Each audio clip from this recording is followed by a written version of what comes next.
1987, at Cape Kennedy, NASA launched the last of America's deep space probes. Aboard this compact starship, a lone astronaut, Captain William Buck Rogers, was to experience cosmic forces beyond all comprehension. His trajectory was disrupted by an explosion. In the wink of an eye, his life support systems were frozen by temperatures beyond imagination. Ranger 3 was blown out of its planned trajectory. Buck was frozen by elements so instantaneous and perfect that he was fully preserved and living when found by the forces of the Draconian army and taken aboard the King's flagship Draconia. Where am I? You were aboard the King's flagship Draconia, under command of the Royal Princess Ardala, on its way to Earth on a peace mission. Give him something for his discomfort. Oh. Are you a real-life princess? I think we've given our captain a little too much medication. We're going home. Great. Where's that? All right. Put down the backgammon boards and put away the cards. Lucky Buck is back. This is quite a setup. It's Colonel Daring, commander of Earth's defenses. Take this barbarian in for interrogation. Hey, wait a minute. Captain Buck Rogers, you are now in the 25th century. I think I will have that right now. Are you familiar with the rock? No.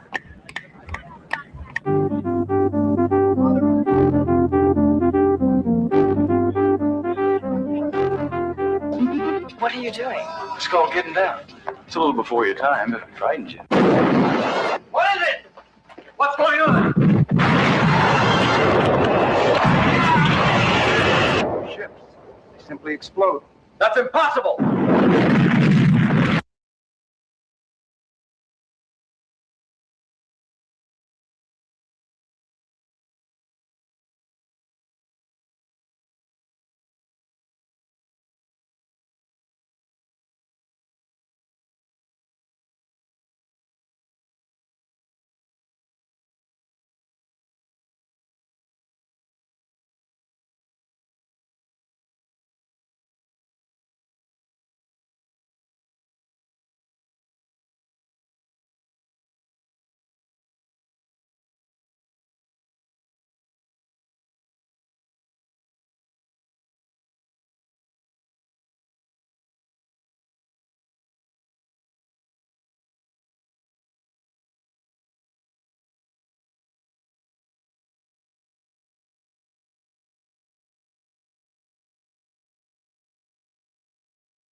You stay out of this. Try and stop me.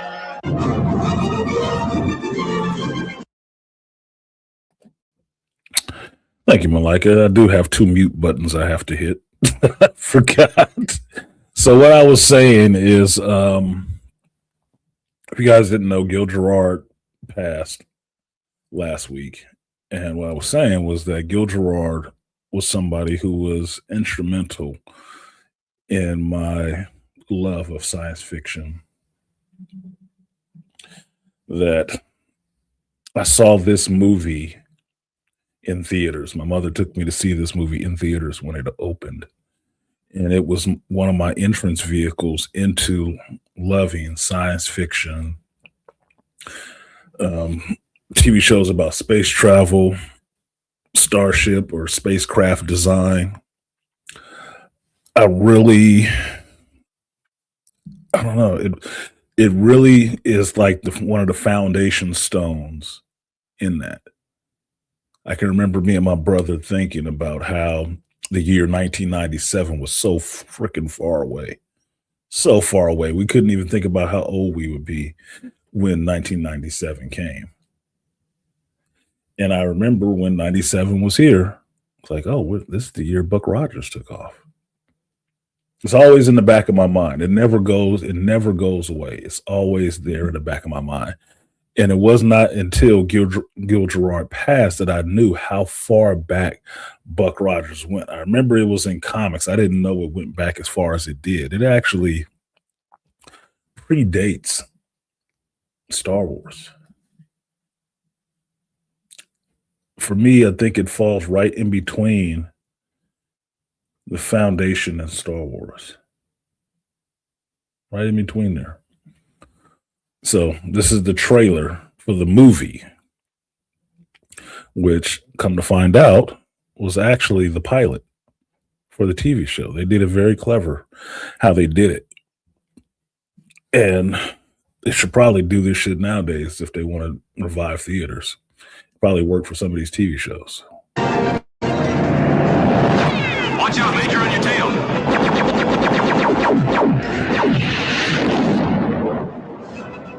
Captain Rogers, I ordered you to stay out of this. Girl, you need all the help you can get.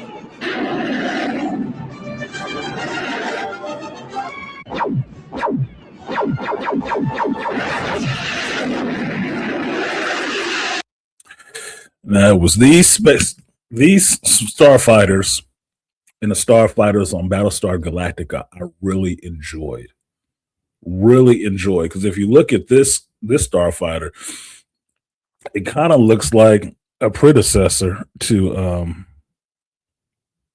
or knockoff.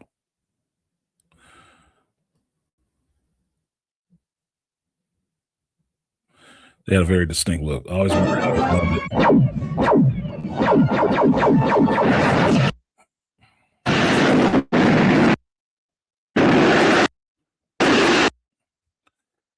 It kind of looks like a predecessor to the snow speeders in Empire Strikes Back, without the lower foils and stuff like that and the points. It looks like a snow speeder, but these starships was badass. These spaceships were badass. I really like those.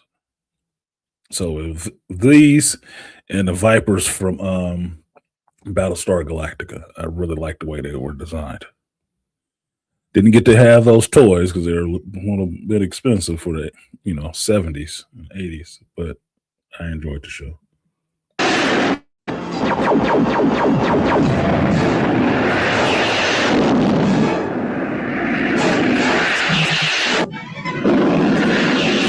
Buck Rogers in the 25th century. From Universal Pictures. Look at that copyright. 79? How old were you in 79? I was 6. Told you, relatively speaking, I'm an old motherfucker for this stuff. I know maybe 2 geek content creators who are probably alive at this time who could have been watching this, or 3 geek content creators would have been alive at this time to watch this movie in theaters. Everybody else lying.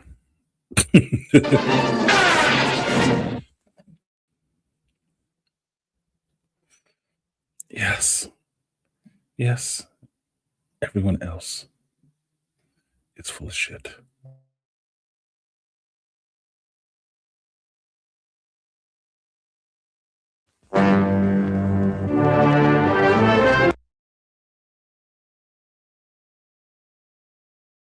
Fuck it. Let's go. Yeah.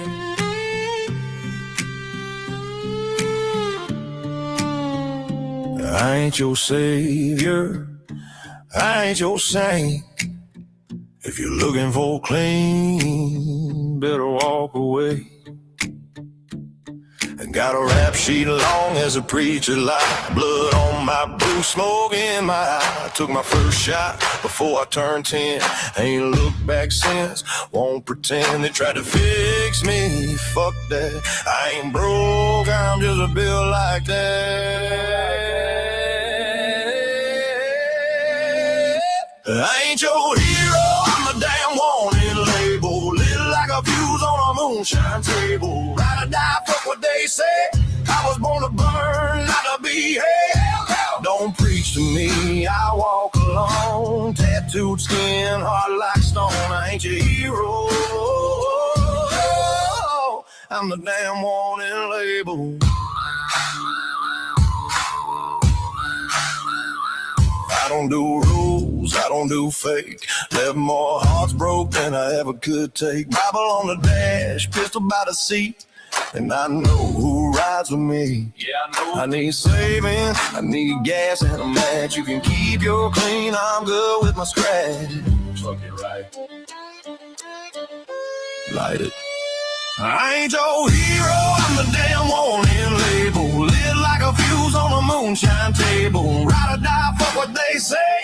I was born to burn, not to be hate. Don't tell me right, know my wrong. Done made peace with it all along. I ain't your hero, I'm the damn warning label. Yeah. Fuck this, I light this fucking place up. Don't play if you can't handle the smoke.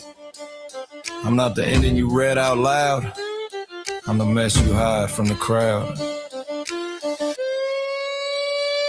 I ain't your hero, I'm the damn warning label. Lit like a fuse, ready and able. Fuck your rules, fuck your box. I ain't the cure, I'm the shot. I ain't your hero, I'm the damn warning label. Lit like a fuse on a moonshine table. Ride or die, fuck what they say. I was born to burn, not to be heavy. So don't ride my tail with a happy end. Just light it up and let it bend. I ain't your hero,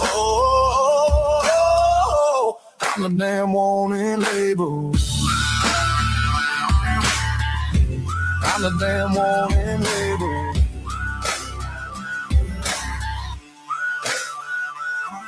Last call, last breath, last damn ride. You don't walk in my boots, you survive inside. I ain't no legend, I'm a loaded gun. A bar fight soul with a fucked up song.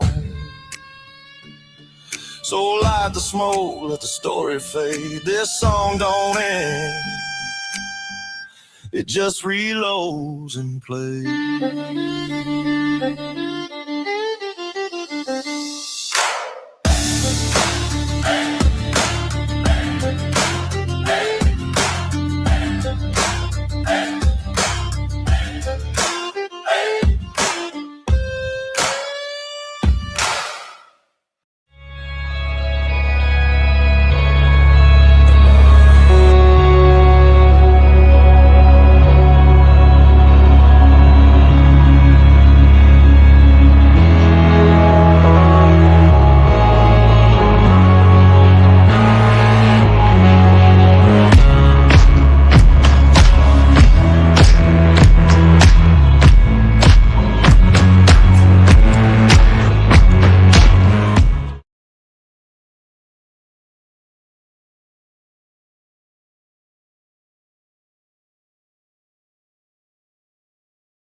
All right, what's up, everybody?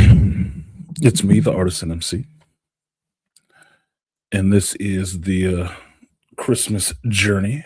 Apparently, what happened to the damn? Great, great, great! All this stuff to click all over the place, and it disappeared. There we go. There we go. It's supposed to be Christmas. Oh, because every time you click it, it turns it off. They might want to work on that. Might want to fix that. All right. So, good morning to Malika. What's good with you, Malika? Me, Bane. What's good to studio? And JT. I wish I was a better YouTuber. It'd be better to have like more than 4 people in here. It seems like I get enough regular view on replay. Not for the live. I'm not that damn entertaining, which I don't feel bad about. I'm not a performing monkey. But I'm not that damn animated. Malika said he was 10. How you keep getting 4 years older than me, bro? You're not that damn older than me. 79.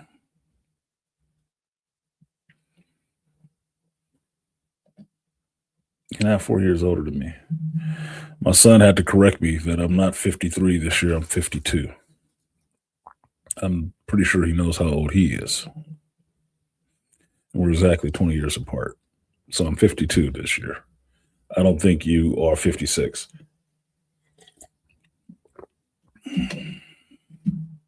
Just saying. Stop forgetting. All right, y'all. So here I am today with my my holiday hoodie on, which y'all my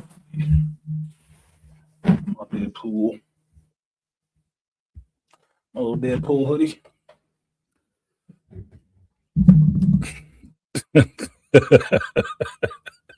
Studio said he was -9. Yeah. -9 in county. That's pretty funny, Studio. Yeah, you're -9 in county. You blame it on your dad. He's having more fun. Until they said, yeah, maybe I'll get you pregnant one day. I feel up to it. That's funny. I was -9. There we go. Let's turn down the green on that a little bit. Not that one. Something happened to reset all my little values. There we go. Do that one. There we go. So I had to check all this stuff again. Excuse me. And it is still giving me this error message for Facebook. All right. So anyway, thank you guys for coming through today.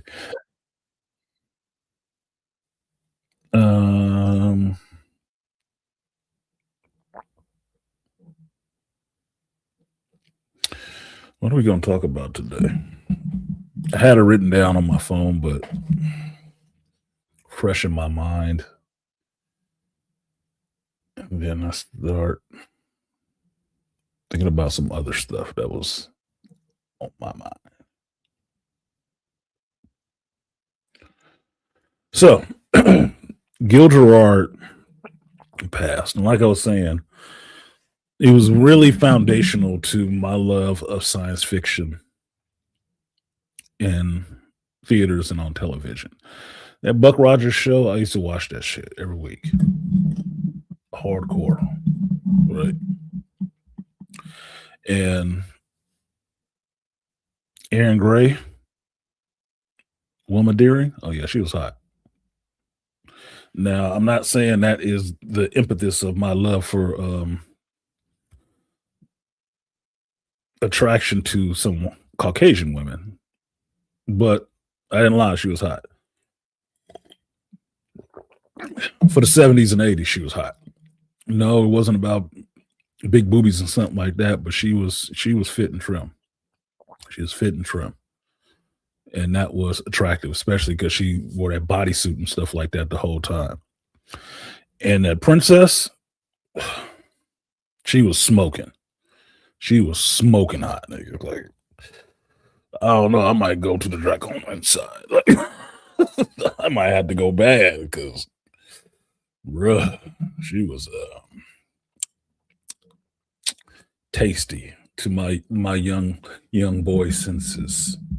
Something was really nice about her, and I couldn't put my finger on it exactly, but I knew what I wanted to do. I was young. I've been this way for a long damn time. Like I said, I was born a lesbian, and she had what I wanted.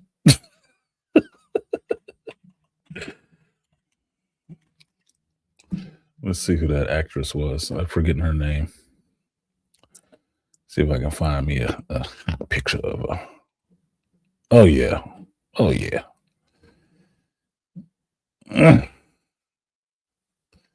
Give y'all some 80s hot. Let's give you some 80s hot. All right. Pamela Hensley. 80s hot. She's 75 right now. So she might be outside of strike zone. She might be outside of striking distance. Right? But oh, she's 5'7". Hmm? Yeah, she's from LA, so that means she's probably still around in LA. She is probably still in LA. Where's the rest of her pictures? Not that. You goofball. There we go. Let's do that.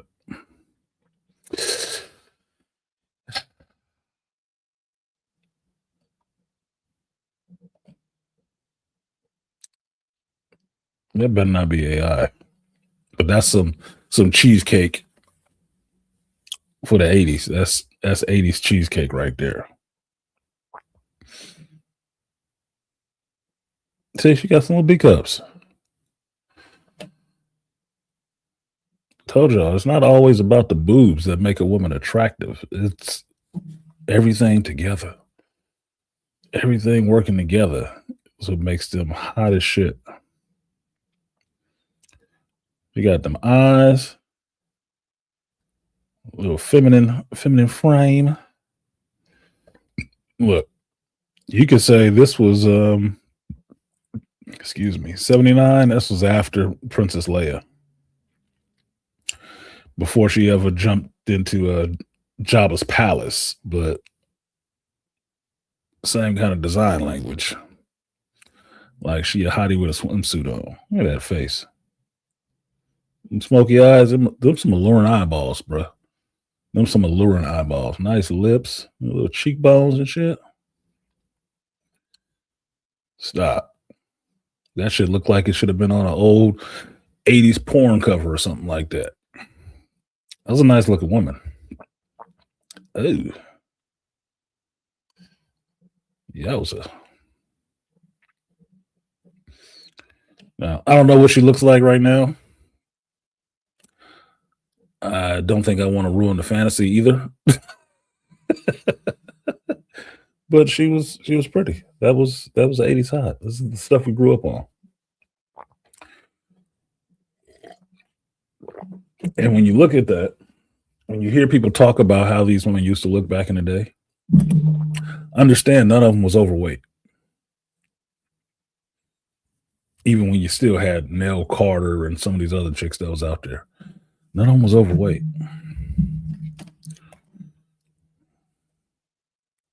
So to the adults of that time, they were hot too. So, moving on.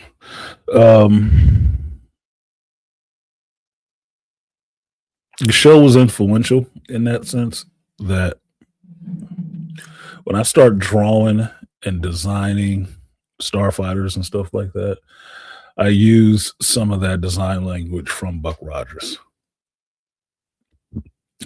Excuse me. I shouldn't drink coffee before the stream. It always gives me burps now. Twiggy, little robot, was cool as shit. Twiggy had personality. Dr. Hewer, the other little round robot, kind of looked like the precursor to the Flavor Flav clock, which I actually noticed when I was watching The Wizard of Oz. The precursor to the Flavor Flav clock was in that movie, as well as The Smooth Criminal Lean by Michael Jackson. That was in The Wizard of Oz too. So it's funny how these things, I wouldn't say they get forgotten, but you move forward from them so far that sometimes you forget where things come from. And one of the things I like to do is be that lighthouse keeper in a sense, to make sure it can shine the light back on where these things actually come from. Where they come from, who made it, who were the important people involved in it, because it can easily be copied, represented, and forgotten that someone else was actually the first to do these things, that they came from somewhere.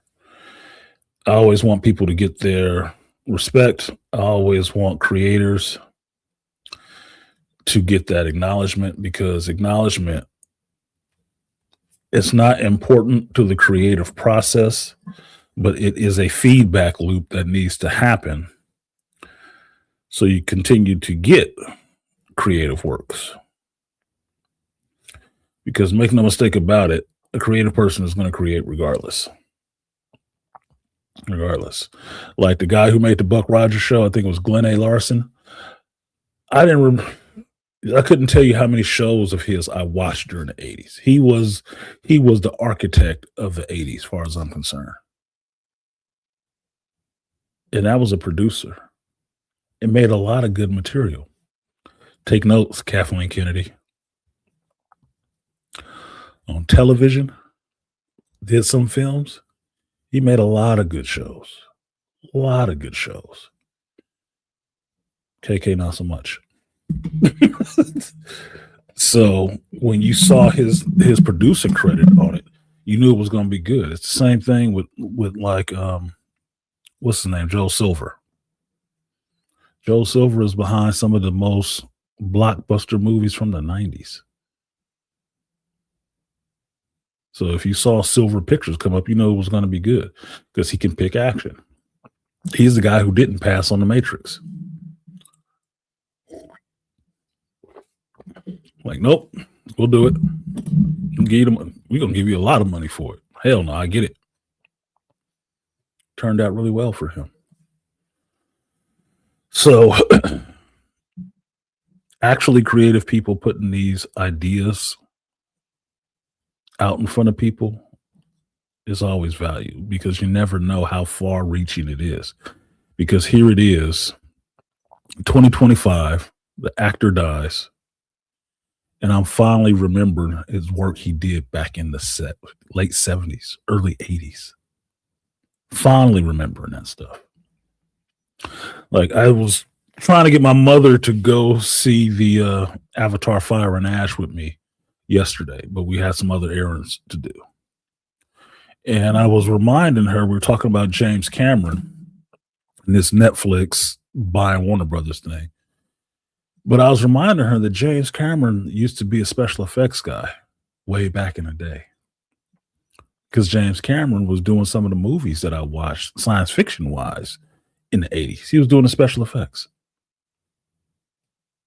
So, whereas going to see the new Avatar movie, I have no doubt in my mind would be a visual treat, the story may be lacking. And I know that right off the bat. Because what? Where else he's going to pull it from? Himself? He ain't that strong of a storyteller. Everybody points to Titanic, but as I remember, fate wrote that story of the Titanic. We all knew what was going to happen. He didn't have to really play up much drama. But giving us the spectacle, the technical achievements and stuff like that, oh yeah, that's all James. All James. Get a lot of respect for that. The story told itself. As soon as you put Titanic on the front of the movie, told itself. Oh, don't see these folks die. We know how this is. Everybody on this ship is going to die. We just need a little bit of a love story in between there. And our hearts will go on. She was hot when she was Matt Houston. Come on, Malika. Let's not start tripping down our 80s hole. We'll alienate everybody else who don't show up in here early. Because we'll go down the list of shows that I really enjoyed from the fucking 80s. And Erin Gray when she was on Silver Spoons. Yeah, I remember Erin Gray on Silver Spoons. I watched Silver Spoons. For all of y'all who don't know, that's where Rick Schroeder and Alfonso Ribeiro come from. Silver Spoons. What up, Herb? Merry Christmas to you too. Happy holidays to everybody in the building. She exuded sexuality, femininity, and sultry allure. And that's the one I love, Malika. Those last two. Sensuality is always there for me, right? Femininity and sultry allure. Those eyes, for y'all who don't know, look up sultry in a dictionary or just type it in Google and say definition, what sultry means. It's like there's a fire beneath them. And you can see it like it's something there. Right behind the eyes, it's just smoky. It's like, boy, I can see my soul is going to burn in your eye. But it's inviting, like looking into a fire. Like, why do you roast marshmallows when you see a fire and stuff like that? Because that fire is alluring. You can hear it calling to you. And I'm not talking about in the Game of Thrones way, like, you know, the Lord of the Light shit. No, I'm just saying it's alluring. You look at it long enough, you start getting drawn to it. Some women have that, bro. Have that. And they don't have to be the hottest chick in the room. They just have it. And that shit is like, damn, I don't know what the fuck she talking about, but I want to go sit close to hear it. What's good, blood boiling? Yeah, what's good, Beasley? Got these two screens going on. This portrait view and this landscape view on StreamYard is throwing me off because I got two versions of my own face staring back at me, which is creepy. And I'm gonna have to find somebody else to put this camera. But some of the 80s heartthrobs, that's what they were. They were just sultry. Erin Gray was just attractive regardless. She had a pretty ass face. And Malika, if you've seen her in interviews from the last couple of years, because she did a lot with the geek community and stuff like that, the company that she started was like bringing these actors and stuff like that to conventions and whatnot. Even an old gray-haired lady, you can still see it on her. Like, she still got that poise, bro, that femininity. Like, I'd bang the shit out that little silver fox, bro. And understand, I'm not, when I say that stuff, I don't mean it in a gross sense. It's just like, oh, I just have to have my Johnson all up in something. It's not that. For me, it's an expression of, dare say, love and admiration. Put it that way. I'd like to share something with you, myself. That's what it is. It's like I would do the joining with her. We will mingle fluids. Our waters will mingle in a Dune sense. How about that? Our waters will mingle. All right. Ouch, I don't even have this picture. I don't even have this picture. Ew, goodness. Okay, so Aaron's 75 too. And I think this is the recent picture. I think that's the recent picture. This is definitely recent. Okay, let's do that. Oof, good Lord. Come on, man. I just want the fucking picture.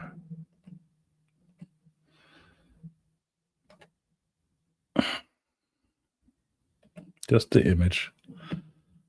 Thank you. Thank you very much. Stop the share on that one and share on this one. Okay, that's Aaron about now, I believe. Usually there's a really attractive woman used to be there. She still got all her fucking hair. Still got all her hair. No weave, no dye jobs. Still got all her hair. Okay. Well, brace yourself, fellas.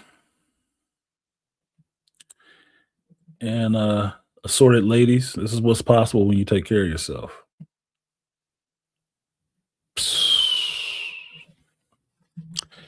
This is her back in the Dizzy.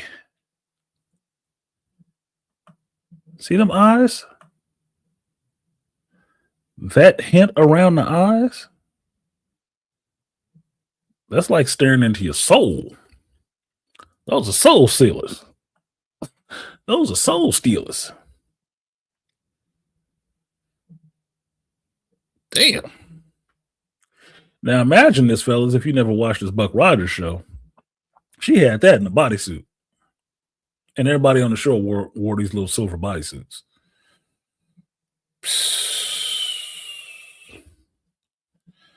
Bro.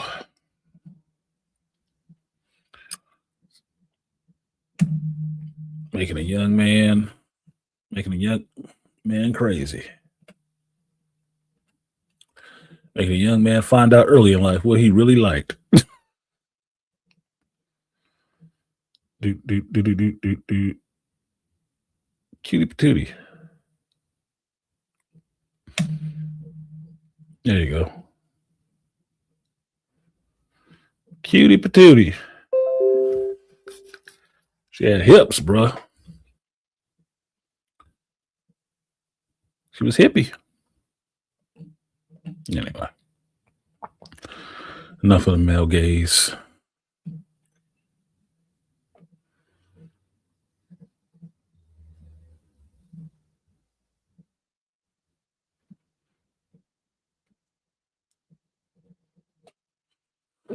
I'm late to the live, and the first thing I see are white women. Art can't wait to play with the snow. What the hell are you talking about, Opa? I don't know about you, but I like women. I don't know about you, but I like women. And attractive women come in all colors. All colors, all ethnicities. I was watching Fallout last night. Right, the new season, the first episode of the new season, which I was looking forward to watching. And the woman that's playing Moldiver, I was remembering her, and I think it's the same actress that was in Mississippi Masala, right?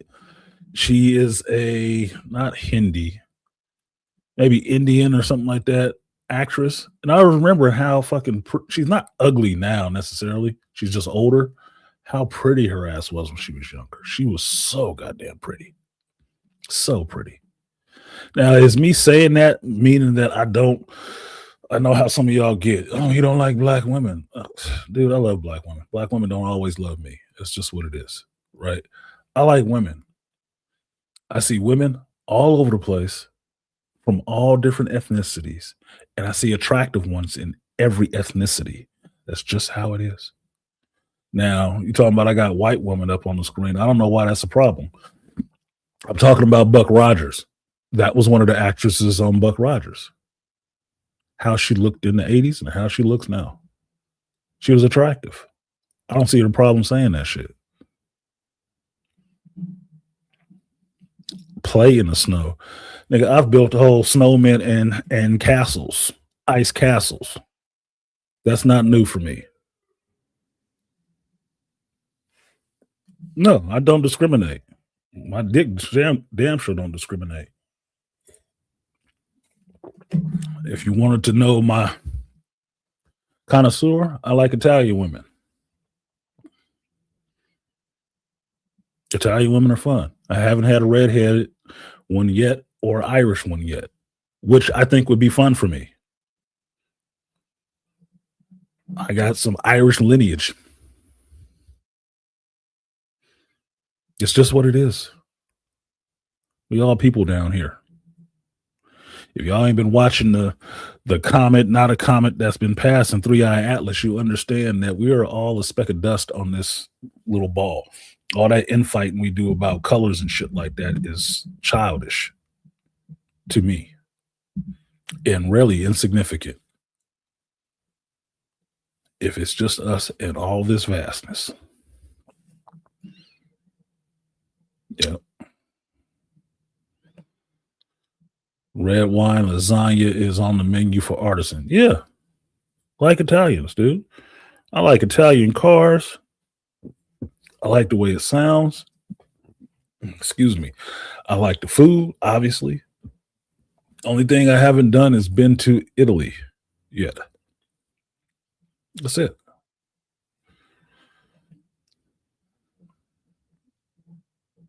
So I'm a connoisseur of the finer things in life. And the finer things come in a lot of places. Think of it like Anthony Bourdain. He went all over the world trying foods from different countries and stuff like that, and found a lot that he liked. It wasn't just the ones that was cooked in his mama's kitchen.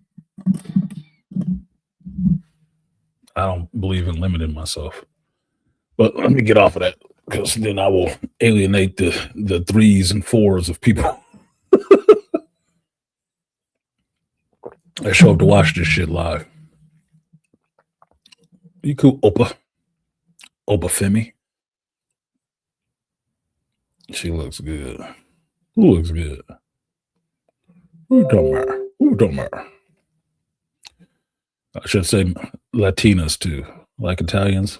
Well, I don't consider Latinas in the white woman category. They're not. They're brown.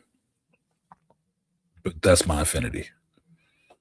Italians and Latinas. The sisters that make the cut actually make a cut. They actually that top 10% for me, because I get super picky on people that look like me from my group. I don't accept a lot of bullshit. I don't. So I told y'all when I was in Georgia, the big girl that was dancing up on me, making that joke about, oh, you gotta be strong to roofie a big bitch. I would never roofie you. I don't do roofies. And if I did, I wouldn't do your big ass. You tripping. You got me real fucked up. No, there's a cut, and she would not have made it on the ship at all. She aged gracefully. He did. I still don't know who the hell he's talking about, but yeah. I must be behind on the string. So anyway. So to finish off the Buck Rogers conversation, I do appreciate Gil Gerard for his years of entertainment and what it meant to a young, not starstruck, but a stargazing young man like me with a vivid imagination. Yes, he was just an actor in the show, but actors in TV shows have more of a relationship with the audience than a movie star ever does. And the only reason is TV shows come on more regular. A movie will happen one time in the theater. At this day and age, maybe 3 times. All right. You'll develop a relationship. If their actor is still playing the same character, you'll develop a relationship with that actor playing that character. Stretched out, truncated over a couple of years. Right. Depending on how long it takes to get those 3 movies out. A television actor, which always was a difference, is in your face weekly. Before we're streaming. So you would have more of a relationship with them over the same amount of time than you would a movie actor. So seeing this guy pour himself into his performances and do this on a weekly basis is more of a relationship with the audience. That's why a lot of these television actors that die, you see how big their fan base is.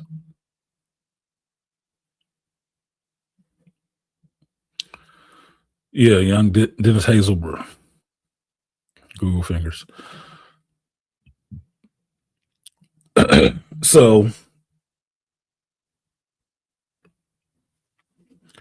it's usually more influential or more of a reaction when you see one of them pass. Movie actors, everybody see you at one time, right? Maybe over the years, people have gone back and watched your movies. That's something different. But seeing a television actor, it hits me differently in the feels. Because put it this way, I watched all the seasons of Smallville, right? I know each one of those actors by name, right? If I heard, God forbid, tomorrow, now I'm going to forget his goddamn name. God. If I heard tomorrow Tom Welling passed, I'd be calling my kids to tell them. They'd probably be heartbroken. I'd be heartbroken. Why? Because that motherfucker was in our house every night, every Thursday, then Friday, every week for about 7 years, 11 years, how long that show was running. Every week. You got to see the young actor grow into a man, grow into producing some episodes, grow into directing some episodes, to where he came in the show, to where he got to go off and, at least in that Smallville universe, become Superman finally. He went through that whole journey with the actor in this character. It's a lot of years invested in watching one person. That's why they can do something on the CW like I'm forgetting the title. My brain is not working today for this. The Crisis, right? Or they went back to Smallville and Tom Welling was there, and it fills you with such, oh, it's him. I was pissed off when I saw Superman Returns and he wasn't Superman. Because for me, at that time in the 2000s, that was Superman. That should have been Superman. I don't know what the hell y'all was doing. Yeah, he Clark Kent, but you was waiting for him to be Superman. I was waiting for Michael Rosenbaum to take on the role as Lex Luthor in the live action universe on the screen. He didn't get it. Didn't get it. But he's still Lex Luthor. Television actors have more of a rapport, even though they don't speak directly with the audience. They have more of a rapport with the audience. That's why I think they're a little bit more beloved than movie actors. Movie actors have the glitz and the glamour. They're always, 30 feet tall when you see them on a screen. So when you see them in person, they still seem like so huge to you, like gods. But the television actor is always right there. He's always right there, always right in your face. And you get to notice things. So the love you have for them still comes from that nostalgia for the character that they played so well or so badly in your mind. Like the dude that played Joffrey, I don't think he's still come back to acting yet. Because in a lot of people's mind, he's an asshole in real life too, and he's not. But he played that role way too well. I don't know about Dennis Hazelbrook. I do.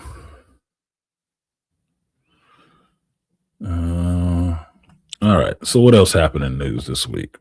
So, as I mentioned, Avatar Fire and Ash came out. I tried to go see it. I wanted to go see it Friday, but it was raining out here and people were out here driving way too goddamn crazy. And I was tired of shit. I had my errands to run. I didn't get done running my errands until damn near 8 o'clock. So I didn't go to the theaters that night. Yesterday, I was running errands with my mother, taking care of some stuff. Little windfall. So I did not go to the theater yesterday. I will perhaps go to the theater after this stream to go see Fire and Ash, and then I'll throw up my review of it. I do want to go see it in IMAX 3D, which I will go and see. But when I looked at it Friday, it wasn't really sold out. That looked like half a theater. It was a clear swath in the theater that everybody was sitting in, but it didn't even look full. I'm like, wow, that sucks. Now, I've seen thumbnails for other content creators putting it up that the movie was kind of meh. Story was weak. It looked beautiful. I'm like, well, yeah, it's a James Cameron movie. It's going to look beautiful. That is a low bar for James Cameron, right? We already know that. That is a known quantity going into the movie. That's what gets us to the theater. It will look awesome. Should look awesome, given the person that's doing it. I would also say when you know that, you should already know the story is going to be a bit lacking. It is. Because I was laughing about it with my mother yesterday. She was talking about seeing The Way of Water. She couldn't even remember how many of them it was. Wasn't it 3 or 4? I'm like, no, this is just the third one now. Yeah, that last one I fell asleep in. Yeah, I could see why. It was his, Fern Gully 2 mixed with Free Willy movie. Yeah. Looked beautiful, but them fucking kids was annoying. Annoying as shit. They don't believe in corporal punishment on Pandora, apparently, because them Navi kids need their ass whooped. That was the most annoying part of that second movie. Most annoying part. Everything else, though, looked amazing. Even the whales looked amazing. But what was it? What was it? Movies you've already seen, stories you've already seen, kind of rolled up together. Saw it yesterday. Good. Should do a review. So I'll go see it, and I'll go see it in 3D because that's how I said I would see it. I want to see it in IMAX and 3D because visually I know it'll be a treat.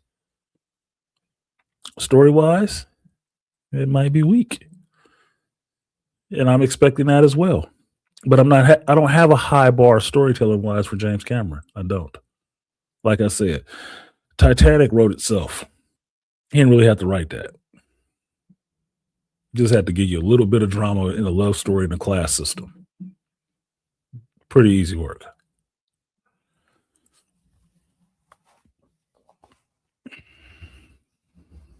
Terminator, he didn't write that story. We already know. Thanks, Sophia Stewart. So the hard work on that one was done. You just had to visually bring it to life.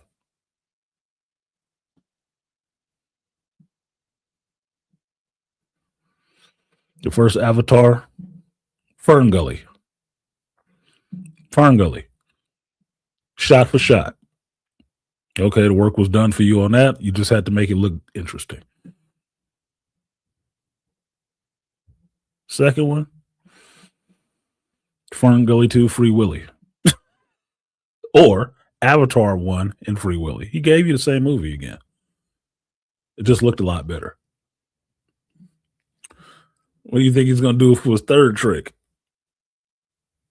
Try to advance the story a little bit.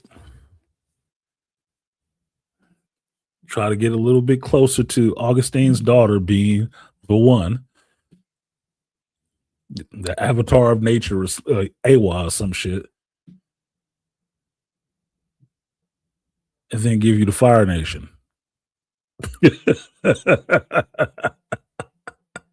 But it'll look visually awesome. Okay.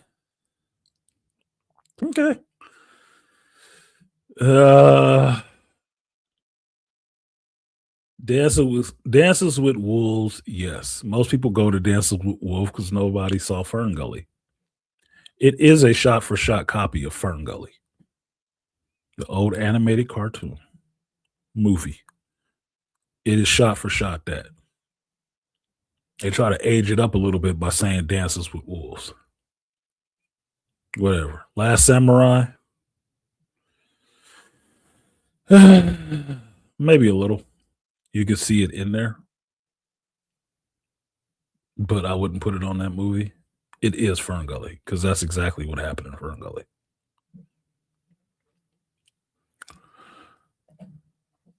But we already know with James Cameron, the causes that he backs. You know, the oceans, saving our planet, the evils of industrialization, even though he makes all this equipment and technology and shit like that. even in his movies. Yeah. And we still need that unobtainium, and then we moved on from the unobtainium to the juice out of the whale's amygdala, whatever the fuck it was. Like, okay. So we found something more rare than that. We just got to kill all these little whale-looking things, huh? Okay. Make us live forever. Not how much the humans don't want to age. So I look forward to seeing the movie. I think it'll look great. I want to see this Fire Nation of Pandora. I do. I want to see how they get down. I want to see some of my ideas about Quaritch and how he got down with the Fire Nation actually plays out. I want to find out why Spider is walking around without a mask on Pandora. They finally decided to get rid of that shit because it was only good for the first movie to create some drama. And now he doesn't need it anymore. All of a sudden, he's adapted to breathe in thin air on Pandora or poisonous air on Pandora. I don't know. Another thing is something I was pointing out to my mother, which I thought was kind of funny.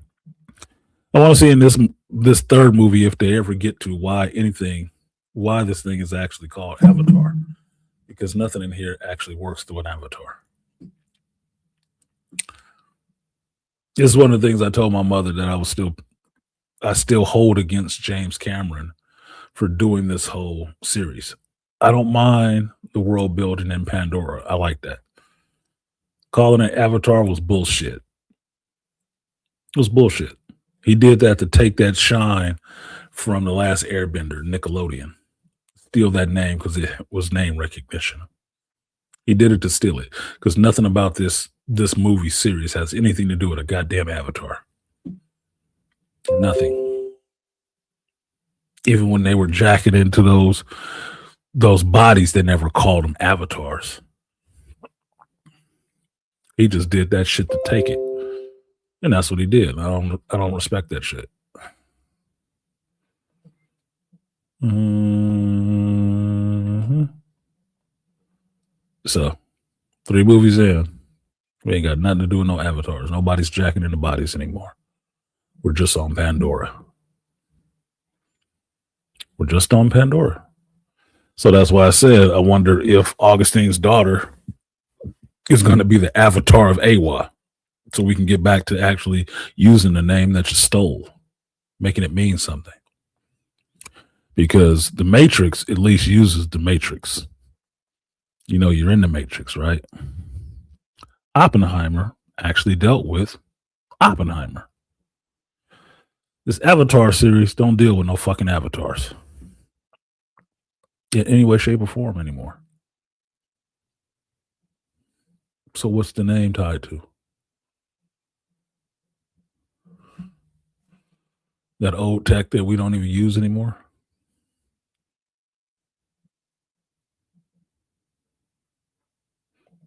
No, they didn't. Because they were grown.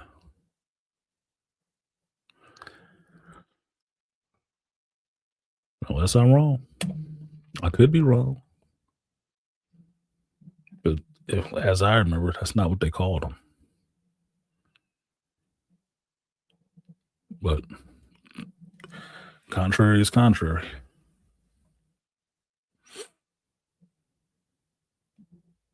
Regardless, I don't like him stealing the name from the last 8. Jake, that's your avatar? Let me make you pull up this fucking movie. I forgot what they called them. It wasn't avatars.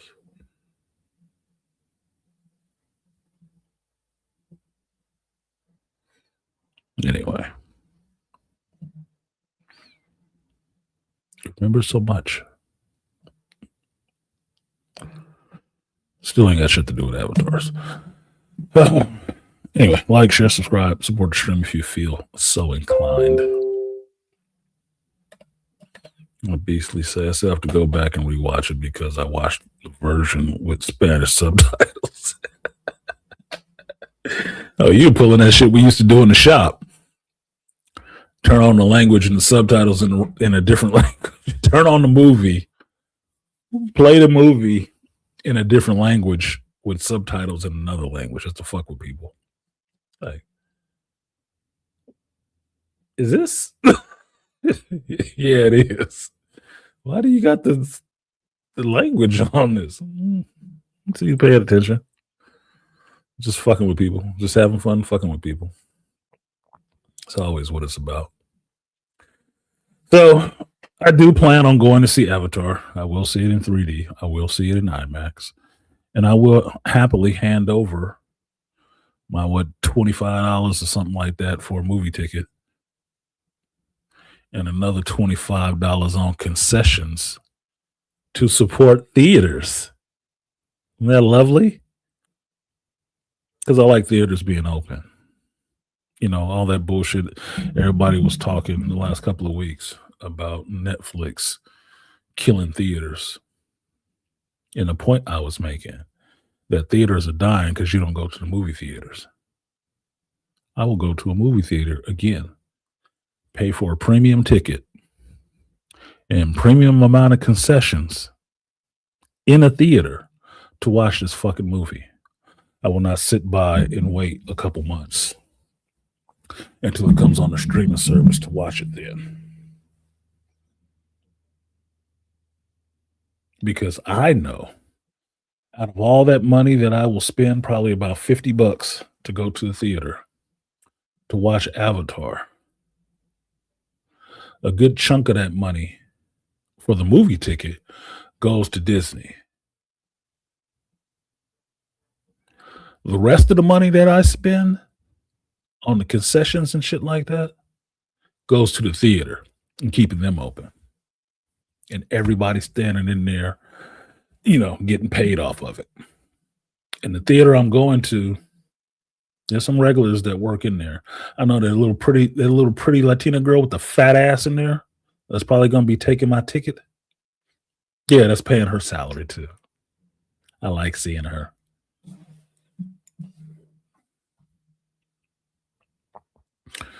What up, Andre? Oh, good. Somebody interacting. What do I think about Fallout Season 2 so far? Episode 1 was all right so far. It was a little slow in some parts, but I could have just been tired already anyway. I fell asleep playing Rivals, beastly nerd. I was playing that zombie shit, Nightmare Level 4. I fell asleep in the middle of the fight. So I was obviously pretty fucking tired. But I watched it yesterday. Fine. I just didn't see Maximus in it yet. But the deeper level of screw up that they're going into with the Vault Tech and then Robco is interesting. I'm just really wondering. I don't know how closely it is to the game, so I'm only going off the show, right? So when I review this stuff, it'll only be on the show because I haven't played the game. I got 2 Fallout games sitting in the living room. I've never even played them. So I'm getting this world through the show, same way I did with The Last of Us. I was kind of conflicted in watching the show because I wasn't sure if I should record it for Patreon or just watch it for myself because I didn't record last season.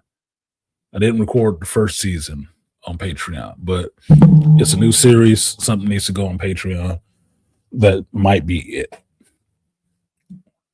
So it's still interesting. But for where I think they're going with this, it's just going to be the evil white man. It is, even though a black woman there. It's just going to be about the evil white man. And I'm like, oh, come on, man. Can we move on from this narrative a little bit? Oh, and Opa, the lead character chick, she's kind of cute too. Fucking with you. So far, one episode, I'm fine. I have to remember what day does it actually come on, Andre? I forget what day the new episode comes out. Is it today or is it Friday? Because I saw it in the run of things last week that, Fallout started again. It's like, damn, did they advertise that at all? Jesus. There's not Avatar, Fallout came out. I'm like, how did I miss? Nerdrotic Daily, Avatar, Fire and Ash, nothing to spoil. It's kind of what I just said. That's pretty funny, Gary. Nothing to spoil. There's nothing to spoil. I like things circulating and actually taking root. It's like knowing you're being a good gardener. You throw some seeds out there and they grow in different places that you weren't expecting. So far from one episode, it was entertaining. A little bit, getting back in with the characters and seeing where they're going on the rest of this journey. The Robco guy might as well be the cancer man, the cigarette smoking dude. I'm sure he's going to be the big bad in this shit in Las Vegas. Fine. I just want to see how the rest of the story pulls together. Her brother waking up all of those people that were frozen, all those executives and shit. That was a part of the story that had me falling asleep because we were wasting time sitting there with him and that little robot. And I'm not sure that's even part of the game. That was what I'm feeling like. This shit is too wordy, so it may not be part of the game. Not sure. But I still want to see Maximus in front of the preview of what's going to happen in this season. It's going to be a lot of warfare and a lot of kind of like Civil War shit going on, which Hollywood cannot resist trying to hype up and pump a civil war in this country because they keep putting that imagery in our face, titled that same way. I don't know who flicking their bean to wanting to see a civil war in real life in this country, but Hollywood is the proponent and the lead advertiser for that shit.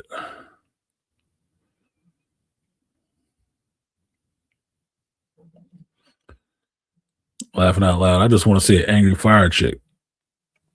Like you heard what I said, JT. I just want to see the Fire Nation of Pandora. That's all I'm interested in. I just want to see the Fire Nation. Sweet. Now we're gonna get the fire and the ash people. Cool. Oh, we got another tribe of Na'vi that only do air stuff. It's not the jungle Na'vi and it's not the ocean Na'vi. It's the flying Na'vi. Okay, I'm down for that too. You got to get all the elements in there. So they need one more movie, right? Come on. Bring it together. Let's bring it together, James. You still got one more of these in you that I might be interested in. And the fourth one should round this whole thing out. So I'll see the angry fire chick. Like I said, I have some questions I want answered that I'll watch the movie for. But I ain't got shit to do with avatars anymore because everybody is kind of, stuck in their Na'vi bodies now. So I'm waiting for the name change. I would really like, and what I told my mother yesterday, if they had made this into a show,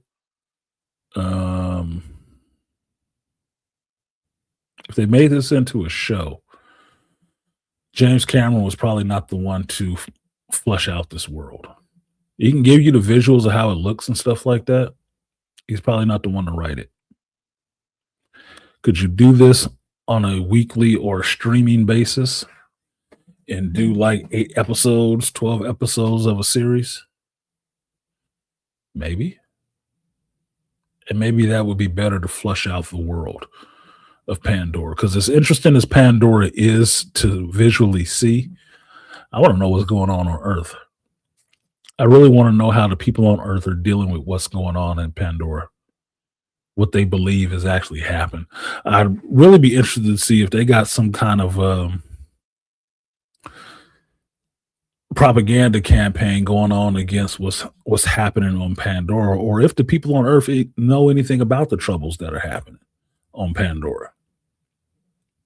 I'd really wonder, would it be like us in the real world, that something is happening in some third world country and we just in there doing some peacekeeping endeavors and, you know, looking for some minerals and stuff like that. It's like, oh yeah, it's good.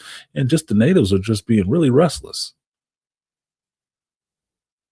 Didn't know anything about it at all. I'm thinking if they could write it right, seeing what was happening on Earth at the time of these Avatar movies would be more interesting, because it would look like some of that Andor shit with the Gormans, of how they're spinning the companies coming in there and getting these resources from this planet, and these natives in there just, you know, providing a little resistance. We trained them, we gave them schools and books and clothing and taught them English and all this, and they just decided to rise up and fight against us. So we had to, you know, gentrify the place. Some imminent universal eminent domain shit. Like, it has to be something, dude. I don't know how the planet Earth would be sending all these resources to another planet, and a company would be losing resources and not have any impact on Earth, that the regular walking people on Earth don't know anything about this conflict. I'd want to see that more. That would be something worth seeing to me. Because then you also there have to be some people on Earth that's not for it. We're just ruining their natural environment, you know? I'd want to see some of that chaos. Yeah, losing resources and people. It got to be an impact. Even if it's small, the company would have to tell its stockholders why it's sending more resources to this goddamn planet and why it keeps losing so many. Or are we supposed to believe that everybody on Earth in the Pandora world is just like, fuck them people, fuck them Navi, I want to live forever, I want that good skincare, fuck them? Is that what it is? No, I want to see that more. I want to see more of that. That's where the story would actually, you know, get rolling a little bit more. You get both sides of it. You get what's happening on Pandora, you get what's happening on Earth. It may be at some point the two resistance sides actually end up coming together to meet up to actually take on, like Andre is saying, the man, the corporation. Wednesday. I don't know what you're talking about. Oh, it comes out on Wednesdays. Okay, thank you. You a little late. You are behind. Okay, so it comes out. Fallout comes out every Wednesday. Cool. Thank you. It's in my head now. Yeah, same. I've also owned Fallout games and never played it. Everything looks like a first-person shooter. I'm not that interested in third-person shooters. I'm not. As being the dominant form of video game, I'm not that damn interested in it. I just bought, in video game news, I just bought WWE 2K25 because it was $25. And the load time was ridiculous. And when I finally got into playing it, I remembered this is Activision. I hate wrestling games with Activision's controls. I fucking hate it. It's stupid as fuck. The best control scheme for wrestling came from THQ, where it's just long or hard button presses. That's the best for wrestling games. Let's hold this, and this sucks. It fucking sucks. I hate the way that people move. It's not fluid at all. But it was a $25 game. PS, 5 game? Whatever. That's about as much as I think it should have costed, because I wasn't paying that $100 or something they wanted when they first launched. Like, fuck out of here. I heard Tyrone Magnus talking about, he was reading an article about console prices crashing because people aren't buying them. It's like, yeah. Another industry that's going to go the way to dinosaur because you overpricing this shit. They're talking about the PS6 and it's going to be like $600, $700. Not for me, it won't. I'll wait. That's a good way to sit on that motherfucker. $500 was a stretch for that PS5. I got it. Only reason I got it is because I had the money and they sold it to me directly at a little bit of a discount. Sony sold it to me directly with a little bit of a discount. That's the only way I bought that shit. Otherwise, I still wouldn't have one. I don't believe systems, video game systems, console should cost that goddamn much. Shouldn't cost that much. 3, maybe 4 was your limit. 6 and 7, you're out of your fucking mind. That's a car payment. A brand new 2026 car payment. No. You're out of your fucking mind.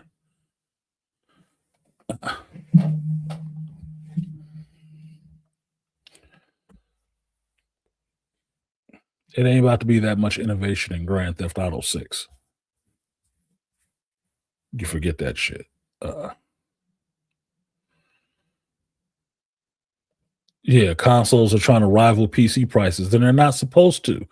You understand that a console is supposed to be the middle ground between having a handheld system and a full PC. You're supposed to sit in that niche, price-wise.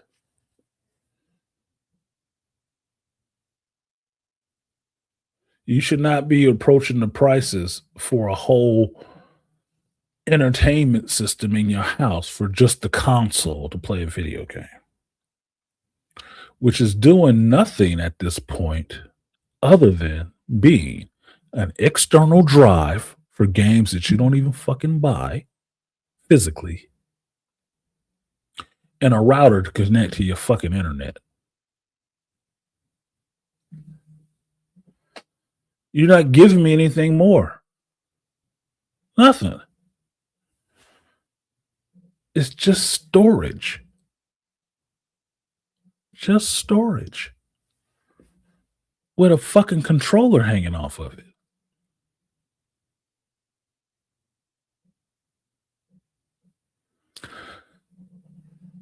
So why do I need to pay you $600 for it? The access? No. You're going to charge me another $20 a year for that too. For every game. Depending on what company they're from. Nah. I don't think a hard drive costs that much. I don't think an external drive with 2 terabytes costs that much. And I know for a fact you are not going to be pushing the graphics capabilities of PS6 or PS5 to any extent to make these next games. I've heard tell the PS5s ain't even pushed to the extent. With the games that you've made for it are not even pushing it to its limits. So what was the $500 for? R&D?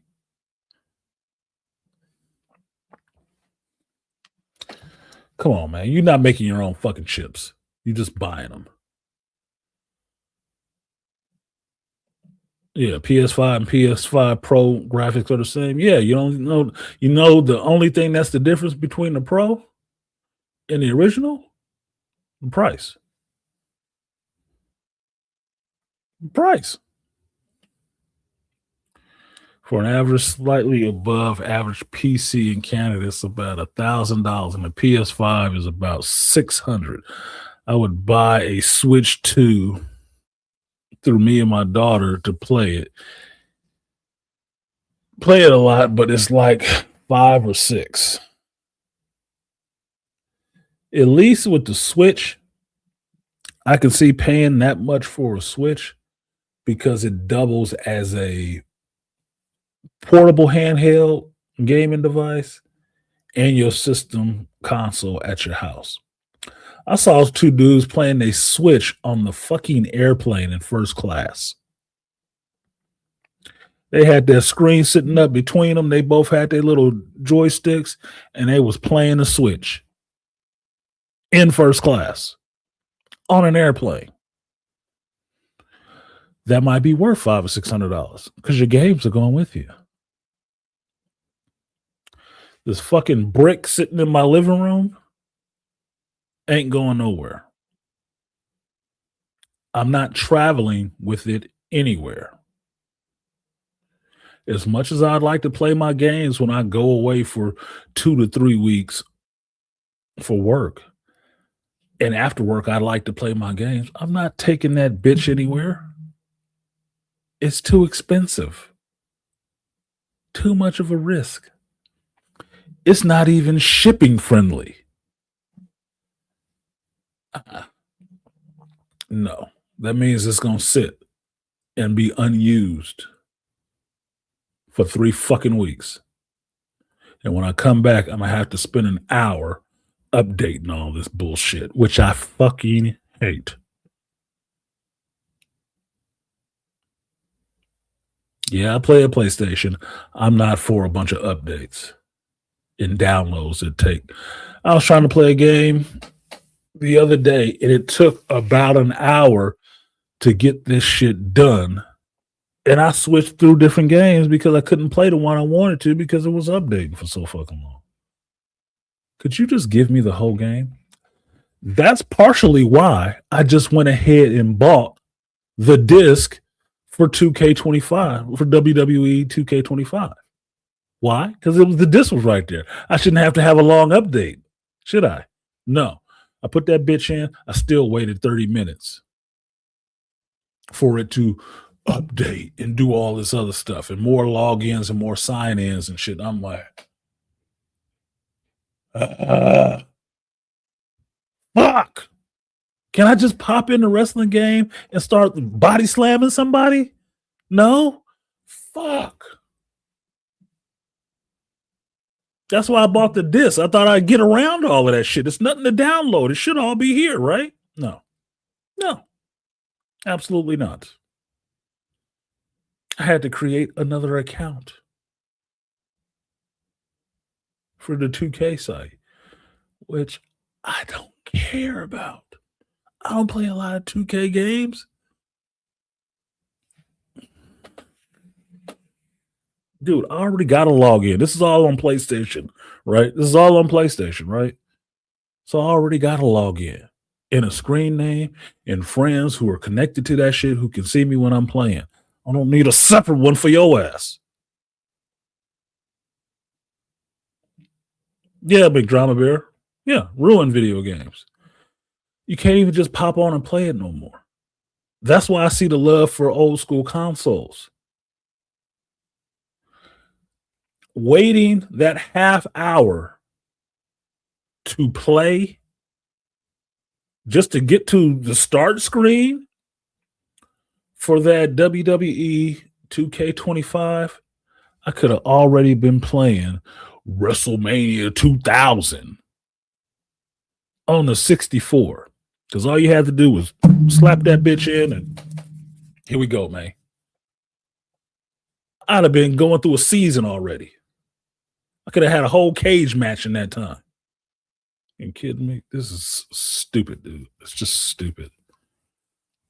And they think they innovating some shit. You're not innovating anything but fucking graphics, dude. It's wrestling. Wrestling.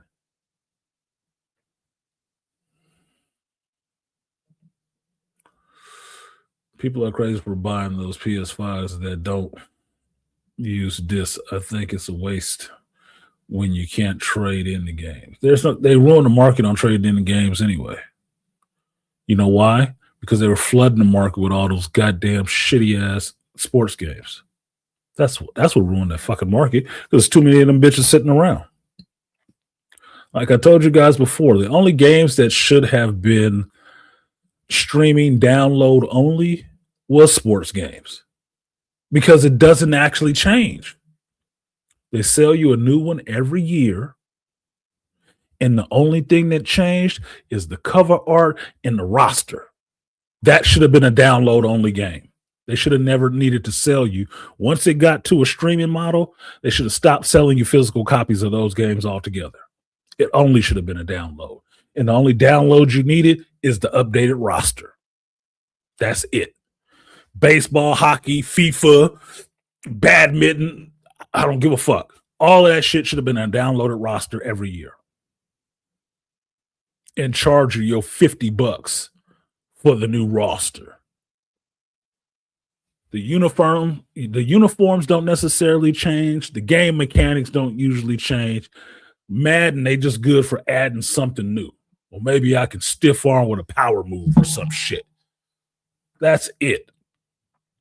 Otherwise, it's the same fucking car every year with a new paint job on it. Make it download only. Make it download only.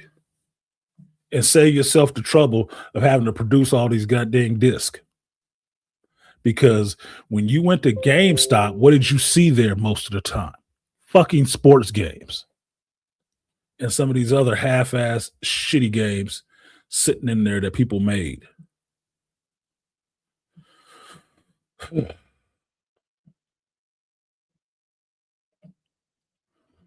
You needed a Ubisoft account to play these games, an EA account, a 2K account. Let me play, damn it. Yeah, Beast. That shit is like having streaming services just to watch some fucking television. I was trying to watch Landman the other day. Or not Landman. I was trying to watch Yellowstone the other day. I had to log into Paramount. Here's how funny this shit is, Beastly. I had to log into my Roku television account to log into Paramount Plus account. You know how fucking tiring that is? And still couldn't see it. It wouldn't work correctly. Fuck it. I didn't watch Yellowstone. I watched Fallout instead. That happened a lot quicker. I don't have all day to be fucking with this stuff. I want to sit down and do what I need to do in the time that I have and then get up and go on to the next thing when it's time to do that. Don't forget about the 10 to 20 minute tutorial. Andre, I still haven't actually played the wrestling game yet. After it did all those updates and bullshit, I was in the tutorial. Just how to do a wrestling move, just how to grapple. I'm like, fuck this, dude. I'm done. It's been 45 minutes of this shit. Just now to a tutorial. Look, man, I'm going to get back over on the Division and I'm going to start looking for Krampus.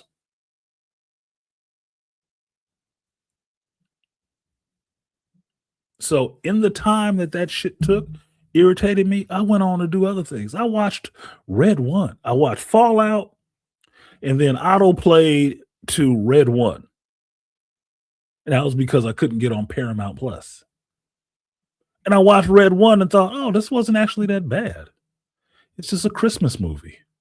They're not supposed to be blockbusters. It's not a blockbuster. It's a Christmas movie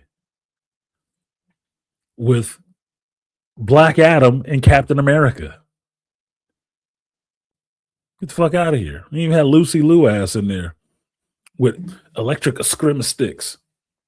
I thought it was kind of fun, especially mixing all the, Christmas legends together.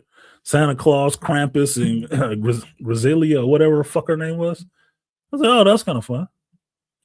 If you know your history of Christmas and different cultures' Christmas legends, oh, that was kind of fun. If Guillermo del Toro had did that shit, it would be more interesting. I didn't think it was bad. I thought it was kind of fun. It's a Christmas movie. I mean, shit. Watching that, the only thing I wanted to do was watch the Santa Claus movie with not Dustin Hoffman, with God damn it, now I'm gonna forget his name.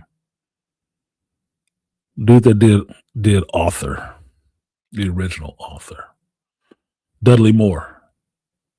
I want to watch the Christmas movie, the Santa movie with Dustin Moore. God damn, Dudley Moore with Dudley Moore. Krampus was not based in that movie, but Krampus was in that movie. Krampus is European. I believe it's Russian.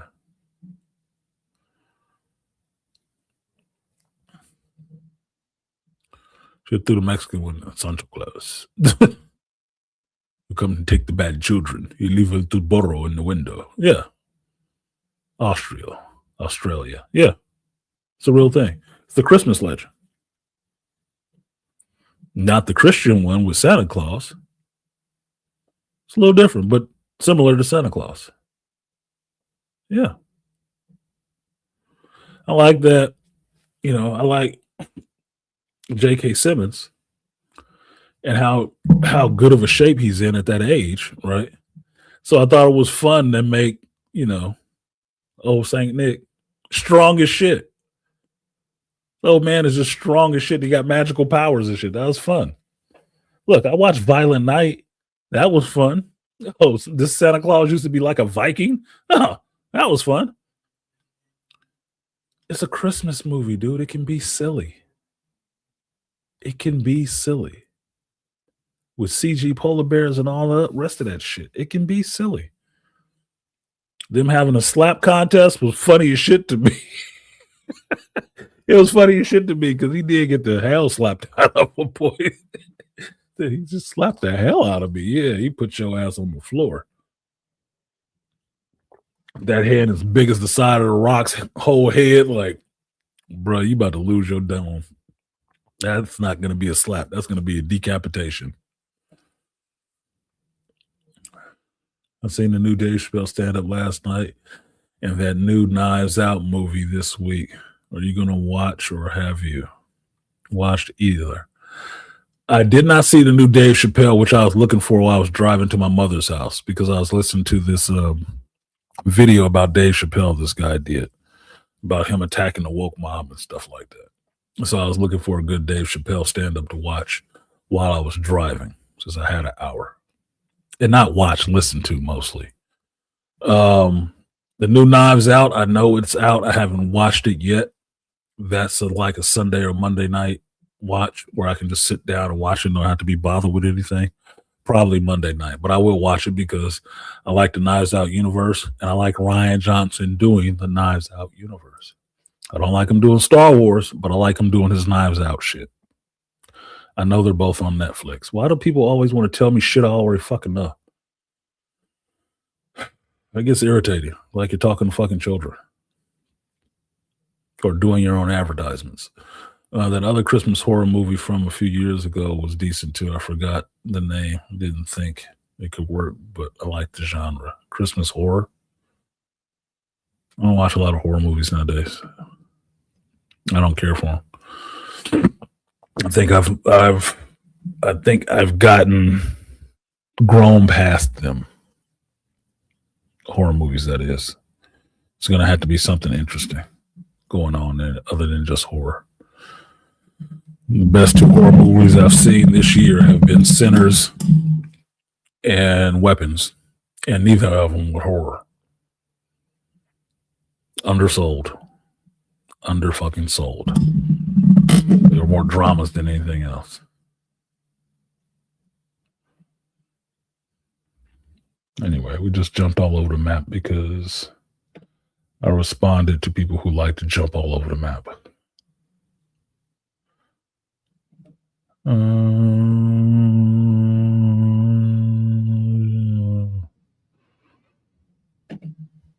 The back rooms, I haven't heard about that one.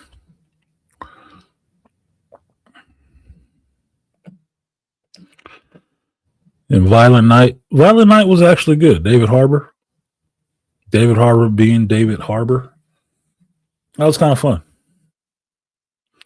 But in my time, my life of living, I've seen a lot of Christmas movies, a shitload of them. And they can all be fun in some kind of ways. You know the one I haven't seen all the way through? Jingle All the Way. I've never watched Jingle all the way through. I haven't. I'm an Arnold Schwarzenegger fan. I've never watched Jingle All the Way. Seen parts of it, never watched it all the way through.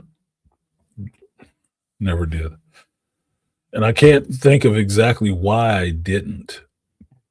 If I thought his career was going downhill at that point or what. Can't remember why I never really watched it. I just never really cared for it. But watching Red One, I was thinking about how people must really hate The Rock for some reason. Because I watched that movie and it wasn't that bad, especially given what we're seeing nowadays. I thought it was kind of interesting. Like, wait, Chris Evans is in this movie. Going back to what Chris Evans was doing before he did the Avengers movie. That's the level of acting he is. Which was kind of fun. Seeing him be a douchebag sometimes, right? It was weird seeing him being a parent in this one, but that's what he was. He was like the older brother parent. But you have both of those actors in this movie. The Rock being the bigger actor and the draw. And people shit on that movie like, oh, it wasn't this, it wasn't that. I'm like, they really hating The Rock because I think this is a lot better than Bad Santa. And I saw Bad Santa. I couldn't believe that they did that goddamn movie. Thought it was better than that. It was at least more heartfelt because it was giving you some history of different versions of Christmas in different countries. Mixed all together into this world. So, oh, you can see a sequel to this. I don't know where the story would go, but you can see a sequel to this. The fact that our government knows about Santa Claus and he's real and he gets a raptor escort to get on his sleigh and get the hell out of here, and his sleigh works like it has wormhole technology to get everywhere he needs to in that time. Like, bro, that's actually kind of a cool idea. That was kind of fun. J.K. Simmons running on rooftops, swinging down rope lines and stuff like that, shrinking himself, growing himself to get down chimneys and shit. I'm like, okay, that's how that works. That's a cool idea. And skip the macaroons. He ate some macaroon cookies. That was fun. It was fun. Bad Santa, I still wondering how that movie ever got made. It was like, who wanted to watch that shit? Like the deconstruction of a Santa Claus or Christmas. Huh? Jingle All the Way is all-time classic. So they say. My all-time classic is still It's a Wonderful Life.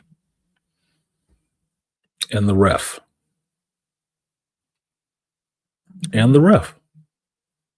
Christmas Vacation, National Lampoon's Christmas Vacation, Scrooged, The Ref, It's a Wonderful Life, Die Hard, Lethal Weapon, Die Hard 2.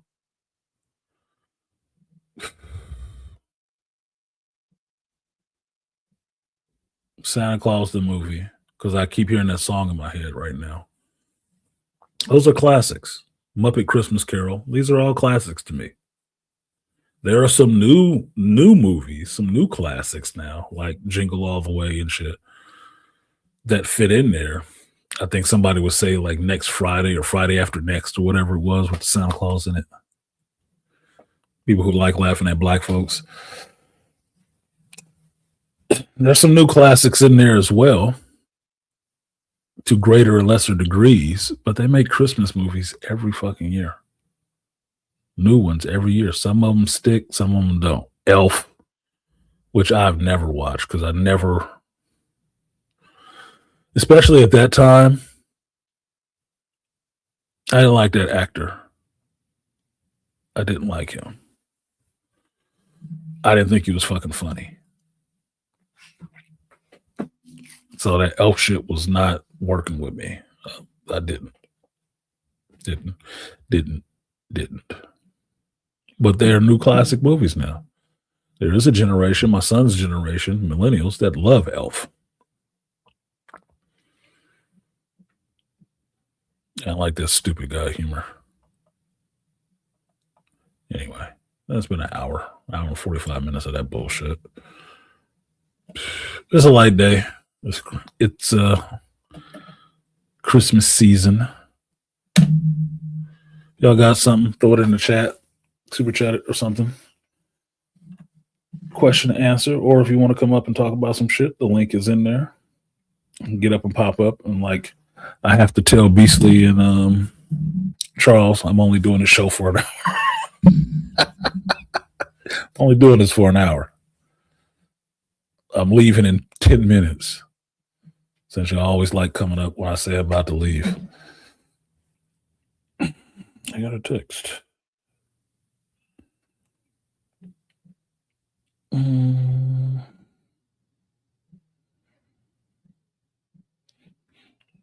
Hey. Oh, it's Max's birthday today. Today is actually Max's birthday.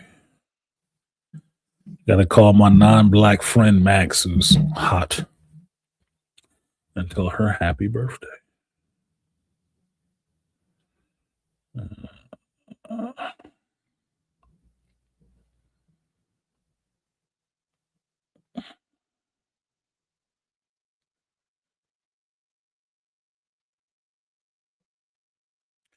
And if you want to know what Max looks like, if you go on to Stand Up Comics page I think it's on Facebook. If you type in Stand Up Comics on Google, it'll probably find it. Stand Up Comics in El Cerrito. There's a picture of me and a woman standing together. The woman is Max.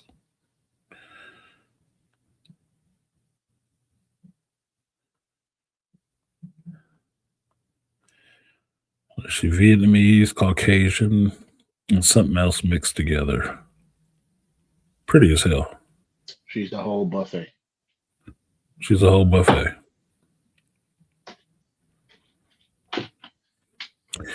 And friend-wise, that was the one that got mad at me because I told her she snored.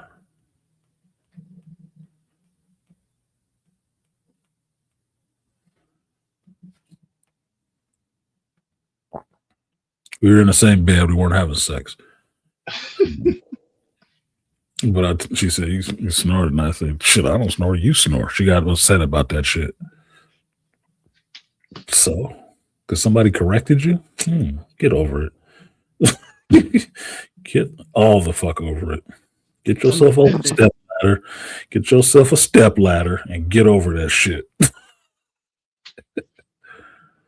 Because that is silly. You want to fuck me because I told you snored? You fucking snore. You may not notice it when you're sleeping, but everybody else awake does.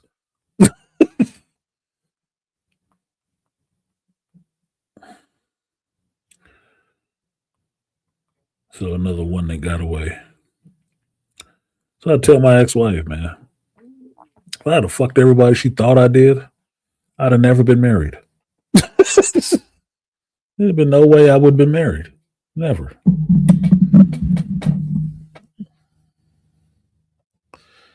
Elf was None whatsoever. stupid humor. And yeah, fix that sleep apnea. Yeah, don't be mad at me. Bro, pushback is what I give, especially if I don't agree. You don't agree with anything. I agree with a lot of things. I don't agree with a lot of things too, and that's my right. I can do that. Or you just do a lot of stupid shit that I disagree with. Yes, yeah. I forgot the Christmas Story. I can't forget that. That is Hollywood or not Hollywood. That is a Christmas classic, a Christmas Story. You got to watch that shit. Even if you ain't never seen no parts of the 50s, you got to watch that shit. Oh, fudge. But I didn't say fudge. I didn't say fudge. I said the other word. I triple dog dare you. Yeah, exactly. The dreaded triple dog dare.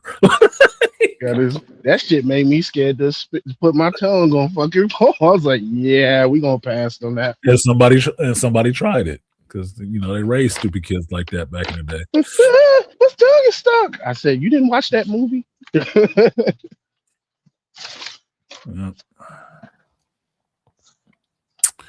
Yeah, fix that sleep apnea. All right, happy birthday to Max. She don't watch this show, but it doesn't matter. It matters not. She's older than me. Yeah, so I'll pass on that damn Elf movie. I got forced to watch that movie in the school. I was like, oh, we gotta watch Elf. Yeah, you ain't forcing me to watch shit. No, I didn't watch Elf. Because that actor rubs me. I'm forgetting his name now. Will Ferrell. Will Ferrell. Thank you, Will Ferrell. He rubs me the wrong way sometimes. I don't like his humor. He's too big of a dude to be acting that goddamn childish. Anchorman is funny to me.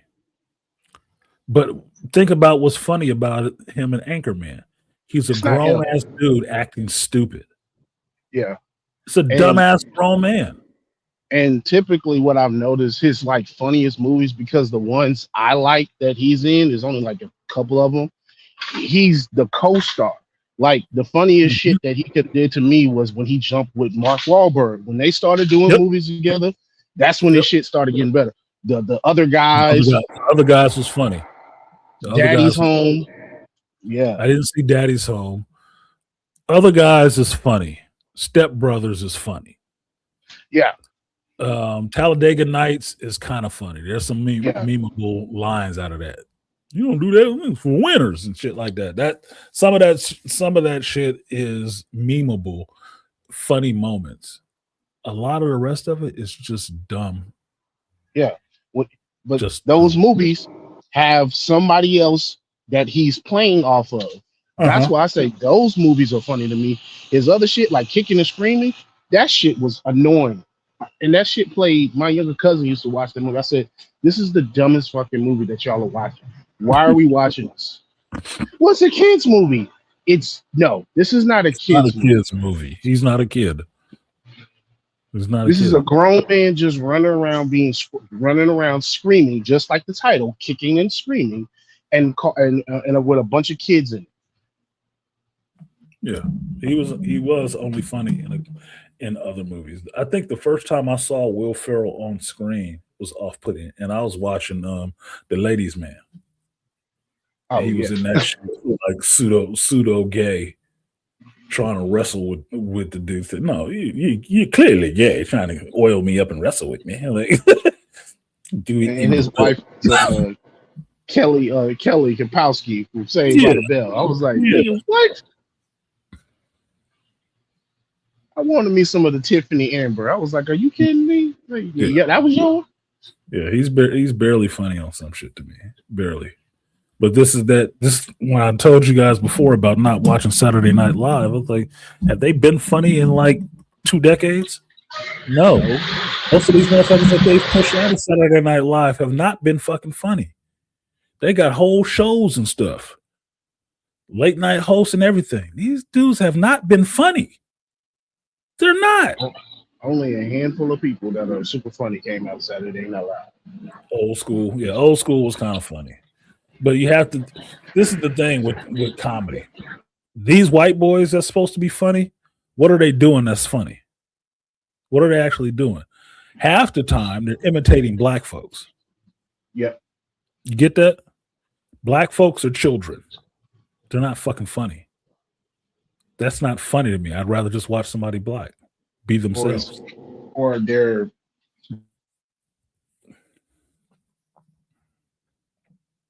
be like themselves. getting kicked in the nuts like multiple times. Yeah, pratfalls. Yeah. That's what physical comedy. Yeah, pratfalls and physical comedy. I like a good physical comedian, but that's understanding what type of comedy that actually is. It's like rap, understanding what's a gangster rapper and what's a party rapper. You know, it's for different purposes. But if all your humor is just a grown man acting like a child most of the time, that's stupid comedy to me. It can be funny in certain circles, not all the time. Like, say, Dumb and Dumber. Dumb and Dumber is stupid comedy. It's two grown men acting like Spectrum kids, basically. Just being annoying. It's kind of funny. It's kind of annoying, too. Especially when you take the actor that's in it. One, a really great physical comedian, which is Jim Carrey. Mm-hmm. And not Jeff Bridges. Jeff Daniels, thank you. Who is actually a pretty good serious actor. He could just do comedy. That's why. So that's it. So what you got, Beastly? You was entertained by me falling asleep on Nightmare Level 4. I quit, man. I ain't even trying to beat that shit. I was like, man, fuck this shit. Dude, I was playing, my blade was doing his thing, and I nodded off and I opened up, this motherfucker facing the wall doing all that. Like, oh fuck. These people relying on me to help them out. I'm attacking the wall. I'm in a corner. Attacking the corner. I was like, oh, so I still held the button down. Well, because that you can also do a solo, and see, I got my magic maxed out, and so I got her with like where you can do like the Aerodrit spin. You can do it like multiple times, and so I'm just circling around, teleporting around the map, drawing the zombies until like a kill zone. It's just the radius of the sword is increased, everything. So I'm just killing them in that circle, just circling around the map, killing, let them come into the kill circle, and I'm just on the killing range, and I'm just cut you in half. But I was trying to do that shit by myself, and I said this shit because I hate doing it with teammates now because they just dumb as shit. I'm like, oh god, I'm gonna do this shit by myself. Yeah, that solo. Did you solo? You have to solo with each character up the levels. I'm like, I stopped last night on Extreme. I stopped at Extreme. I was like, this is stupid. This is boring this way. It's boring this way. Blade was the only one to do it. Yeah, why would I want to solo anybody else? Solo 3, 4. I got to fight 2 bosses and all these goddamn zombies. And technically, what I found, because I maxed out the thing, so it's 4. I'm at max 40, right? Yeah. You can't load up everything on your character. You can't. You can do one thing maxed out completely. One skill maxed out completely because you only get 40 points. Mm-hmm. So what's the point then? If I can't totally max this motherfucker out, I'm always going to be at a disadvantage. You gotta, because what you have to do is you have to resell it so you lose the skill just to buy the other skill. Because I did that with, I was like, yeah, well, that's why fucking stupid. That's why I maxed it out, because I reset from other skills to put all on one skill to get up to Blaze, increasing his life steal. Right. But then I have to take it completely away from his Daywalker dash shit. So it's just all on one skill. Well, that's stupid. Who would build like that? You don't have enough available credits to balance it out between the two anyway. Because think of it this way. If you went 10-10 on the first two, it's only 3 levels, right? On your skill. You couldn't even open the last one. You couldn't. You would never be able to open the third tier on those. Right? If you went 10 on both of your 2 skills on the first level, you went 10 on both of your second skills at that level, you never get to the third one because you don't have enough credits available. You never touch that. So what? You get to make a trade-off. You get to take 5 off of the second tier of one skill and throw it 5 on the other skill. Well, then you can't even max out that skill. And then you can't max out that third one. So what's the fucking point? If you can't if it's not enough credits available to max out all of this shit, the hell are you playing it for? You're putting it at a disadvantage. It's always going to be stilted the wrong fucking way. It's already stilted in the fact that Blade is the best character to play that shit well. Punisher, which unless you upgrade him a lot, he's not even killing people when he's shooting them. Not with one shot.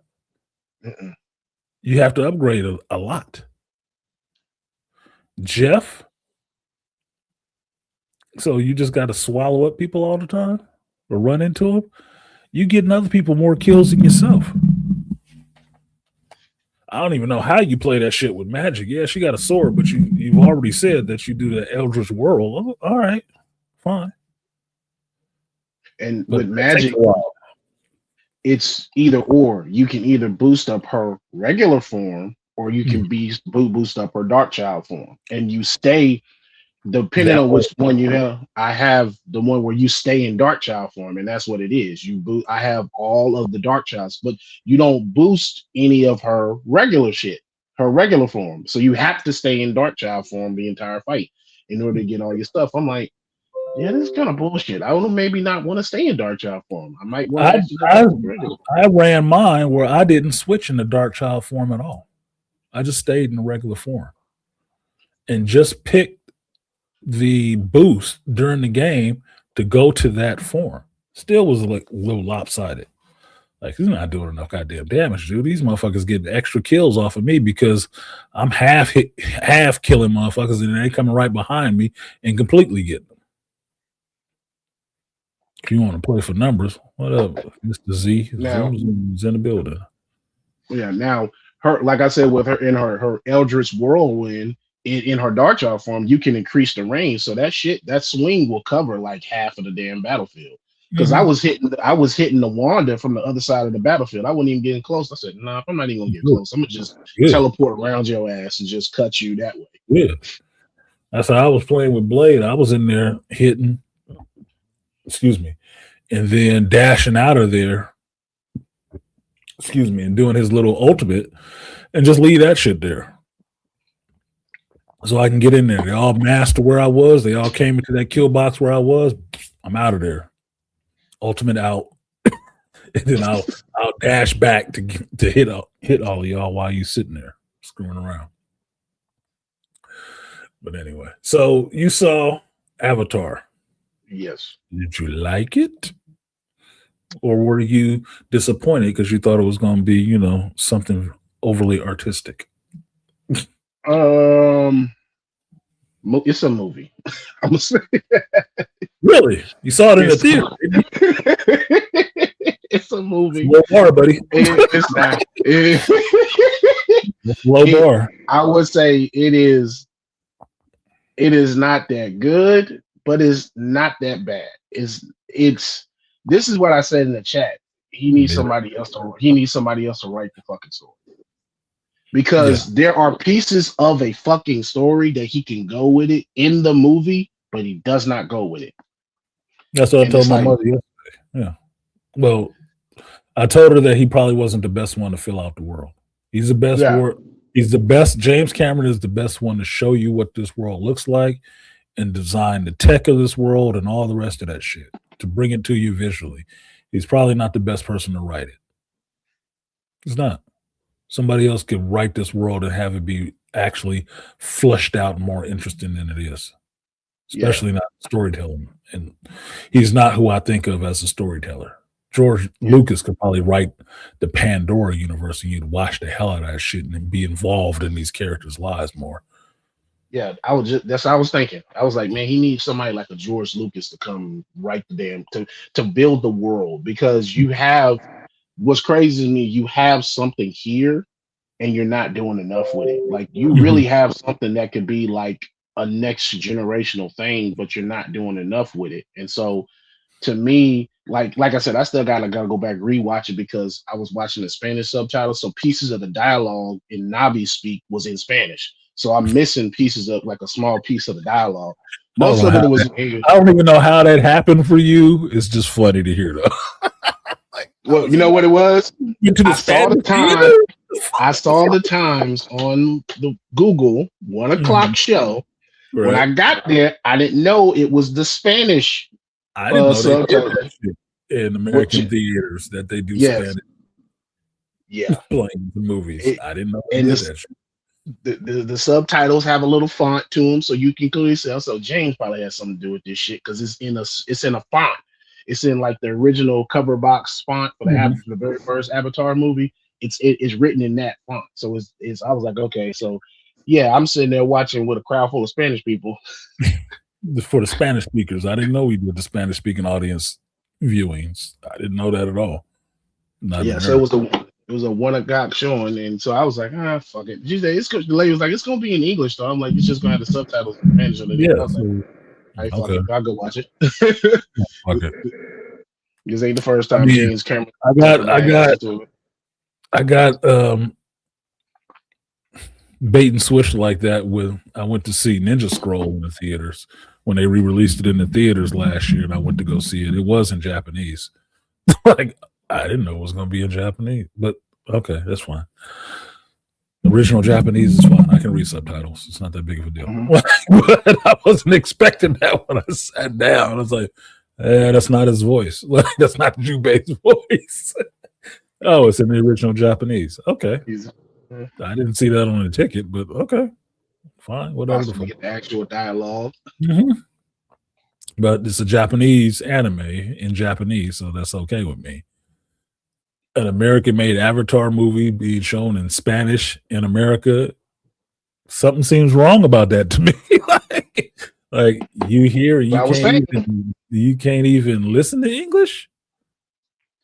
Is this all the DoorDash people going to see the same theater or what? The movie? And the crazy thing, they're speaking English in this motherfucking theater, so it's not. I probably heard Spanish like a couple of times, but that was about it. Yeah, something is not seeming right to me about that. Like Andre said, hope you see some nice Latinas in there at least. Be's in Texas. He better have some nice Latinas in Texas. Oh yeah. He should not be getting some of the cream of the crop coming through there. You just don't like just not in San Antonio. Look, you heard what I said, just not in San Antonio. Just not in San Antonio? No. Look, everybody was mad at Charles Barkley when he said what he said. I said Charles wasn't lying. What did he say about San Antonio? He says that women in San Antonio are fat and not attractive. I said he wasn't fucking lying. Some busted ass chicks in San Antonio. I don't know about now because they probably stepped their game up since Charles said that shit. But I heard it was nice in Austin. Texas. Yeah, but it's liberal as fuck. Is one of those trendy places now, right? So yeah, a lot of Californians, a lot of Portland, Oregon people live there. Yeah, some West Coast liberals escaping to Austin and turning that into a liberal spot. Take over your politics. It's nice out there. It's a nice looking area, but it's like it's liberal as fuck. I'm like, I'm gonna stay the fuck out of Austin. Only for maybe college. One of my favorite cute engineers is over there, Belinda Carr. She on YouTube. She a little cutie. Think she got a baby now and shit. An architect or some shit like that. Anyway, so it was nice. It could have been done better. Okay. About what I expected.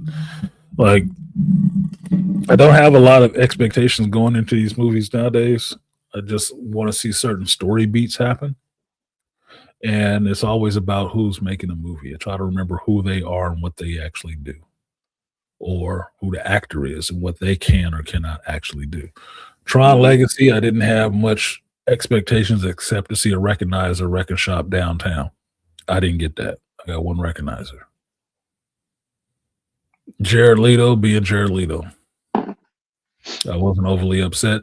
I just thought that the movie was misnamed, and there were some good ideas that needed an actual writer to flush out. Like I said, I would rather have seen more of the real world, in-game world war going on, or war between two companies happening inside of a video game, inside of those grids, as opposed to the shit that we got. Like, look, it's a light cycle in the real world. Like, I've seen Auto Man, dude. This is not interesting to me.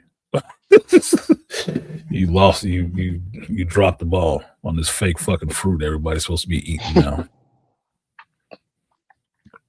You don't know what it's made of and what type of adverse effects is going on. Silicone, apparently. Like, yeah, we silicone this orange and it's real.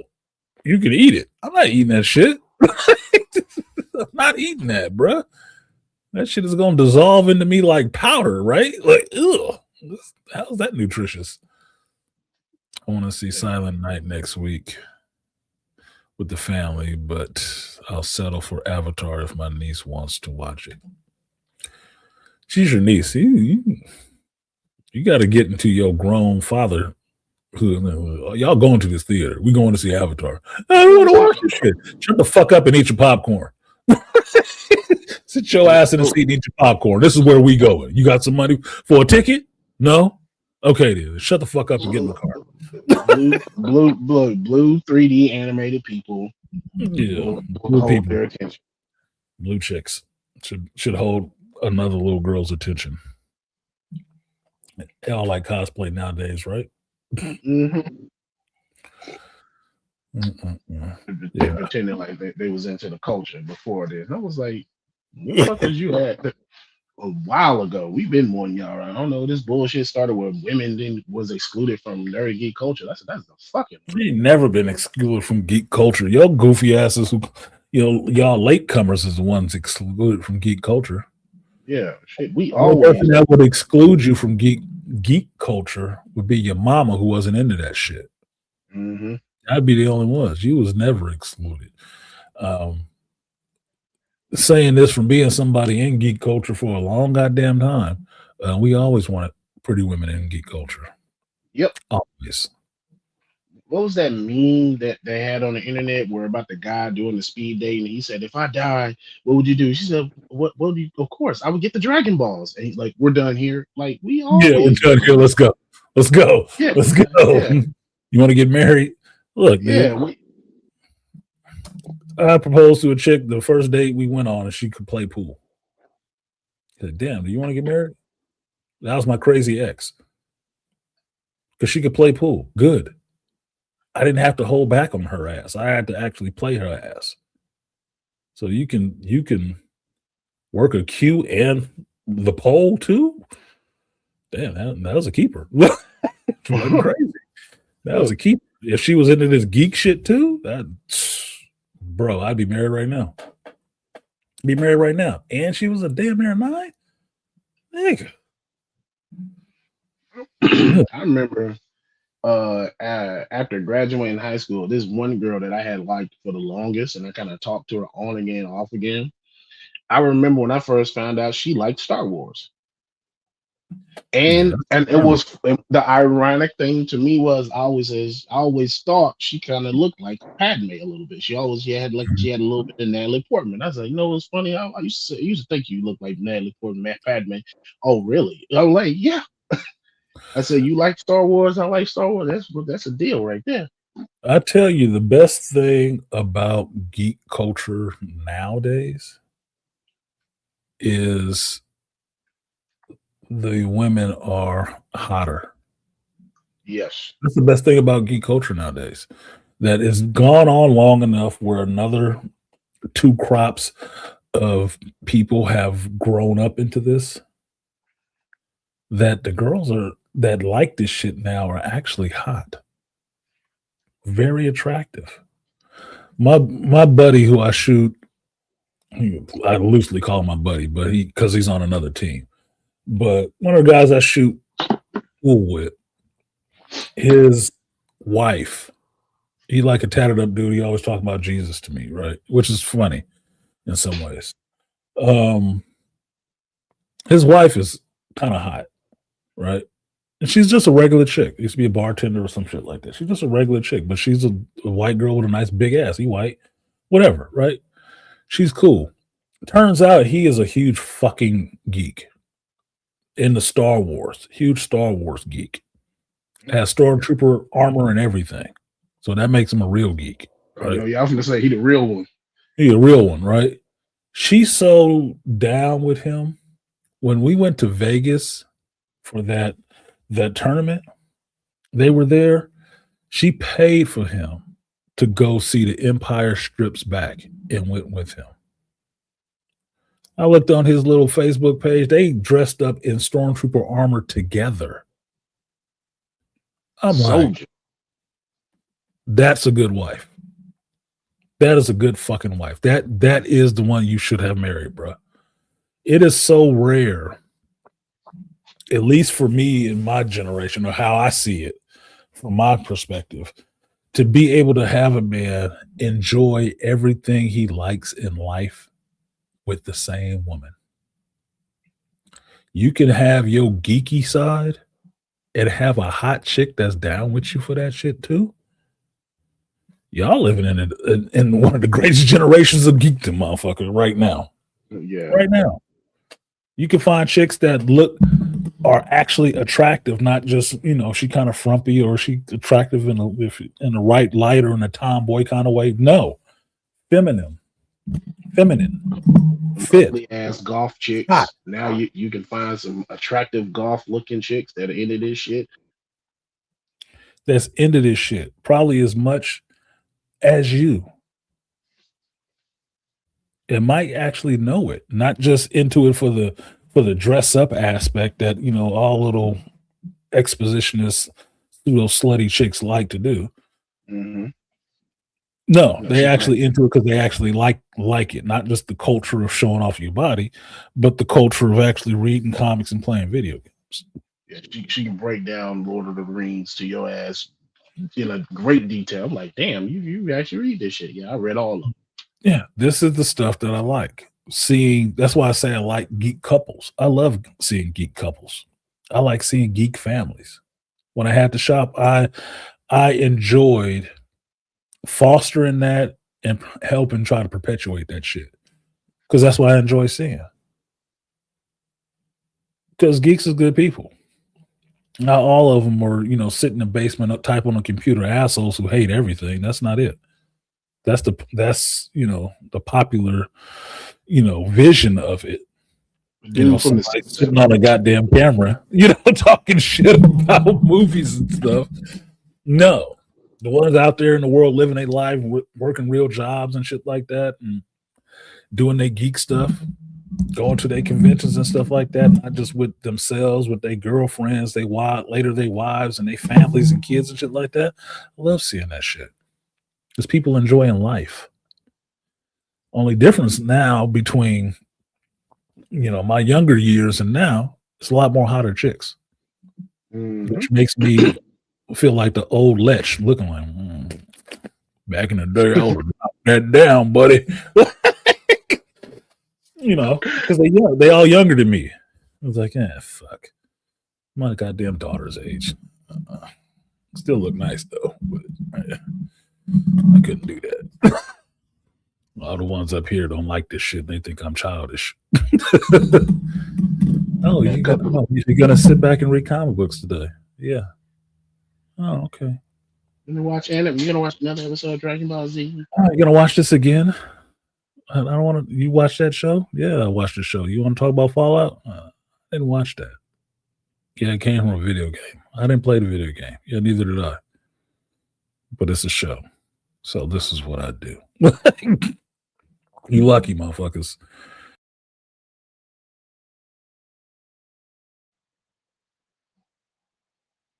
And now the takeover has begun. Artisan dropped off. Hold on. No, they didn't come get me. They didn't come get me. They didn't come get me. Look, you didn't hear what I said. I said, and now the takeover has begun. And now the takeover has begun. Your channel is mine. No, I moved my hand and hit the button on my mouse. Execute order 66. 66. Take his ass off. Nobody was really watching him anyway. Execute. No, I was gonna hit him with the power of one. The fuck out of here. We're the real geeks now. No, nothing's over till we decide it is. No, that was just me. My hand hit the mouse. Excellent, Mr. Burns. Mr. Burns' voice. Try to do my Palpatine. Now, the one thing that did take me off going to the fucking movies now is I don't like 30 minutes of trailers. I'm like, give me time to get to my seat. I'm usually there early, but give me time to get to my seat. I don't mind. Usually, you can tell how long the movie is by how long the trailers are. 30 minutes of trailer means it's probably about an hour and a half worth of movie. I'm like, Jesus Christ. I'm like, all right. I mean, I got to see the Odyssey trailer finally, but I was like, shit. Yeah, but it's a James Cameron movie, so you know people is really knowing people are going to. Companies understand that people will show up to watch a James Cameron movie. It's an Avatar movie. So it's like the Super Bowl. Everybody's trying to get their commercial because we're going to have the most eyes on it that we can get. Let's put it in front of Avatar so we can see all this shit. But that's usually the studio peddling his goods. They just get it. And then y'all get on out there. We got a ball in the house. Get out there. Show your ass.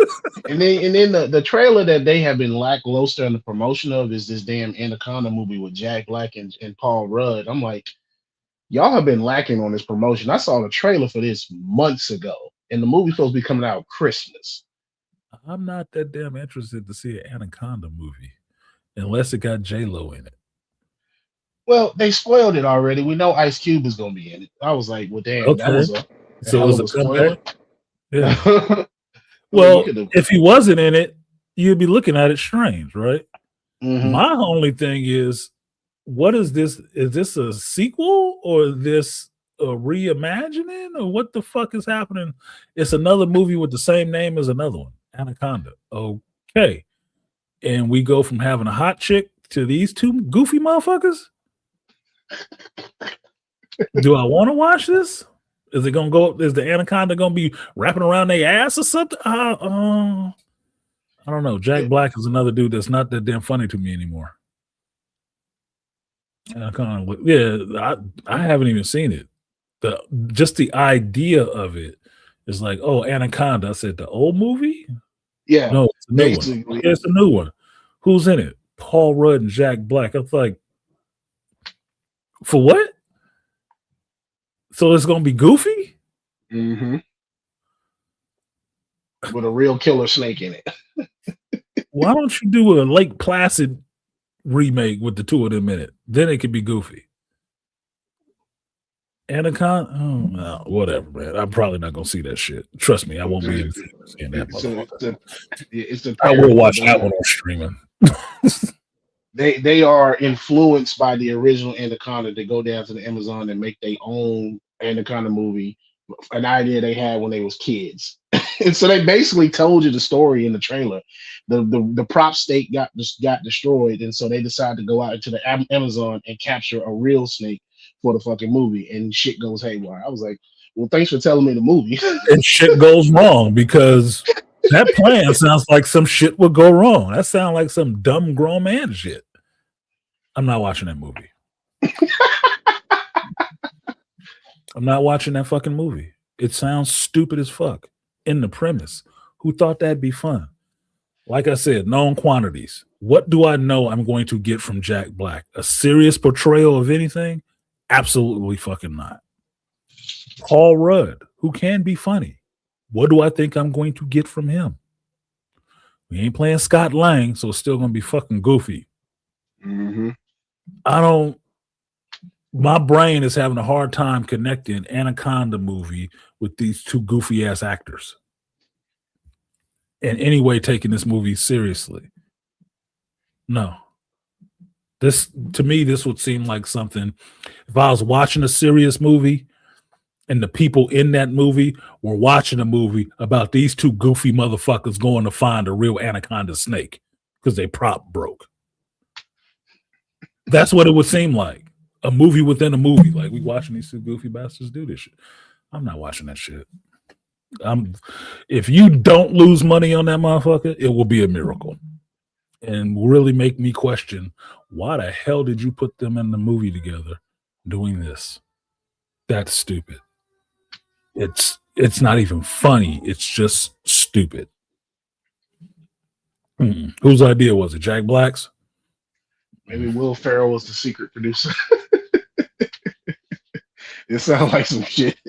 This sounds like some Will Ferrell shit. When I saw this, I said, "This movie sounded like it could have came out of Seth Rogen's ass. Could have. At least it'd be funny then." Oh yeah. You want to see something? You see that? See if it'll just the camera will focus. Terracons, terrorize. This is a Christmas gift. It's a gift, but I'll call it a Christmas gift from one of my competitors in pool. She 3D printed this for me. It's supposed to be a pocket marker. So, like you say, you're gonna shoot it in the 8-ball, shoot the 8-ball in the corner pocket. You have to mark your pocket in this league, right? So that's what it was gonna be. But this motherfucker came out so awesome and has all this detail on it and shit. I'm like, God damn, I think she might want to fuck me. I tried to offer her money for her. She turned it down. She said, "Oh, it'd be an insult. That was a gift from a friend." I'm like, okay, we ain't really friends yet. But all right, fine, fuck it. Thank you. That shit looks awesome. And I could probably never use it for what it was intended because it looks too good. It'll get broken. But I'm sitting here looking at it. That's why I hit my mouse because I was trying to avoid hitting the scorpion sitting on my desk.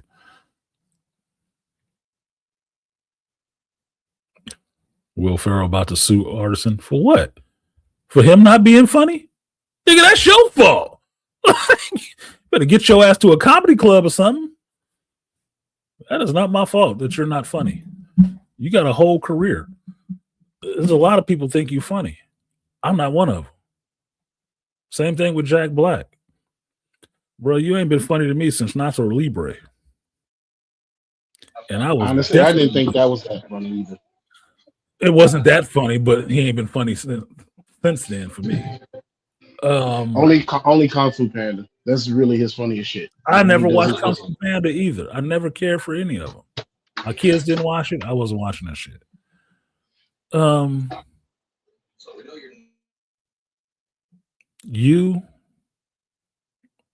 didn't appreciate you showing up in Mandalorian either. I didn't appreciate that shit. I don't give a fuck how much money they paid you. I didn't appreciate that shit. You weren't funny then either. You need to get to playing some Philip Seymour Hoffman roles, some weird killer roles or something like that. Be the villain because you're not funny.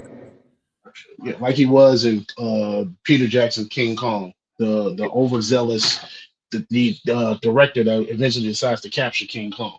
Yeah, he play that character. Yeah, I'm not feeling it. They keep putting you in these movies, and I'm trying to figure out which one of you in this Anaconda movie is supposed to be the lead. You or Paul Rudd? Who thought that either one of you headlining the movie was going to make money?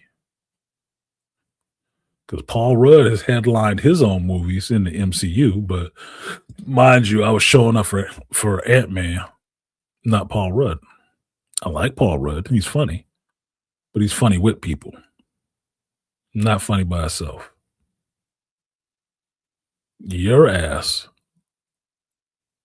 you funny with people. I'm not showing up for you. I can't think of a movie I've showed up for just you. He did a Gulliver movie. I didn't see it, and I like the story of Gulliver. Oh, So the Gulliver's Travel movie. yeah, Gulliver's Travel. So thankfully, I didn't see that one. Probably doing You a ain't lot miss of. shit. You ain't miss shit in that damn movie. He could play a creepy ass killer. This is the thing about comedic actors or stand up comedians. You get so used to seeing them be funny. You know the best roles that they can play? Serial killers, actual psychopaths, which will probably be closer to their real personas. Robin Williams as a killer is terrifying. Oh yeah, Insomnia. Exactly. Jim Carrey as a villain or a killer would be scary as hell. Scary as hell. Go there. And I'm not saying he has to be in a horror movie. No, it's not a horror movie scary. I'm talking about thriller, suspense movie, terrifying. Like, think the Cable Guy. He was scary in that, and he was still being kind of funny in some areas. That motherfucker could be scary. Yeah, the Cable Guy was close. He's studio no. Cable Guy was close. A lot of these Beastly fell off. A lot of these comedic actors can play dark really well. Really well. You'd be surprised. Like,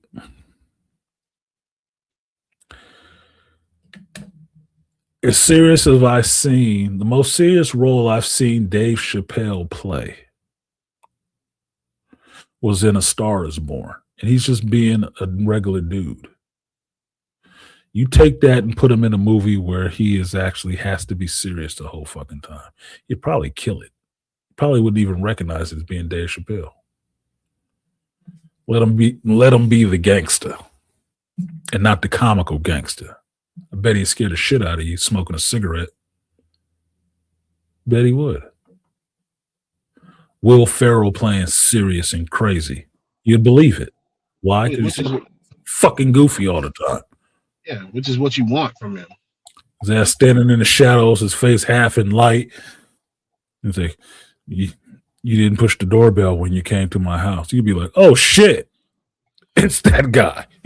a good example is Vince Vaughn when he was in Domestic Disturbance with John Travolta. He played a serial killer.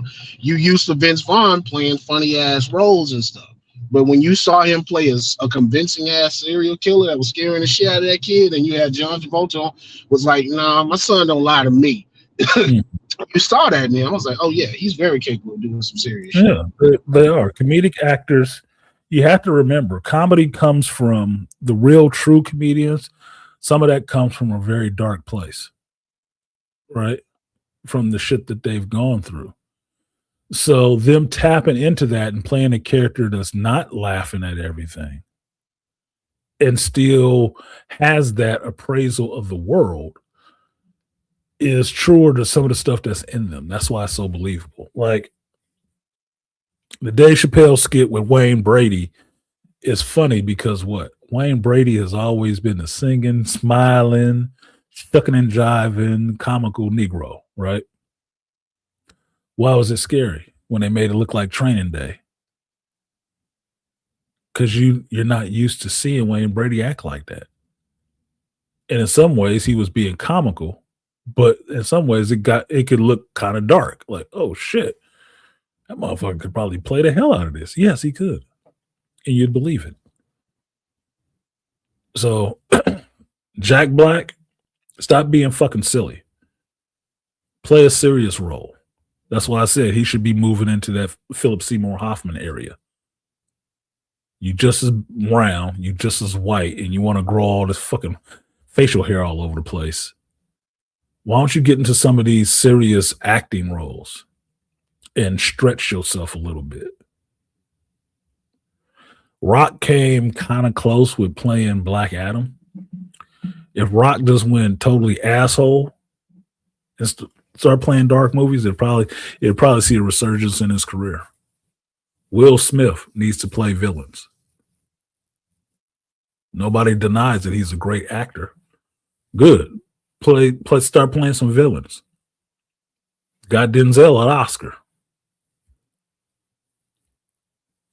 You hated Lonzo. You was scared of his ass though too. You hated and loved him at the same damn time. Hated and loved him at the same time. This is an actor I love, and he's playing totally opposite of what he's played this whole career. And that motherfucker is terrifying. You're gonna get a medal for this, son. The LAPD officer was shot dead serving an arrest warrant. He is survived by And look, and Denzel knew it too, because that's why he said the only way he would have took the role, he said that Alonzo had to die at the end. Because he said that motherfucker was too crazy to live on. It did too much. It did too much. Pacino did the same thing for Scarface, for Tony Montana. They took the roles because they said those people had to die. They could not live on. Yeah, that character had to die at the end, and that's fine. We can kill this character at the end. This will not be a sequel. This will be a one-off.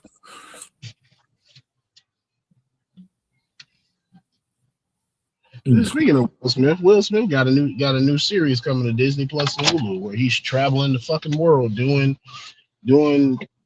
crazy shit. And he's been doing that. He didn't have this series on Disney Plus.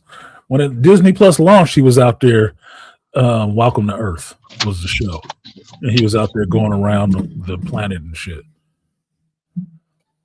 So unless they brought that back, I think it's another one.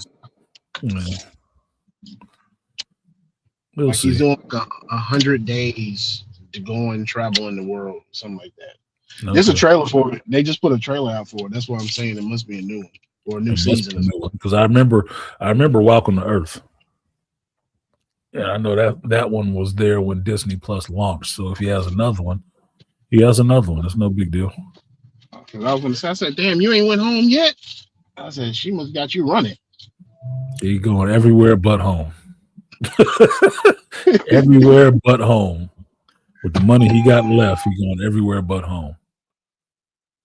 You might as well should have divorced her, bitch. But live your life, man. It's your wife. Do what you want to. Your marriage can work any way you want it to. It's your marriage. It's not mine. So you don't have to conform to my ideas. I'm just saying from male and business point of view, you should have got rid of that bitch. The dick sucking can't be that good. Even a young boy walked away from it. Even the young boy walked away from it. Will Smith been making trash movies for a while, and he's a decent actor. Yeah, maybe he should play a villain for a while. He hasn't been making trash movies. It's just his movies have been getting shit on. Because, mind you, the year he slapped Chris Rock was the year he won an award for King Richard, which was a good movie. He's been making good movies. It's just Hollywood and that establishment is tired of Will Smith. I wouldn't say necessarily the audience is finished with him as much as The Rock. It's just those are two black men in Hollywood who've amassed a lot of power, who can make their own features and call their own shots and shit like that. In Hollywood doesn't like that from black dudes. They don't. You don't see the same outrage coming from Seth Rogen and Evan Goldberg, even though they have the same kind of power. You don't see the same hatred. But The Rock and Will Smith, both at the same time, apparently ain't no good in Hollywood no more, even though they are proven box office blockbuster moneymakers. They're just not any good anymore. All of a sudden. And no movie works. Now, I don't know if that's the audience that's just turned on them or went a different direction, or it is actually collusion in Hollywood to constantly put this negative vibe out there about these dudes. I don't know. Can't say. But I know I hear more negative about them now than good. and not because they've done anything really negative. They're still doing what they've been doing, which is giving the fans. Hollywood don't like giving the fans anymore. They only like preaching to fans about politics. Yeah, I think the fans are more forgiving of Will Smith due to his current situation than they are to The Rock, because it's The Rock who I hear them talk the most shit about. Yeah. Will, they just understand, damn, Will is in a fucked up relationship with a woman that don't love him, and he need to get the fuck out of that. But they can't respect him for that shit. Yeah, they can't respect. That slap to Chris Rock's face kind of did it for some people, because you won't deal with this disrespect at home, but you're gonna try to check another man on camera and embarrass everybody like that. I'm sure he wish he could take that shit back. I'm sure he does. I'm still of the mind to thinking at first it was probably staged, because who would ever think of doing something like that on live camera? Even a trained film and television actor, who would ever think of doing something like that on camera? Mm-hmm. That was just stupid. You must have been high, dude. Just say you was on drugs that night, and everybody would probably forgive you. I was high. I was high and out my fucking mind that night. I'm sorry. I barely remember that shit. Because I think Bad Boys 4 still made money. It didn't. I don't think it lost money. I think people still went out and saw. I think he still gets support. I think because I'm a Will Smith fan. Like, so I would imagine, especially millennials, because we grew up with Will a lot. Like, I remember when Vince Staples was on the Breakfast Club and he was talking about, and they was clowning him because he liked the Will Smith song. I said, because that wasn't made for y'all. That was made for us. He said, get jiggy with it and fucking Miami. I said, yeah, that was our shit. I like them fucking songs. I don't care what nobody said. I would play fucking Welcome to Miami anytime I'm going to Florida. That shit is blasting. I'll play Summertime every summer. That too. I can play Parents Just Don't Understand. I'll play Nightmare on My Street during Halloween. But me and Will Smith have grown up fucking together, dude. Yeah. From when he was rapping, went broke rapping, to start acting, made something out of himself acting, to his first forays into acting. I've been there with Will Smith the whole time. I don't have a problem with Will Smith. The thing I disagree with Will Smith on is how he handling that situation with his fucking wife. But that doesn't mean my disagreement with him on how he handles his personal life does not affect me enjoying him as an actor, because he became a hell of a fucking actor. I think he's a better actor than he was a rapper. Like, get the fuck out of here. But he can still rap too. So it is what it is, dude. Some people can transition in their career because they have that much talent that they can move and do different things. I'm not mad at them for that shit. I just don't. I might have liked Jada. Jada is still pretty, but Jada is fucked up for Will right now. She is doing way too much to try to ruin that man. I don't appreciate that shit that she's doing. No, man, that's an embarrassment. You were Hollywood royalty. You were the icon of what black couples should be, and you came out and did this shit.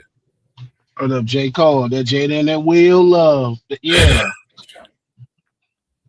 Yeah, that was... This motherfucker ain't did nothing but elevate your career. It don't matter if you never want to marry her. Her ass and Michelle Obama need to both get slapped in the face. You throw Aisha Curry in that list too?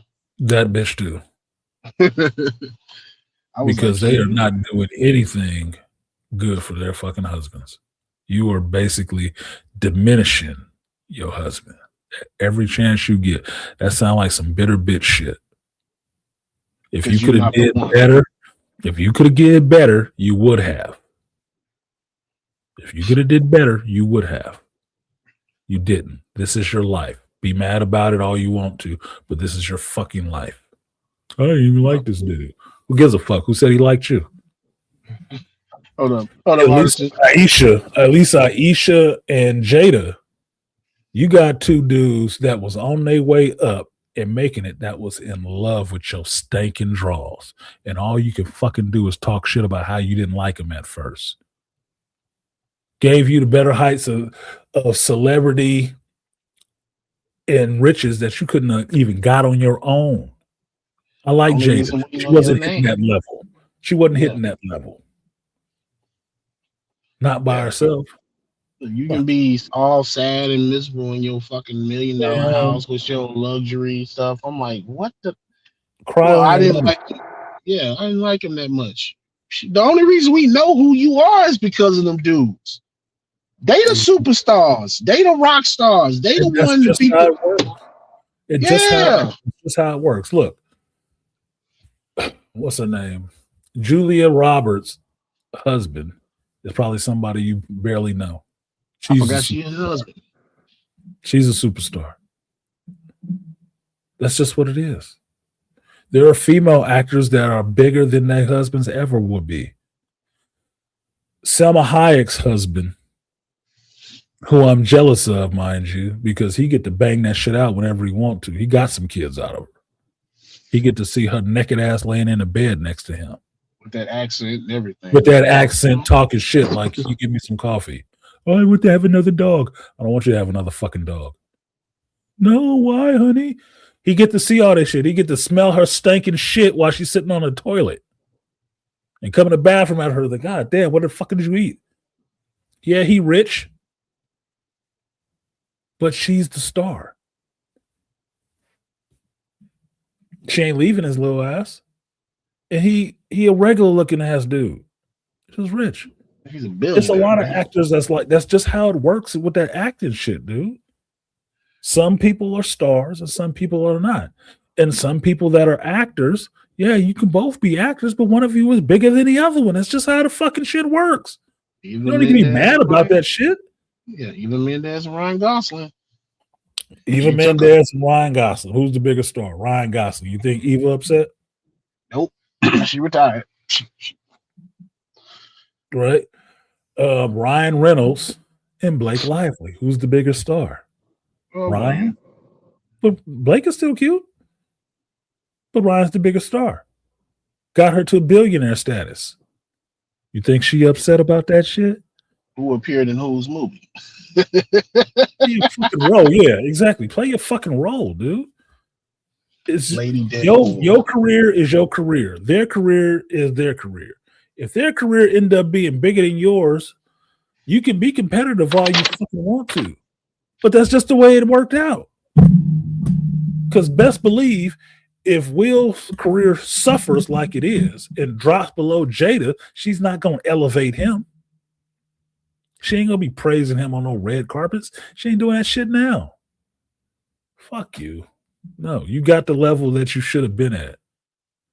Same thing with Aisha Curry. If your ass could dribble balls, Steph wouldn't fuck around on you. Shit, I'm just saying.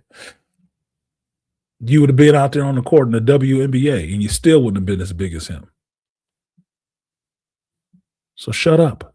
I don't care about what you have to say. You're not a celebrity. You're somebody's wife. Be that. You're Steph's wife.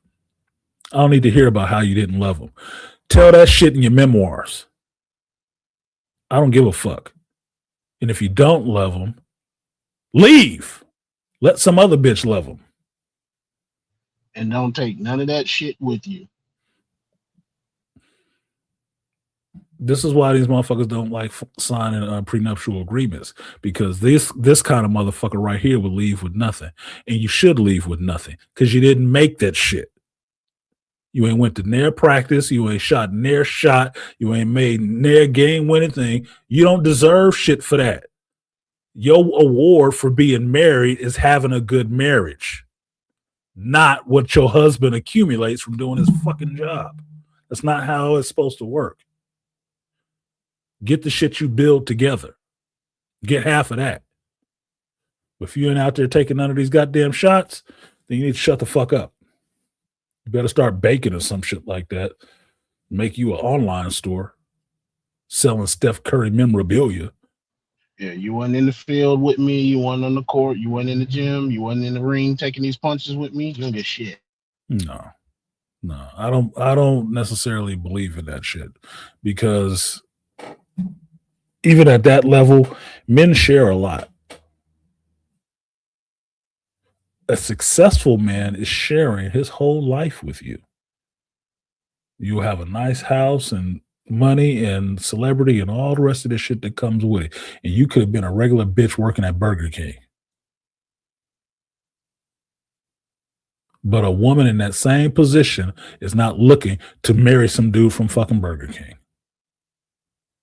and thinking he entitled to shit, but service her.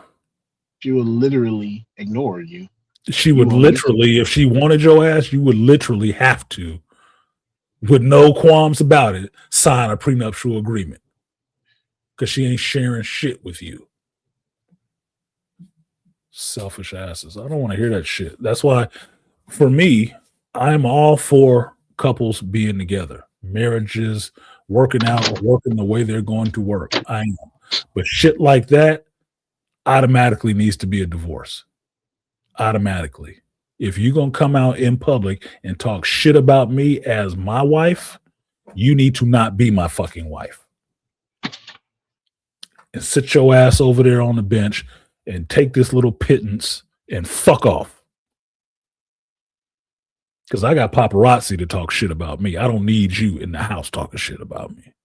I never really loved him. Then get the fuck on there. Why are you here? Yeah, I got to deal with enough critics in the world. Like I said, you can't unsuck this dick. Beat it. Beat it. The fuck on. Don't need that shit in your home. Don't need that shit in your home. You don't need that shit in your career. You don't need that shit tarnishing just your image. No, fuck you. Yeah, a pittance, Andre. Look it up. Because in the grand scheme of things, it's little shit. Your piece is more pricey. Fuck them. Yeah, you got to deal with enough shit. You got to deal with the criticisms and the critiques of his gameplay. You got to deal with opposing teams on and off the court. You got to deal with coaches.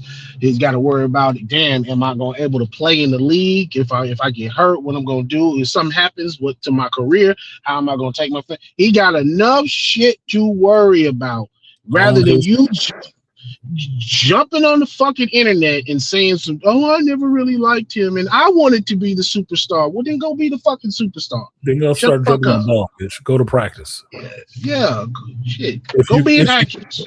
If you can make that team. No, go do some fucking work. Entitled shit. This is what I'm seeing that turned my stomach from the 2000s on till now about seeing this entitlement culture, especially with women, right? Women with male egos. I put up on Facebook, or not Facebook, Instagram, these videos that I like, and the website is Karen's Doing Bad page or something like that, right? And I put it up on my Instagram, and it's people porch pirating, stealing a box off a porch, right? In full view of a Ring camera. And some of the videos flipping off the Ring camera, looking right at it, like, what you gonna do about it? They grab this box and try to run off the porch. And most of the time, it's some overweight ass person, male or female, somebody overweight, which I think is interesting, psychologically interesting. Well, the package within a few feet of the door blows up and sprays their ass with paint. Now they're mad and cussing at the Ring camera. And in some instances, calling the police to try to complain about the fact that they stole somebody's package off their porch and it blew up in their face. And now they're mad that they're covered in paint. And they want the owner arrested because they got covered in paint.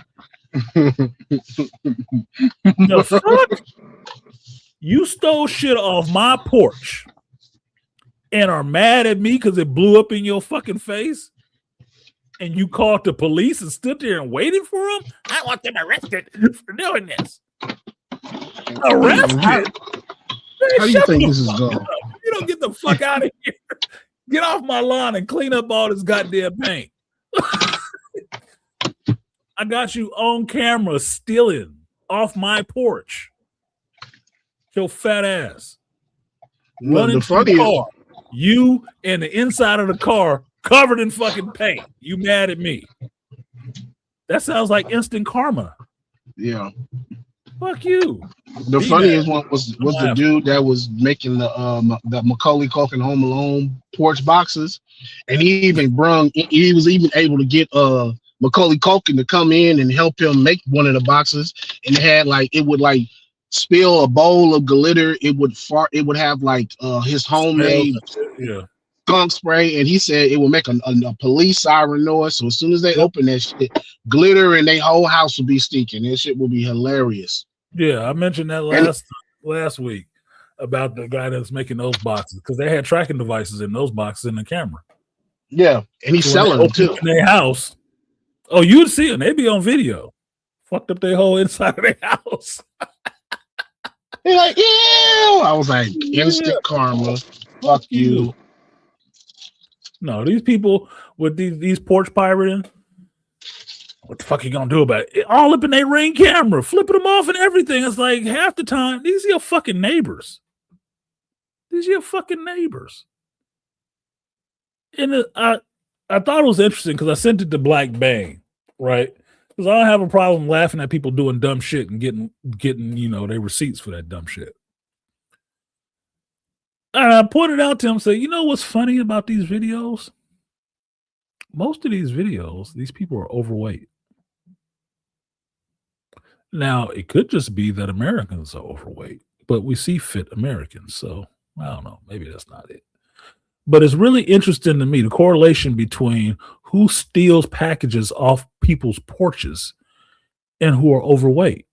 And they're not usually going to busted ass cars. That's the other funny thing about it. This one chick looking all sporty and shit, trying to jump in a fucking Charger, stealing packages off somebody's porch, and you got a whole fucking Charger out in the driveway. Huh. And blew up in your car. Good. To me, it lets you know the mentality. You're too lazy to buy your own shit, apparently. Because it shows you're too lazy to fucking go to the gym and take care of yourself. So it just should be easy for you to steal from somebody else. And the fact that you had some repercussions for stealing from somebody else, you're upset about and want some police action taken. You want some justice taken for your injustice acts. The results of your criminal activity. Yeah, shut the fuck up. What I haven't seen is a cop drive the fuck off when they show up. Like, what? We're gonna have to arrest you, ma'am. Yeah. You got the right to remain silent. Go ahead, turn around. Yeah. What did I do? It's a bunch of women too. Bunch of women. So, interesting. Bunch of overweight women stealing shit off of people's porches. Because they saw a big box on somebody else's porch and they just had to have what they had. Huh. Interesting. Easy to save money when you're stealing. Is it? I think you got to work harder. Well, they have to do, in most cases, they have to do what they should be doing anyway, which is having a big ass running. They can run and try to get that package away from the porch, but you can't get your ass on a treadmill.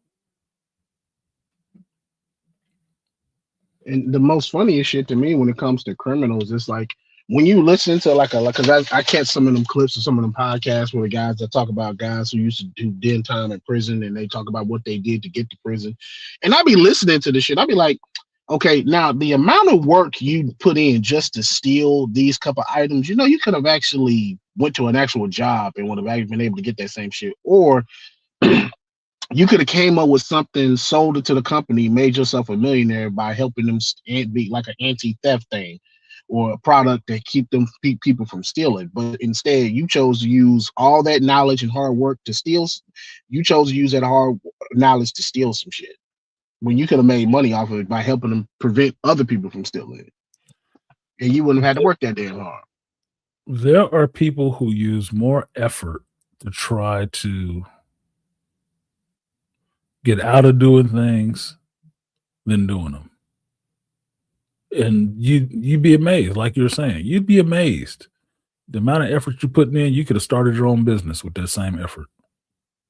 Doing the same thing you're doing right now and profited off of it.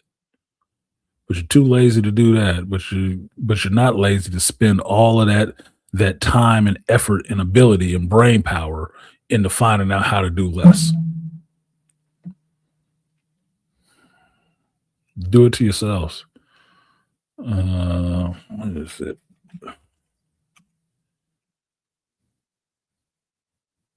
No, not that Karen. Wrong Karen. This is the Karen that owns a sword.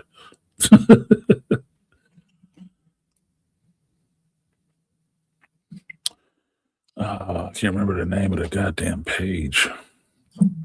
Wait a minute. Send my messages. I'll show you some of this shit so you can see what I'm seeing. So you don't think I just have something against overweight people, which I don't need to. They have something against themselves. What the hell is this page called?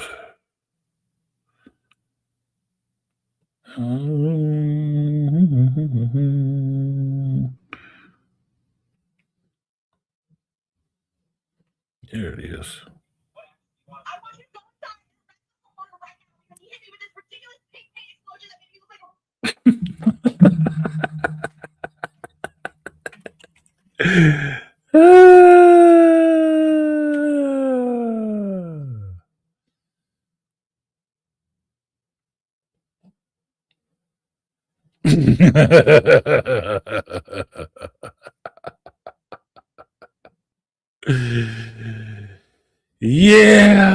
Yeah, bro.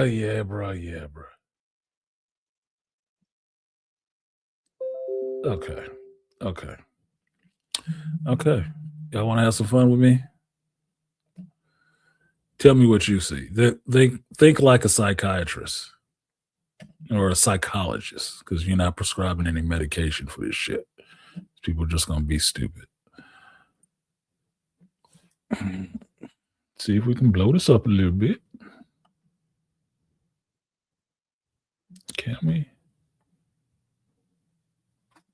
No, can't blow it up any. God damn it. Pink paint explosion that made me look like a rolling. Is that a download button? Hold on a second. Maybe I can get it on another screen. Oh, I can. You fucked up now. You done fucked up now. What action do you want? I want you to go inside and arrest. Okay, the name of this page is Karen Rampage. Which is a good name for it. Stop sharing that one. What's a good ism?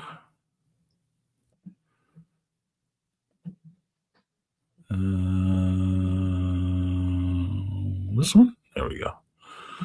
All right. I think Beastly's still here. Yeah, I'm here. All right. This is the one I was looking at that I was talking about with Black Bang. What action do you want? I want you to go inside and arrest the homeowner right now because he hit me with this ridiculous pink paint explosion that made me look like a rolling strawberry festival map. Now, you see how big this bitch is?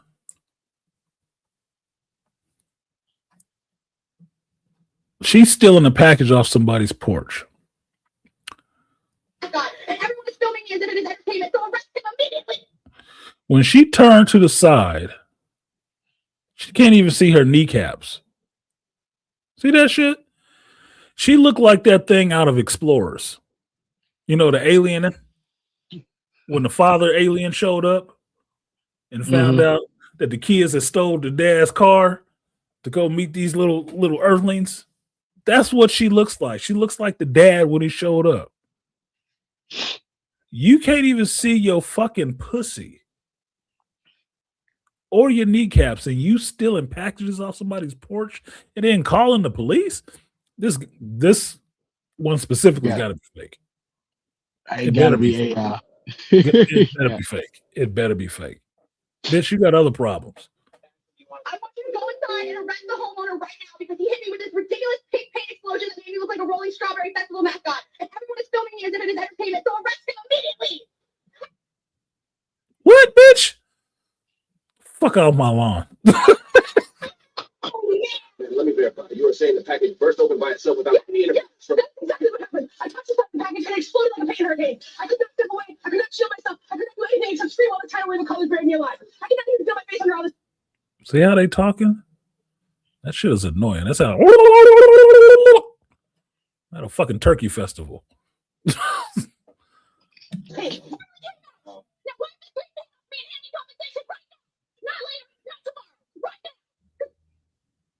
Compensation?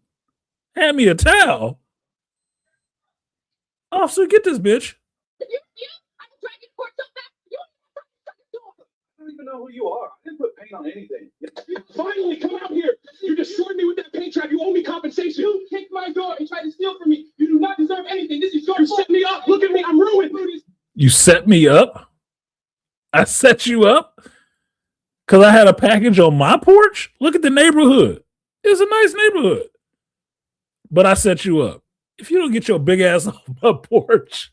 So every time you show up here, get off my... I'm not leaving until you pay for what you did. You need to do something right now. This is the respect. I will not stand for it. Man, does this package belong to you? This shit gotta be AI. You provoked me. You set me up. You did that to yourself. You need to get off my porch and charge them all to this whole department. Man, why were you opening the package addressed to someone else? You slid it open yourself, ma'am. The label says Han Park, 4 doors down. Is that your name? No, my... Why, Joe? Stupid shit. I couldn't believe that shit. Couldn't believe it. This is what I watch.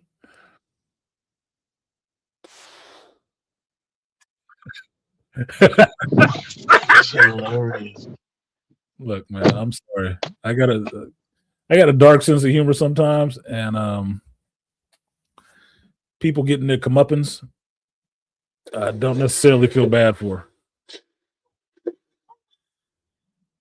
I don't feel bad for people getting their comeuppance. Doing some shit you wasn't supposed to be doing and getting fucked up in the process is not my damn concern. Or you getting fucked up in the process is not my concern. I'm not liable for shit but having a good laugh on your ass. Because you should have been doing it anyway. Yeah, swipe or no swiping. Yeah, I'm gonna get my 7 laughs in.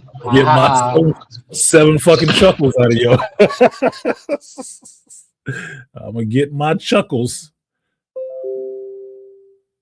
And depending on how funny the shit is, I might be on the floor dying laughing. So I'm really gonna probably get about 12 for the motherfuckers. If I had a house and a ring cam recording that shit, you'd hear me laughing on the ring cam. You'd fucking hear me laughing on the ring cam. I'd be laughing my ass off at your ass. Clean that shit up. I was just gonna say that. Yeah, you gonna clean that shit up? Look at the mess you made. I'll be taunting the fuck out of them.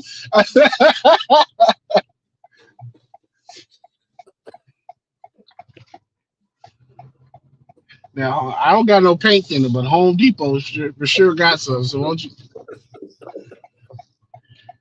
Huh? Are you kidding me? It's in my mouth. Oh my gosh, what is this? Who does that?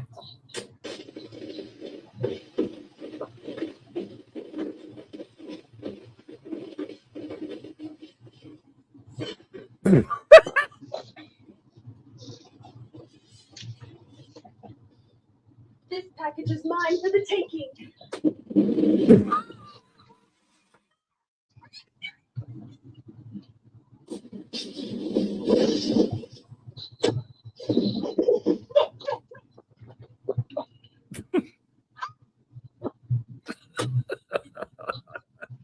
Fuck them people. No, it was the one where the brother black, the heavyset black dude tried to steal something off the other dude's porch, and he hit his ass with the burn shotgun blast to the back. He caught his ass. He said, yeah. He said, he on the floor hurting. He like, I said, no, you be all right. Put my package back. Yeah, the other one was motherfucker was talking shit to the dude on the porch for the ring cam. What did he say? You can run faster he was talking shit to the dude over the ring cam, watching him try to he went he went up the steps. He said, no, you need to exercise, man, big man. Exercise. Yeah, nope. You can have it. You need it. You need that exercise. That shit is just wild to me.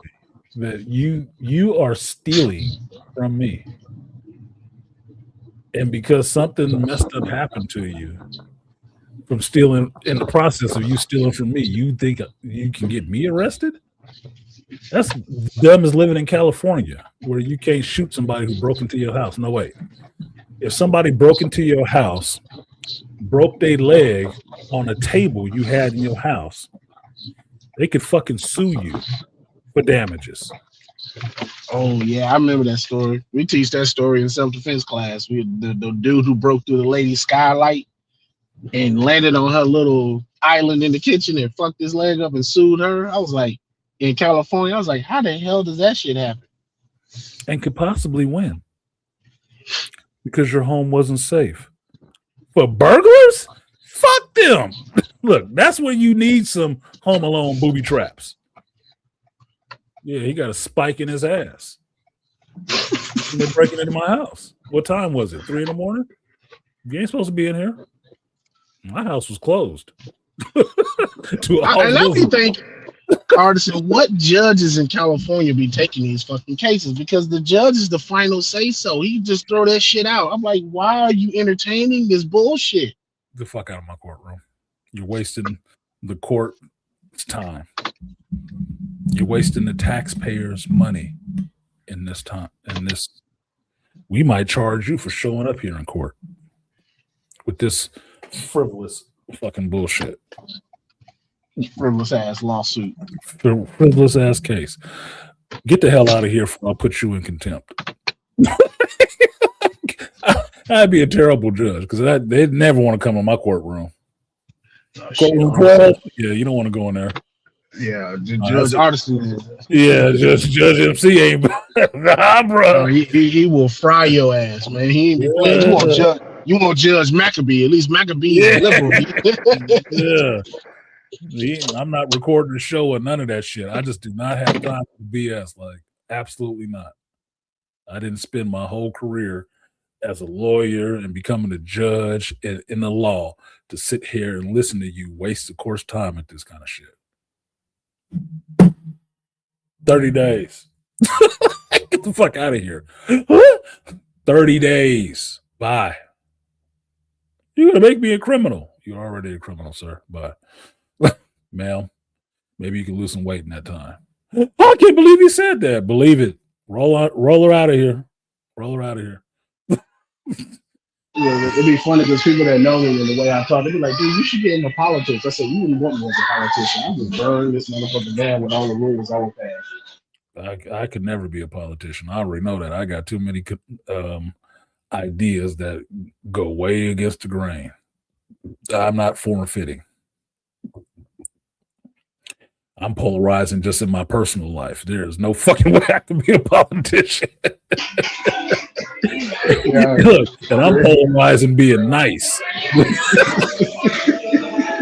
Just being nice, and I can get 5 to 10 haters already. No, bro, it would not work in politics for me. Political career is not there because accountability would be the main running platform. You heard I was just talking about big people. They wouldn't like that shit either. Oh, he's fat shaming. I'm not shaming you. You shaming yourself. I didn't make you that way.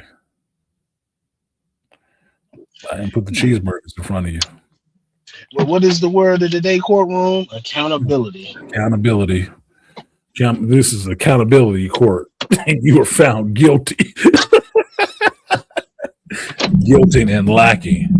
They wouldn't even know my name. They would call me Judge Accountability. Right. That's Judge Accountability's courtroom. Yeah, you can't go in there. Beast of accountability. Nope. Shit, look, and I will purposely put that bitch at the end of the fucking hall. I want the last courtroom because I want that last walk. I want them to know the psychological torture of walking down that fucking hallway to my courtroom. I want it. Every piece of it. They know your name on the streets. Like, who you got? Oh, I got Judge Beast. Oh, goddamn. Don't go in there, man. Don't go. Just please. They go in the courtroom. It's so hard to say goodbye to yesterday. Because they know what's about to happen. Yeah, don't go in there. That motherfucker, it's not okay. That motherfucker be on one. They be talking about me like they talk about in the Marvel comics about criminals doing crimes where in Hell's Kitchen with the Punisher around. Don't do that shit. Oh no, don't do that. That motherfucker will kill you. You better stay in town with Spider-Man. Yeah, you better stay in Queens, motherfucker. Queens. Because not just the Punisher, shit. You got to deal with the devil's Hell's Kitchen too. He said he gonna get killed or get your ass go to the MRI or some shit. Don't go your ass to don't do nothing in the kitchen. It's not okay down there. The motherfuckers got anger issues. Hold on. Wasn't there a comic where the villain said that shit to me? Yeah. Anger issues. That was that Ant-Man comic where the villains are sitting around talking about their organizations and where you don't go. In Hell's Kitchen, you don't go. And you see the Punisher anywhere run. The fuck out of there. Fuck with Spider-Man. Fuck with Spider-Man. Get the little webs and the stupid jokes. But you cool. That devil in Hell's Kitchen, yeah, fuck him. Because he got anger issues. He's going to beat the shit out. You never know what you did. Punisher, run. Just run. Like an agent, man. Just run. You kill everybody. These guys don't come back. And the motto is shoot first, ask questions later. Yeah, shoot first and get the fuck on. Yeah, no, you don't even ask questions. You just leave. But yeah, that's that courtroom. Oh yeah, it'd be like that. Yeah, don't get his courtroom. You don't want to be in there. Fucking the fucking court stenographer will be telling you don't go in there. You don't want that shit in there. It's nothing good coming out of there. Yeah. Look at that court like the Hell House. Because I was working before they let me go at that job, I was working my way up to fucking be a caseworker. And I said, oh shit, Mr. Beasley gonna be a caseworker. He said, you gonna fry people. I said, fuck yeah, I'm gonna fry your ass. As soon as your ass ain't doing what you're supposed to do on this paperwork, I'm telling the judge, oh, he ain't doing X, Y, and Z. His ass needs to stay a couple more months. Look, your ass will be hung out to dry. I said, you do what the fuck. Look, go to bat for you on some bullshit. I'll never go to bat for you on some bullshit. I don't co-sign people bullshit. I just don't. My rules are simple.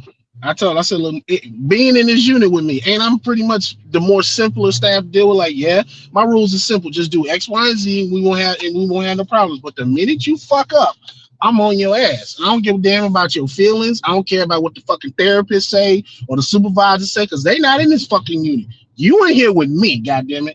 And I got to deal with your bullshit. They don't. They deal with your shit for like 15 minutes out of the day, at the most 30. I got to deal with your ass for my whole goddamn 8-hour shift. Sometimes 10, 12 if I got to stay fucking over. So yes, you're going to do what the fuck I got to say, or I'm going to just light your paperwork up.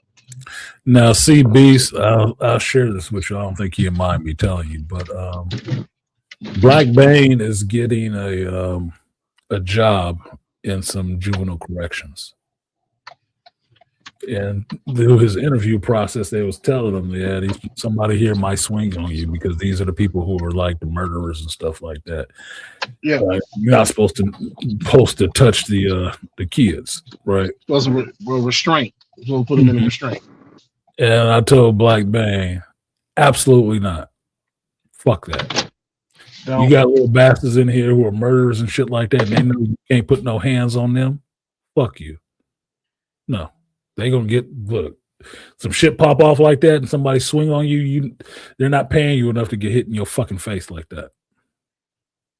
On the free ski. No. Absolutely not. And Bang, you seen Bang. Bang is a big 5'10, 5'11, 300 fucking pounder wide like Charles ass. Somebody gonna swing on his ass? Okay. You can't be telling me, no, you can't put your hands on them. If they keep their hands to themselves, they don't have to have hands put on them. And he's in Texas, right? Mm-hmm. Yeah, so he would have to follow the MANT training, and whereas you can't fucking hit them, you can't take them to the flow, you can't take them to the wall, you can barely put them in a fucking chair. You just have to restrain their ass. And so I said, nah, I wouldn't recommend that shit because the people that I work with, most of them are fucking quitting. I just talked to the dude that I was always in. Me and him was always in. He said, man, I work at a fucking high school now. He said, I took a hit on the pay, but he said, fuck it, I'll make it up. He said, they trying to change the rules and shit. He said, no, hell no. A punch to the throat will be really advantageous. Yeah. You never know how much you love breathing until you can't. And see, and because they have cameras now in these places, they watching everything you do just as much as they watching everything them do. And if the shit don't look right on camera, they liable to say what the fuck you did, because that's what happened with me. Why I ain't there no more. Kid punched me, and because they said, well, it looked like I did something wrong first, even though I didn't initiate shit. The dude jumped in my face. They said that there was a certain expectation. They said, no, you're gone. I was like, okay, well, fuck it. That's bullshit. No, you can't look, even when I worked retail, and this is face-to-face on the floor retail, they told you you're not supposed to put hands on the customers. If the customer don't touch me in no way like that, then they don't have to worry about ever getting hit. But I am not there. And I don't care what you fucking paying me. I am not there to have people trying to put their hands on me. That's not what I'm there for. If you act like you got some goddamn sense, then we can all get along fine. If you don't, that's going to be a problem. I was not raised to just be turning the other cheek. No fucking way. I told you, just working the retail job, I had a dude grab me, turn me around to face him. And I looked him in his eyes and told him to keep his goddamn hands off me, and he was terrified. No, I told him, don't fucking touch me. He was terrified and wanted to call a manager or some shit. Oh, God, he threatened me like he was going to hurt me. Goddamn right. The fuck you grabbing another grown man for? I can't grab one of these women in here without a cop showing up. Fuck is wrong with you? Who did you think I was? Don't do nothing to get your ass fucked up. You know better, even on the streets. You know better. There's certain people you don't be fucking touching on. I play pool in many a bar. And I had to tell one of the dudes that plays against me on the team because he was getting too friendly. I'm like, don't touch me. Stop touching me. Nigga, I act like I'm a porcupine. No, I don't like that shit. Not okay. Not okay. I give you no permission. Anyway. Yeah, so I'll tell Black Man, I would highly recommend against it. Yeah, he's getting a job, so he's fine. But I'll wait to hear about who got punched. Who got punched? I'm waiting to hear that shit. because I know that Yeah, his tolerance is good because he's been a bouncer and shit like that. His tolerance is really good, right? So I'm not worried about him just hauling off and hitting somebody. But Chris, come on. somebody is gonna try. Hurry up, Chris.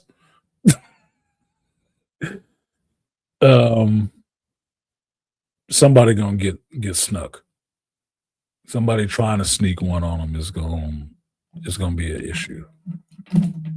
He's going to the corrections or the probation.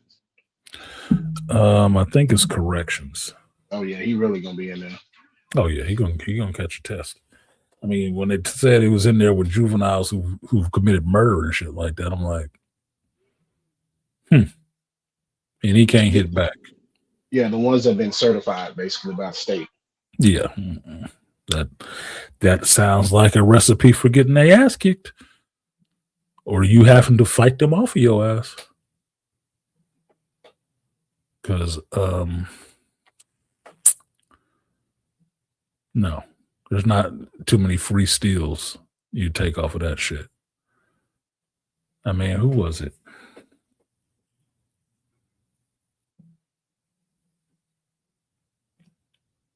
I think it was Dr. Rosalie told me that story about not paying attention where she was. And one of the inmates rushed her or some shit like that, hit her in the head and some shit. I'm like, see, I don't agree with that. I do not agree with that restraint policy in that sense. You need to be able to defend yourself. I don't believe in people taking the ability for you to defend yourself away from you. That never leaves you. That's always on you. If you was naked in the woods, you would be able to figure out you need to defend yourself. That is not something you can give to me or take away. No, that's always going to be on me because that is my person. You don't own that.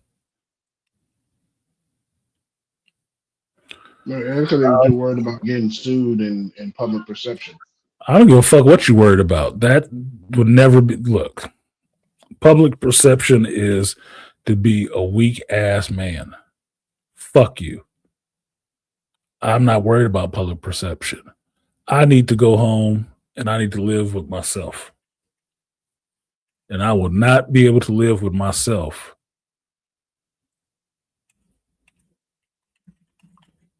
in a real way if I allow somebody to be fucking swinging on me at work and not doing anything else. Hell no. Hells to the no. That is not acceptable. No permission, no consent.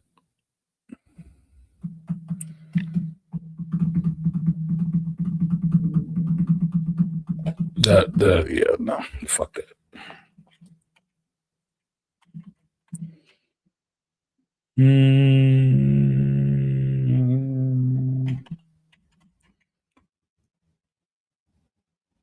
Where's this motherfucker?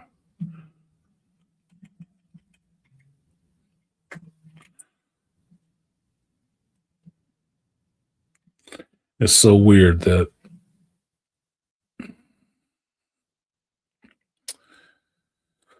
there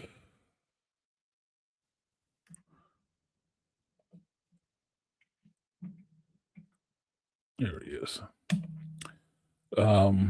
When I pull up Instagram on my computer, it goes to the stand-up comics page. I don't remember the password for that one, so I don't log it out. But it doesn't have the same friends list as my personal page does. So I'm trying to find Black Bane, and I'm like, couldn't find it really. Okay, that's a good highlight. Yeah, this is a good highlight. Yeah, it's just to get the feel of some shit. All right, Andre, I'll share this with you. Not this. So that's Black Bang doing one of his elephant lifting techniques.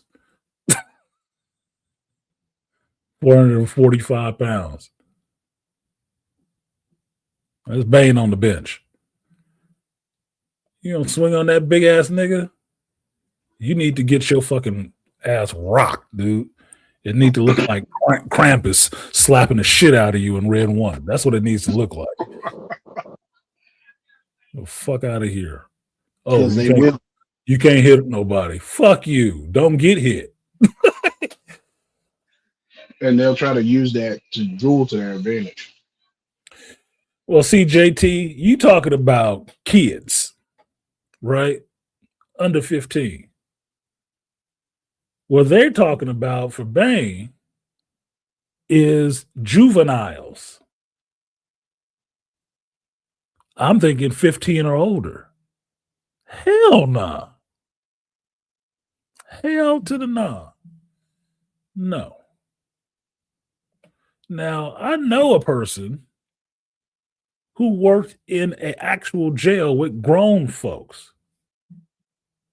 No, you're not necessarily supposed to be beating up on the prisoner. You don't want nobody abusing prisoners. No, I'm not talking about abusing them. But when they did some dumb shit like that, you think they was not? They got handled, man. They got motherfucking handled. Those are grown-ups. Adults. 18 and up. From the supervisors that I was pretty cool with, and I learned a lot about the job because they would tell you, they was like, realistically, the kids today, you're not dealing with the same kids about 6 or 7 years ago. See, they said 6, 7 years ago, they understood consequences. He said they understood when they knew when they fucked up because they still kind of respected somewhat of the rules. So when you got on their ass, they kind of, all right, man, they'll try to chill out. Now, a lot of people that's been there, the staff that was there for like he said, it got worse. They said they don't respect the rules. He said because you don't give them shit. You don't give them no real consequence. You give them a little timeout section and some therapy sessions, and that's about it. That feminine shit does not work. You cannot manage men like that. You can't. That's not how that works. Men don't learn that way. Yep. You are not restrained from going out in the street, beastly, and swinging on any dude you see because you know they can't touch you. No. You restrain because you understand. You go out there and swing on the wrong motherfucker. Maybe one or two of them ain't gonna give you some smoke, but you know, you swing on enough of them, it'll be a gang of motherfuckers coming to kick your ass in. Mm-hmm. It could just be one or two. You don't believe me, go to the coffee shop today and look in the coffee shop. And I'm picking a coffee shop specifically for this reason. Go to a Starbucks and figure out which dude in there you would actually want to swing on. And then think about the fact that you swing on this motherfucker and you find out that you're wrong. Mm-hmm. He ain't pussy. This motherfucker been training MMA and some other shit. Now what you got on your hands? And I'll just give you the caveat and say nobody's calling the police. It's just you and this dude in this restaurant with all the rest of these people. What do you think is going to happen? Yeah, he wasn't the pussy you thought he was. Mm-hmm. What do you think is going to have to go down?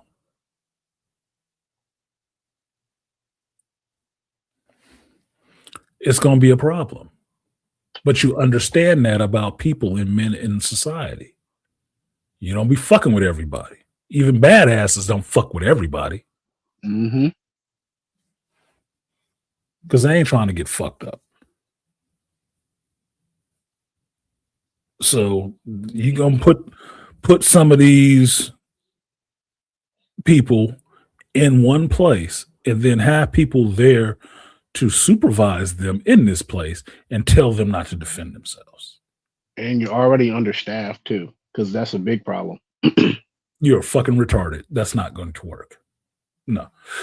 The only check against dumb shit happening is the understanding that something worse could happen to you. That's the only check against that shit. SFUSDH. Well, JT, where were you? You in fucking Frisco. And these are younger children. They can't even maintain their own fucking children. Damn sure don't want you doing it. And you a black man? Come on, bro. You the poster boy for everything abuse nowadays. And ain't even the ones doing it. Not even the ones doing it. And the crazy thing is, the only time that they respect you is when you go off script, because a lot of my restraints kind of have to go off script. When one kid, I went straight jujitsu on the motherfucker, and they was like, "Oh shit." I was like, "Cause the message you just supervisor, like, you transitioned to like a side mount on the floor." I said I had to, because this motherfucker was trying to throw a punch, and had he threw a punch, and while I was on top of him, we was going straight into an arm bar after that, and I was gonna snap that bitch. I said, so I was trying not to do all that, because there was a whole lot of stuff that I could have did when we hit the floor, grappling on the floor. I said that, but I said, nope, let me not do that, because I don't want to fucking hurt this fucking kid. Even though I say kid because he was fucking 17. Yeah, fuck that. He gonna have to feel some pain for him to dial that shit back a little bit. And that's the problem. Even with animals, pain maintains them. If you cannot inflict some kind of pain on anything in this world, you will be a victim of anything in this world. Now, maybe that's just a male philosophy. Maybe that's toxic. I don't give a shit. I don't use all those stupid ass words. It's common sense. It's common sense. But okay, whatever. Yeah, Jamaicans have a saying: "Who don't learn must feel. Who don't learn must feel." Yeah, in your ass. That's where you're gonna feel it. Spare the rod, spoil the child. Exactly. Meaning you're gonna have to catch an ass whooping for some of this shit you're doing. So you learn either not to do it or set yourself on a path that I'm like taking these ass whoopings, doing this. What I know about people who like to shoot folks, they don't like taking ass whoopings. Mm-hmm. They're really afraid of that. That's why they shoot. Yeah, because you'll see a lot of that. They'll like to try to team up on one motherfucker. I said, most of you, I call them out. I said, most of you motherfuckers is coward shit. What you talking about? I'm talking to you. I said, because you need 5 people to jump on one person. I said, yeah. I said, you do that because you niggas is used to, because you got Glocks with switches on them. And so when somebody take that away from them, and you realize you can't fight. Now, I would tell Bane is the most cooperative kids are your most thugged out kids, because they chill, because they really about that shit. But so they just trying to do their stuff and go home. So they'll the ones surprisingly use the manners and, hey, yes sir, how you doing, sir? Yes, man. For shit, sure, I will give them credit. If you disrespect the female staff, you might have to stop a fight, because they don't disrespect the female, because they always will try to put a female in there because they associate female with mama. So if somebody did just disrespect a female staff, you might have a fucking fight that you have to break up, because they be like, hey man, don't don't call out her name, don't do X, Y, and Z. That's a female. So they will try to do that still. But for the most part, the programming still works in jail, huh? The simp is active. That's a female. That's a mama. That ain't your mama, nigga. That ain't your mama. But that's because so many of us wasn't raised with your fathers. That's why you don't have that respect for another man like that. To say, calm down. That's a daddy. That's a father. And that's the other side of that. I say, yeah, they have mamas, but see, they don't have a man. They never had a man. I tell them straight up, I said, because you never had a man punch you in your chest. That's why you think you can go toe to toe with a grown ass man. Mm-hmm. Your mama set you up for that shit. They're like, oh man, I could take you. I said, that's because what they don't understand. I be saying, yeah, what y'all don't understand is I'm going like less than 5% of the power. If I go just 50%, you're fucked up. I said, and I don't even tell you all of the shit that I'm into when I leave this place. Because like my supervisor who was a fucking Marine, he said they don't understand. We had a life, we have a life outside of here, and you don't know all of the shit that what we do are capable of. Well, I've told people before, like my son when he studied martial arts, I told him you don't tell nobody you take that shit. You don't mention it at all. Let it be that surprise, the gift that keeps on giving. Let them find out in the worst possible fucking way. When they tried you and thought you was that soft one, let them find out. Let them find out. That's when you let them know. You don't advertise that shit. You don't tell them none of that. Let them find out the wrong fucking way. And have no mercy on them when you do. Straight up crease style. No mercy. No mercy. No mercy. Fuck them. They asked for it. They did. What else am I supposed to do about the shit? Mm-mm. They want to be Billy Badass. Then be Billy Badass. Take it. And they the most scaredest gangsters that you ever met because they will. You catch them sons of bitches by themselves, they will be crying. They always crying. I'm like the hardest motherfucker be up there when you by yourself and you got to do the counseling and shit. And oh man, go home, man. I'm like, man, you talk all this gangster shit. You talk all this gangster shit. You be threatening to shoot motherfuckers and try to find people addresses. I said, but as soon as I get you by yourself, you crying. Maybe you not really. I said, maybe you should stop this bullshit and go home and do what you're supposed to do. Maybe you're not as gangster as you say, homie. I'm doubting you're gangster. You don't with no pistol, you ain't shit. crying about because you didn't get your 4:00 snack. You get your jello. Crashing out. I said, I thought you was gangster, man. I thought you was gangster. This is not how I remember gangster working. I told him that. I said, I'm like, look, I thought you was gangster. Yeah, I don't know gangsters crying about a fucking box of cookies, man. Shut up. Crying about his cookies, man. That's all I got. That's all I got. I just need my snack. I just need my snack time. I just need my snack time. Hey, for real, mister. I know, right? I thought they was supposed because and a couple of kids be agreeing. I'm like, yeah, you're right about that. You ain't supposed to be gangster. You ain't supposed to be crying about no. I'm saying, I'm not saying this. I'm not saying this shit to pick on y'all. I'm speaking true. You ain't supposed to be crying about no damn cookies if you supposed to be gangster. About milking cookies. You get your juice box. Nigga, shut up. You'll get it. We got it. You ain't. We can't let you go hungry. We gotta fucking follow the stupid ass law. Shit. If we don't, it's considered neglect. You'll get it. And shut up. Yeah. Shut the fuck up, please. I'm gonna crash out. Well, then crash, motherfucker. You gonna burn too. All I'm gonna do is I'm gonna put your ass in the restraint, drag your ass down to the isolation room where we couldn't call it that because it got to sound therapeutic. That's the bullshit. Black Bane that you got to sound therapeutic. Yeah, we're gonna drag your ass down there. If you fight, if therapy gonna happen, but you can call it what you want to. If you fight, we gonna put the handcuffs on you and we're gonna carry your ass off to that room. And then I'm gonna go and do my little paperwork for the day and call it a day. I don't give a damn. Look, my boy Pep works in jails as a sheriff. He ain't told me having to put one on a motherfucker. Just because. Not because they being abusive, just because of what this motherfucker did. Violating out of line completely.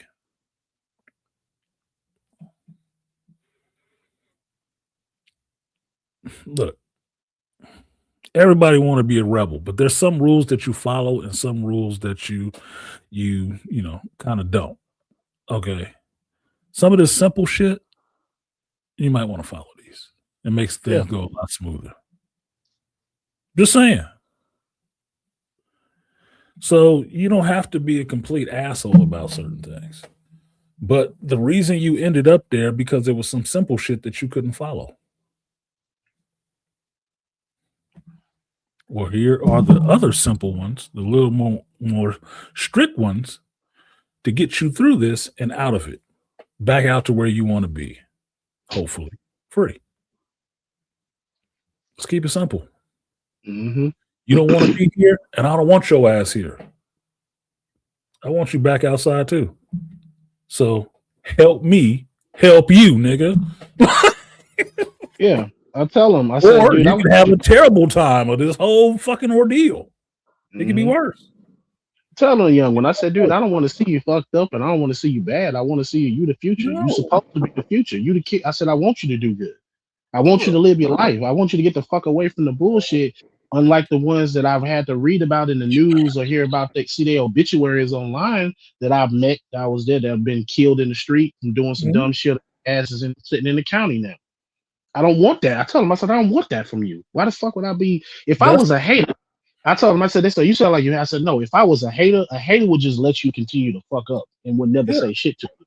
I give you shit to help you fuck yourself up. If I was a hater, I don't want you fucked up. It does nothing for me watching you get fucked up. It doesn't. It does nothing for me to see you do something stupid and end up with a broke arm. Mm-hmm. You could have not did that and saved yourself a lot of pain. You don't have to be afraid of pain, but you understand it's coming when you do certain things. I'm just saying. So anyway, final thoughts. I got my ticket for Avatar tonight at 6 p.m. because apparently the theater was packed at 2 p.m. So I got a couple hours to do my research because I'm still trying to buy a new car. So I need to find it and try to get that before this year is over. So I got to get on this other website for work and see about the deals they're offering and go look at a couple cars real quick before I go to the theater. And hopefully I can start the new year in something brand new. Christmas present for yourself. Yep. Because that's how it rolls now. When you're single, you got to buy your own Christmas presents. Got to buy your own shit. They need to start making those commercials for guys. You just buying shit for yourself for Christmas. Just treat yourself holiday season. Yeah. I told my mother yesterday, I finally admitted to her that I don't really like doing Christmas anymore. I don't. Between working retail and the stress of Christmas with family and the times of being unemployed during Christmas time and not being able to get my kids the stuff that they wanted, Christmas is stressful for me. It's really complicated and stressful, and I don't like it. I don't like commercial Christmas at all. You will not hear me running out on Black Friday to buy shit. I don't like that shit at all. It's irritating. And then I don't like the disingenuousness of people in a holiday spirit with family, in the sense being that no matter what you got them, it took your money, whatever money you had, to buy them gifts, and motherfuckers are always unappreciative and critiquing what you got. That what I told my mother, I don't like the idea of your value as a person being reduced to a gift that you got somebody. If it was good or if it was bad, if you're about shit, you're not about shit because it is. I am sick of that shit, and I don't feel like I need to play. My kids are grown. I don't need to play. I don't. I can sit the fuck back and watch y'all do that shit. My granddaughter was taken care of. These are kiddie holidays anyway. Still in November, my granddaughter's Christmas present and her brother's Christmas present was taken care of. I'm good. I'm straight. I'm not buying presents.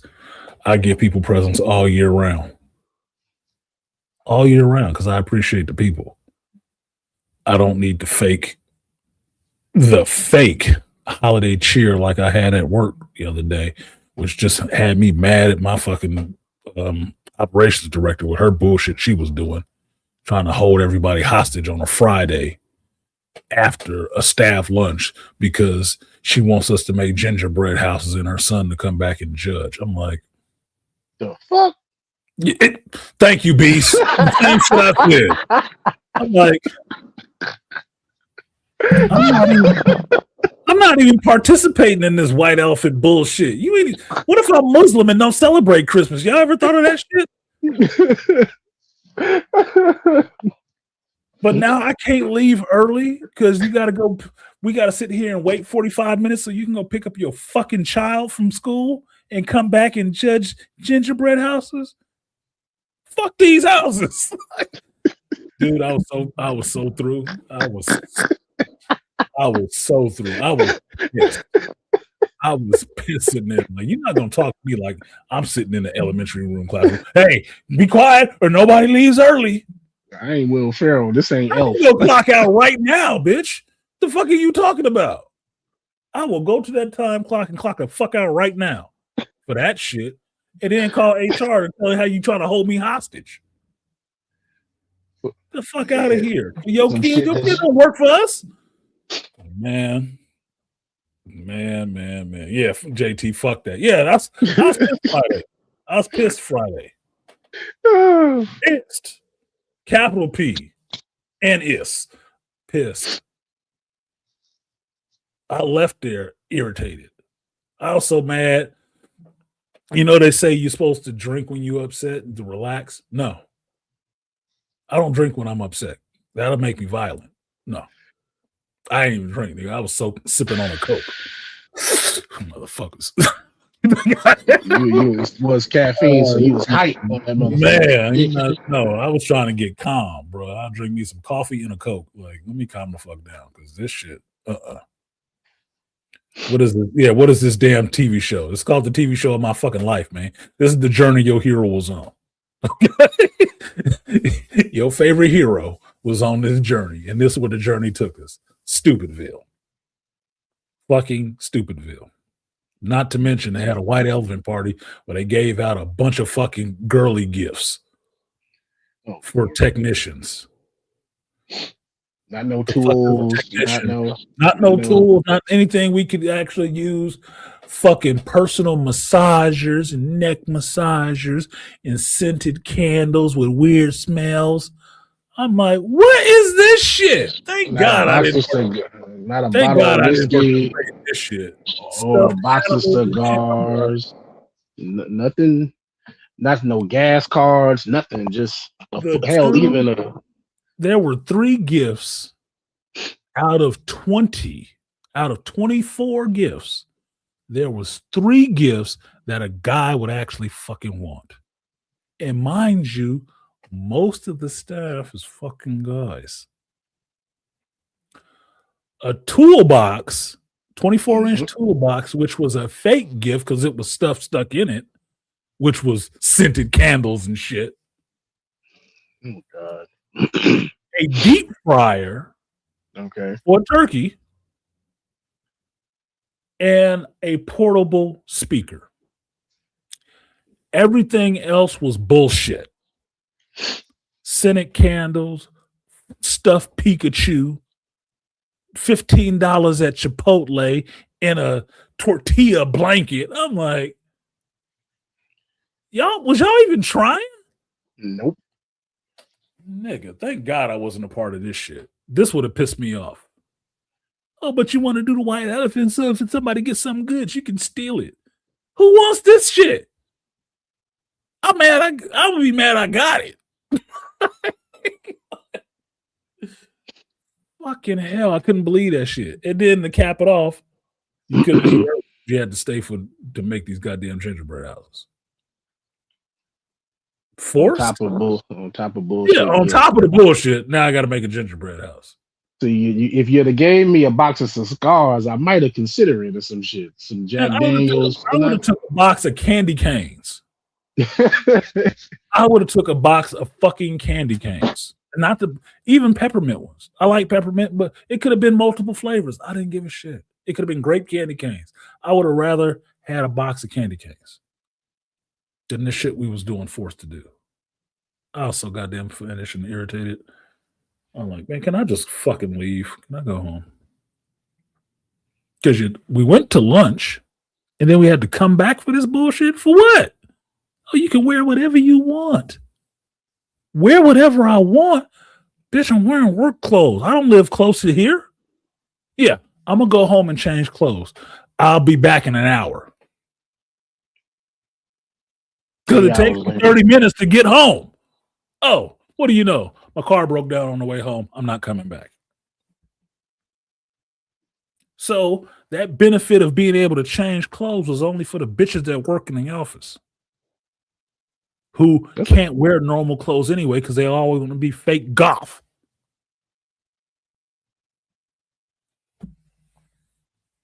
This was some of the most contrived bullshit I've done all week. And so I didn't wear this sweatshirt that I bought specifically for shit like this in this stream today. I didn't wear this shit Friday. Nope.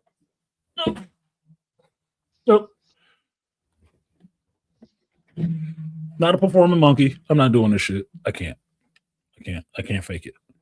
I can't. I don't have a good poker face. Can't fake it. When I drove a truck for an Asian company for Christmas, they did an 18-course meal and raffles for new iPhones and shit. They ain't raffling shit. They had a $30 limit on what they were doing for this night. And one of the bags was a candle that smelled like chips and salsa and a bag full of Halloween Reese Cups chocolate. For $30.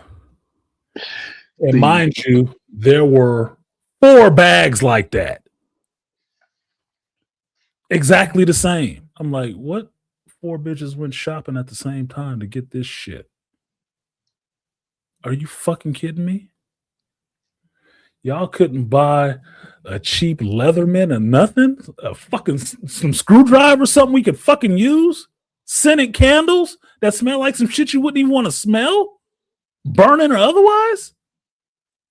Chips and salsa? Pizza and ranch? Who's finding this?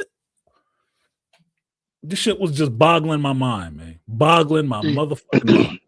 See, that's why I don't like the limit on how much you can spend sometimes, because if I want to get some nice shit for somebody, let me do that. If I want to spend like $50 or $60 to get a nice ass gift for somebody, let me fucking do that.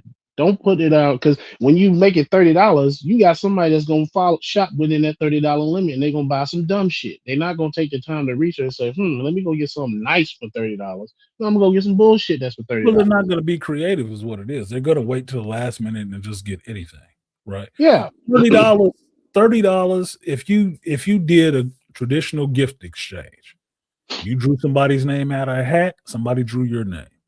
They had $30 to spend. You had $30 to spend. You went and bought some shit for $30 that might work for them. If you know them or don't know them, you would get some shit that would, well, they work, they do the tech thing, so maybe some tools or something. What can I buy $30 for some tools? Well, if you take your monkey ass to Home Depot, you can find a lot of stuff for $30. Oh yeah, that they can possibly use or whatever, right? You could do that. $30 on a white elephant means you can put some bullshit up there. Yeah. You don't have to be accountable for what it is that you brought, because nobody knows. And it doesn't have to be to the limit of $30. That goddamn candle and a bag full of fucking chocolates was not $30. The candle maybe was $15. As high as 20 for that stupid ass fucking scent. Them chocolates was cheap. And due to the fact that it's the holiday, you spent $10, maybe 20, and kept the rest to yourself. That's bullshit. It was a bullshit contrived thing. That's why they like white elephants. Because big bitches love that. Because you can steal a better gift. Porch pirating. Get it? See how all this shit wraps around? It all comes back. I didn't plan it. But this is how it comes around, man. Like I said, that's some bullshit. Yeah. See, whole room smelling like nachos at work. Yeah. I smelled that fucking candle like I just want some chips for some reason. And see, for $30, if I knew it was some nerd geek type motherfuckers in there, I'd have probably bought one of like a Marvel Legend, one of the Hasbro Marvel Legends, or like a fucking Star Wars Black. I would have bought that shit just because I knew I had a $30 limit, and I knew, man, well, I know some probably some similar geeks up in here. Let me buy something they probably want it, and I wouldn't get no bullshit character. I would get like a decent character. $30 for me buying somebody a gift exchange would have went a long way. All I had to know was who they were, and this is just at work. If I know who they were and what job it is they did, you get $30 worth of shit. Even if you just worked in the office at the front desk, nigga, you would get $30 worth of Staples shit. I know you'll use that. I don't like stuff going to waste. I don't like anything going to waste. I'm not going to get you something that you cannot use, that will not be useful in what you do. I don't even got to know what you have to do on the weekends. But if it's about your damn job, if you sit at the front desk every day answering calls and shit like that, motherfucker, $30 would have got you a bunch of shit. You would have got some of these fancy pens, a whole bunch of shit that you would use every fucking day. $30. And it came from me. Not because I want to fuck you, just because it's $30, nigga.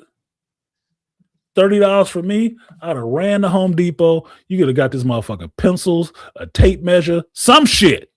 Some drill bits. Shit that they would use, and they drill bits, attachments, any shit. Fucking the right angle drill, the right angle attachment for your ratcheting drill is less than $30. The wall, good shit. These motherfuckers just don't want to think. That's what it is. Lazy ass motherfuckers. Lazy ass motherfuckers. That shit was embarrassing, dude. Embarrassing. And mind you, not the week before, I came from a union-sponsored Christmas party for grocery store workers and shit. You know what they was raffling off? Some good shit. Flat screen TVs. Yep. Bicycles. Bunch of good shit that you only had to spend $5 for. A raffle ticket. You mean to tell me I could have bought this one $5 raffle ticket and had a chance of walking out there with a 72-inch TV? Shit. You would have saw a couple of PlayStation, some Xboxes on the raffle table, some good shit. Yeah. It was bullshit. It was absolute bullshit. Embarrassing. They only took y'all to lunch as well, not dinner. Well, here's the thing. They only took us to lunch because the motherfuckers don't want to cook. And mind you, most of these motherfuckers is all wives. They don't want to have to cook for us. That's why when we have our staff appreciation days, where they're supposed to be appreciating us as techs and staff, they always try to cater out because they don't want to have to cook for us. You know, the ones they're supposed to be appreciating. So they'll cater some shit. I've never seen so many big bitches that don't cook. Didn't that used to be a thing? But like, if you a big chick was the one that used to cook, had a fire pot. Boy, you would have had that kitchen heated. Like, damn, this motherfucker cook up all kind of shit. I see why you big. Karen manager or the HR? Karen manager. I would say Karen manager. We went to Chili's. Why? Because we went to Chili's the last time we had a staff event. And everybody loved it. All the people who don't go out to eat regularly. You know, the housewives who go to work. If they don't take y'all to a fucking steakhouse where y'all actually can enjoy some shit. No, because they still got a budget that they never got. Like, get the fuck out of here. I just came from a base watching this motherfucker spend like $30,000 on shit in a day. Y'all got money, you just fucking it off on all this other little shit. I don't know. I seen a video of a white chick last night cooking, but complaining about cat hair in the food. Order out for me. Yeah, because you don't know how people's kitchens are. This is true. But even if you did it potluck and the people didn't cook the meals, they went and got it from somewhere else. That'd be something. It would show some appreciation in a sense. Yeah, you took time. You took time. This shit, letting Chili's cook for you, okay, fine. You know what we did? Motherfuckers ordered up multiple appetizers, baby back ribs, all kind of shit. Yeah, your bill gonna get run up. Don't even look at it. Just pay it. Don't even look at it. I just sat in here last night while I was playing Rivals and Division and ate the chocolate lava cake I got Friday. Why? Because I took that bitch to go. The fuck out of here, man. It's raining. It's dangerous out here on the road. You got us driving all this goddamn way for this shit. And you want me to go back to work. For what? To be burning my motherfucking gas in the middle of the day. Yeah, so unoriginal restaurant. Yeah. My coworker, she was asking me like Chili's, what they got at Chili's. The same shit they got at fucking Applebee's. Is just what it's like. Like pretty much. It's special, motherfucker. It's an upgraded Denny's. I mean, what the fuck? They ain't letting us get no goddamn margaritas in this bitch, so what does it matter? Like, no alcohol. What the fuck we here for then? I clocked out. I'm supposed to be able to drink. Supposed to be able to drink when I clock out, right? I'm not on the clock. I'm not on the clock. Exactly. I'm not on the clock. I can't have a margarita? Fuck. Why are we here? I got to deal with your ass every day. We could have went to Chuck E. Cheese. God damn. Hell, at least go to Dave and Buster's. At least you can play some goddamn music. We've gone to Dave and Buster's before and still had lemonades and Cokes. And like, man, they got a whole full bar over here. They got a full fucking bar over here. What? Lemonade, huh? Fuck. Can we spike it? They got whiskey right over there. They got whiskey right over there. Can we get some of that over here? They got a good bourbon, man. What the fuck? He said, I want a Long Island. That's it. Yeah. You have some tea. It has a tea. Can you make it a Long Island? We can have an island short on the long, man. Make this party more interesting. Like, fucking hell. Yeah, tell us some boring ass stories about work. I want to talk about that shit. They just really stressing me right now. They really, really trying my damn patience because I'm having some compensation issues that are really bubble to the surface for me. So I'm not entertained by none of this shit because we ain't talking the kind of talk I want to hear, which is what's about the increase to my compensation for the work that I put in, not just this year, but multiple years going. Where is that coming due? Because I don't want to play none of this house shit until we talk about getting me right. I don't play. I'm not here for play. I'm here to get paid. Plain and simple. Do what I'm good at and get paid well for it. That needs to be rising. We ain't talking about that. Don't be looking like you about to see all my teeth. Isn't it happy? No. Mm-mm. No. I'm not buying a gift for this gift exchange or this white elephant. I don't like burning my gas to drive out of my way for a lunch that I then have to come back to work to do. Burning my gas again. I already drive 30 minutes, damn near 30-something miles to come to this bitch. I don't live close like the rest of y'all. So I'm really adverse to actually burning more of my goddamn gas to go out of my way. Because it's just a fun time for y'all. Mm-mm. Nah, bro. Nope. What's up with the money? Let's actually Let's talk the real talk, and then we can have the fun.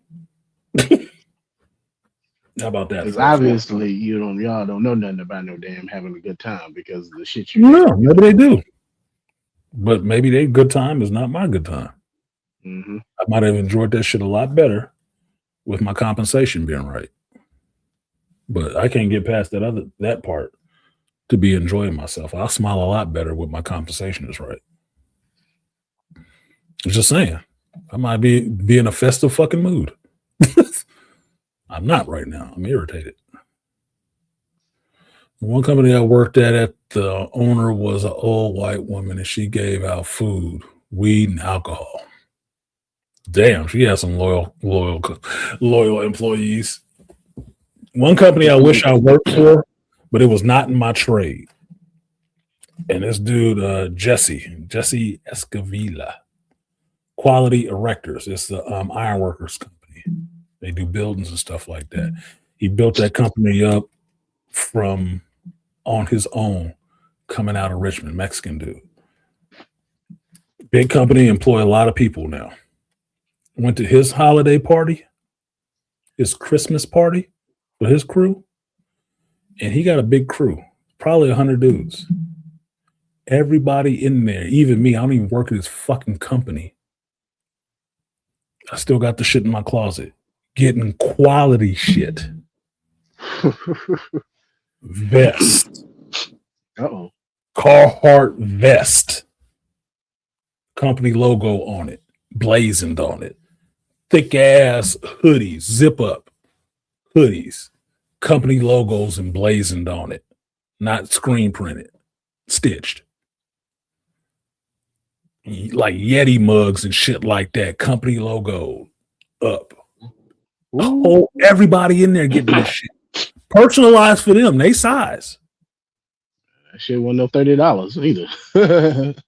I still got one of them goddamn hoodies and the vest. I didn't even work at this fucking company.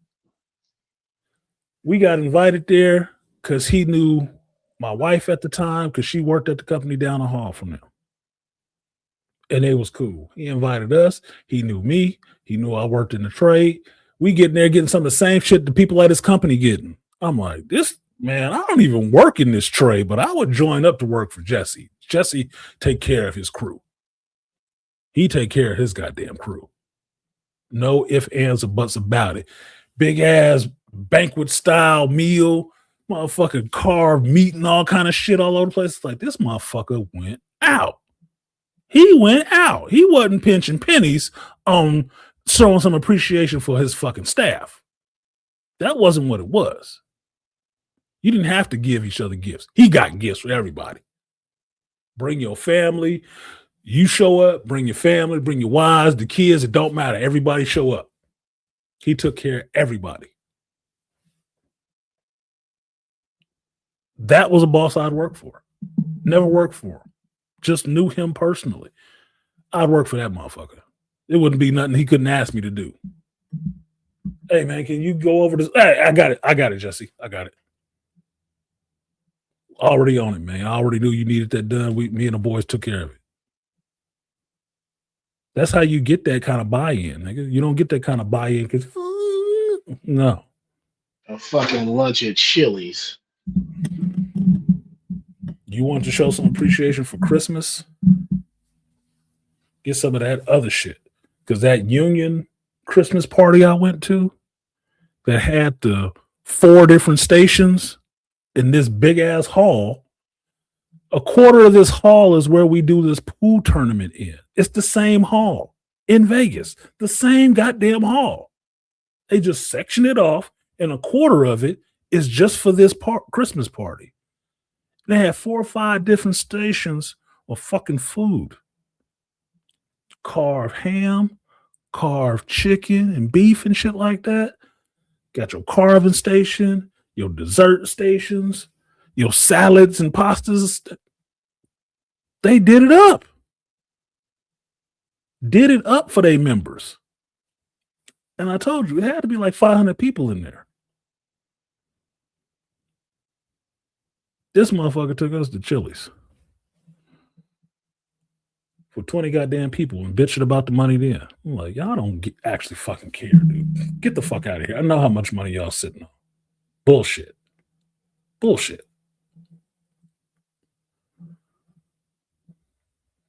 Yeah, I don't care how it looks. Who brought the containers? Nobody. A lot of people got some to-go meals.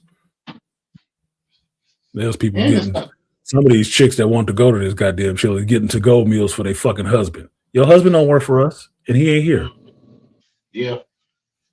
So at this point, since y'all bitching about the money, you taking food out of my goddamn mouth to go feed some other motherfucker that ain't here. No. Why don't we skip that and actually do something a little bit more befitting, appreciative of the people who actually do work here? Yep, that's what I said. A steakhouse. Yeah, steakhouse is right. Could have went to Longhorns. They could have really got it popping. Oh yeah, shit. That's expect. I mean, come on now, for the work that y'all do, man. They know damn well they shouldn't be getting y'all them type of gifts and taking y'all. Take y'all somewhere real, please. Look, year in and year out, we have one of the things that's called. Let's just put it this way: it's an incentive that we get extra money on our checks on a quarterly basis based on what we do as techs for the customers. Pushing shit that the people that sit in the office should be pushing. Shouldn't be on the techs to push that shit at all. But they are putting it on the techs. Oh, you see the residents more than us. No, we fucking don't. They not coming to pay their rent to us. They don't see us monthly. They might see us when we're there to fix something that they've broken. Or they may not be there to see us at all. And based on how they satisfy with that shit, that number goes into a report to see what our percentages are. And if our percentages is over where it should be, we actually get money paid to us, all of the staff there who's not doing any of these goddamn work orders, as a bonus on your check in the hundreds of dollars. Well, for a couple of months, we were sitting there, everybody was getting $300 extra on their fucking checks. It's California, so you basically got 150 of it. 175 maybe because of how they like taxing shit. But you getting that bonus from the work that we do, not what you do is sitting your ass in the office. So for all that appreciation, you got a white elephant and shitty gifts. And got to come back to work after going to lunch at the same place you went last time. To make gingerbread houses. And forced to sit and make gingerbread houses so you couldn't leave early. I'm like, you don't need corporate backing to leave early on a staff appreciation day. I know that from being a supervisor. All you have to do is run it by your higher up to let them know, yeah, we're going to let these folks out of here early this day. You fine with that? What is it for? It's for Christmas. We got the staff lunch we're going to do, and then we're going to do this. Yeah, that's fine. Just fix their time. Yeah, we'll fix their time. Because we was already off. We wasn't doing no more work that day. Yep. You made making gingerbread houses part of our work day? No. We could have been gone at 3. Who the fuck won the damn gingerbread contest then? Shit. They did. Oh. The motherfuckers who sit in the office all day. Cackling like some hens with each other. Tex didn't want that shit. Tex wanted to go or fuck home. Most of us wanted to go to fuck home. No, you got to stay. For what? For a rig ass competition. Stupid. Stupidest thing I saw that week.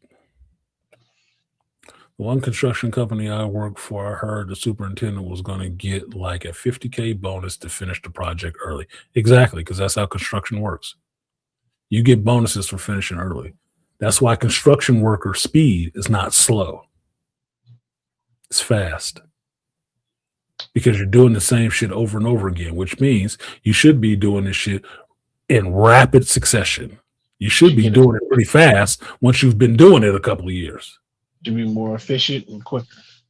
Efficient as fuck. Up and down, up and down. We know how this goes. This is what we're doing. Lay it like this, structure like that. We out of here. Yeah. The earlier you get paid, the earlier you get that shit done by your timelines, the more of a bonus you actually get. The industry I'm working in now wastes fucking time. Oh, Lord. They act like they care about the time when they really don't. I just partially finished a door, putting in a new door and a door jamb on a unit Thursday. They've had that work order open since October 12th. And in the 5 weeks that I was gone, they didn't even schedule it for the person who started the job to finish the shit. They do not care. They waste time. Inefficient as fuck. And that's why you're getting shitty, poor planned fucking holiday events, staff appreciation that doesn't appreciate the staff at all, just wants to hold them hostages and do some shit the girls want to do. Giving them gifts some girls want to give. It's not appreciation at all.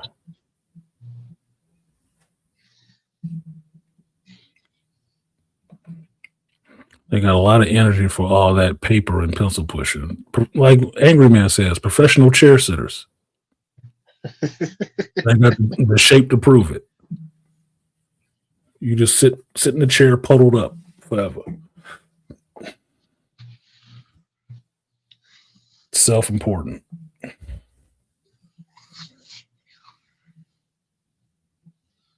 So yeah, that was my angst on that shit. I don't do the corporate shit. Fake, nice, fake cheer is bullshit.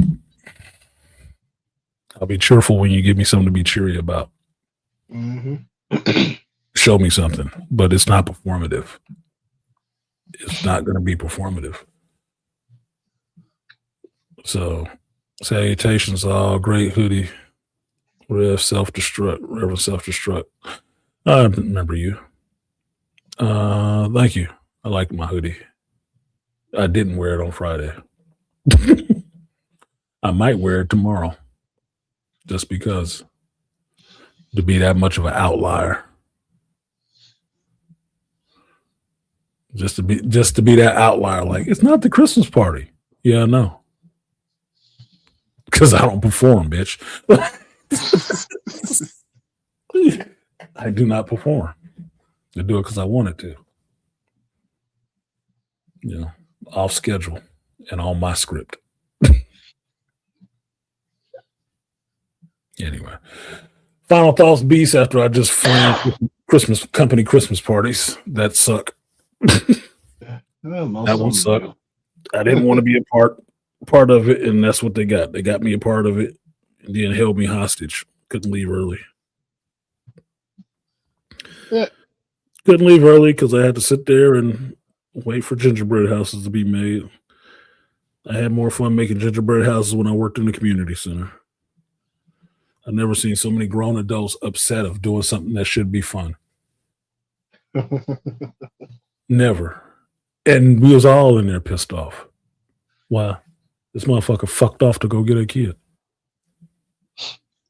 What? And you gonna talk to us like children? You know what? I think we should all just get up and leave this bitch and leave these gingerbread house sitting on these goddamn tables.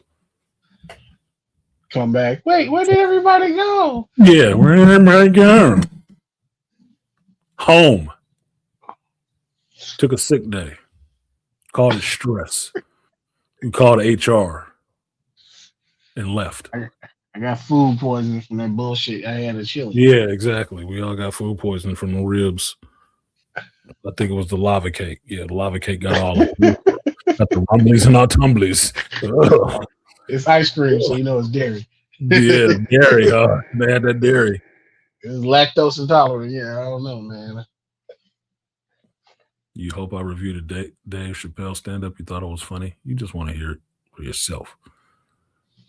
Yeah, let the gingerbread build itself. You want to know what we did, Rev, just to be funny on that shit? My group. The gingerbread house had all the pieces. It's one of them pre-made ones, not the creative solution where you actually get some graham crackers or some shit like that and some frosting and make it yourself. No, we had a pre-made kit. So in the said pre-made kit with everything individually packaged and stuff was a pair of gingerbread men.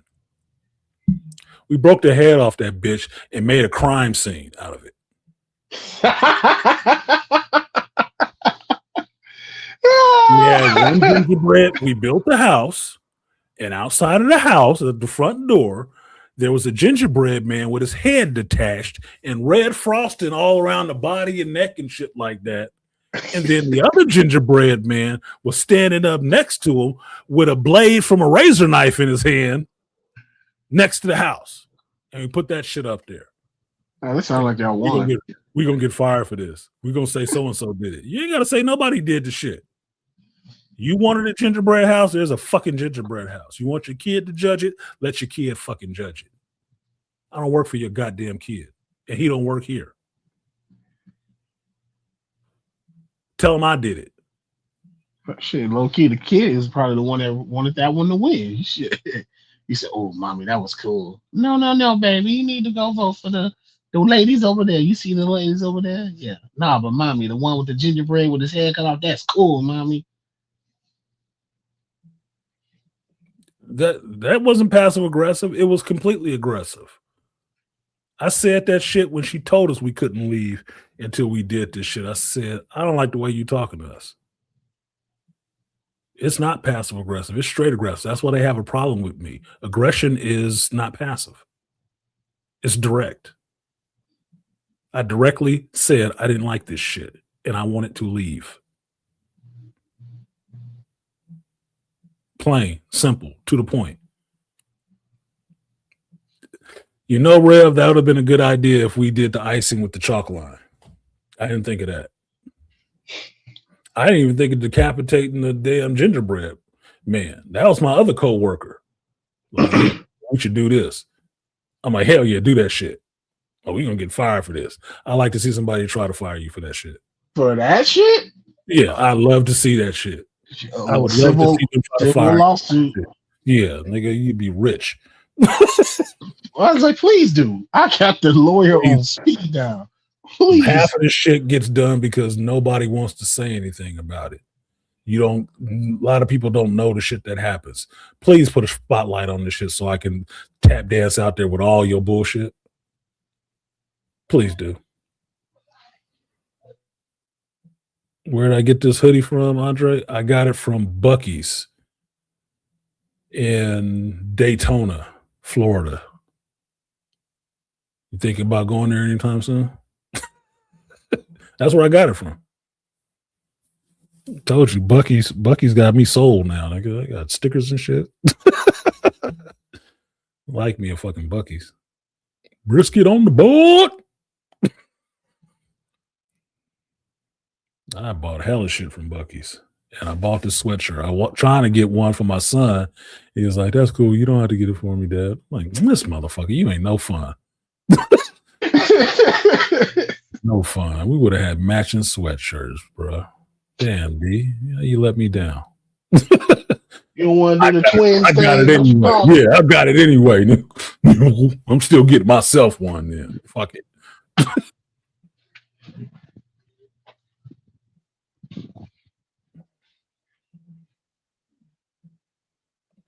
Yeah, the line was drawn when it was a cookie cutter kit.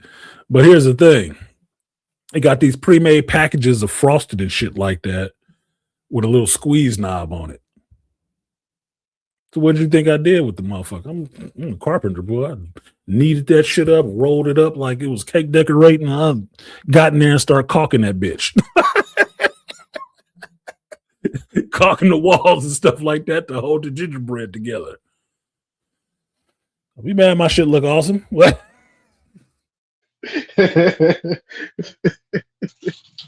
Like, damn, look at these corners, dude. These corners is nice. You goddamn right. And I'm gonna go over with this green on the roof. So we gonna get this pattern down. He said, y'all Americans got all the good shit. No, we don't. We got a lot of the bullshit. Fuck, we don't. We got a lot of the bullshit too. We say that from living here, nigga.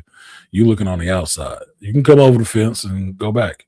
Because we'll look at Canada and say, y'all got all the good shit. Y'all got actual space. And common sense. I just told you we got a $300 bonus that's taxed to the point that we only get about half of that bitch. We got all the good shit. Oh, your ignorance is funny. No. And trust me, I have to tell people at my job about that shit. The bonus that we get, trust me, your managers get multiples more than that shit. Oh, they do? Yes. They get all kind of bonuses for goofy shit that you don't even know about. The regular shit that you get, they get multiples of that every time. Every time. All managers do. My manager bought a new vehicle and was trying to say, oh, me and the wife is safe. Shut the fuck up. I don't want to hear that goddamn lie. Tell that shit to somebody else who believe it. No. You got that shit off of stuff that we doing, nigga. That's where that bonus came from. Shut up.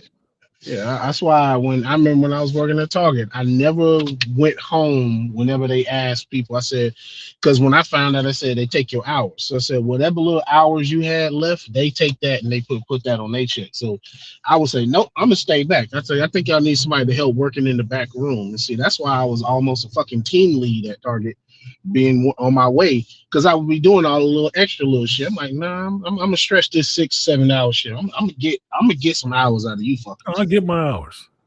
And yeah, Rev, you're right. I forgot. It's ginger person. Because a gingerbread man apparently has testicles hanging off of him, so we can't gender the gingerbread. Say what? Since the fuck when? It has to be the ginger person. It's bread. It's a goddamn cookie. Oh my! See, this is the shit that made me. See, Andre, America got everything. No, we don't. We got a lot of the dumb things too. A lot of the dumb shit. Shit, I work at 60, 80-hour weeks, and all of my overtime went to taxes. Oh yes, they love you. When I worked in construction, is where I developed the term that I'm one of Uncle Sam's favorite bitches, because his ass was taxing the fuck out of me. And this tax year at this job, on paper, I made some damn good money, which means Uncle Sam is going to have my cheeks spread wider than Big Booty Felicia out there. Coming to get him, and Gavin Newsom going to be in there just like, yeah, artisan. Make it clap. He gonna be like Peter Green, the gimp in this motherfucker. They coming, motherfucker. They coming. I did damn good this year again. Is it ironic that Gavin Newsom kind of looked like Peter Green a little bit? I don't call it ironic.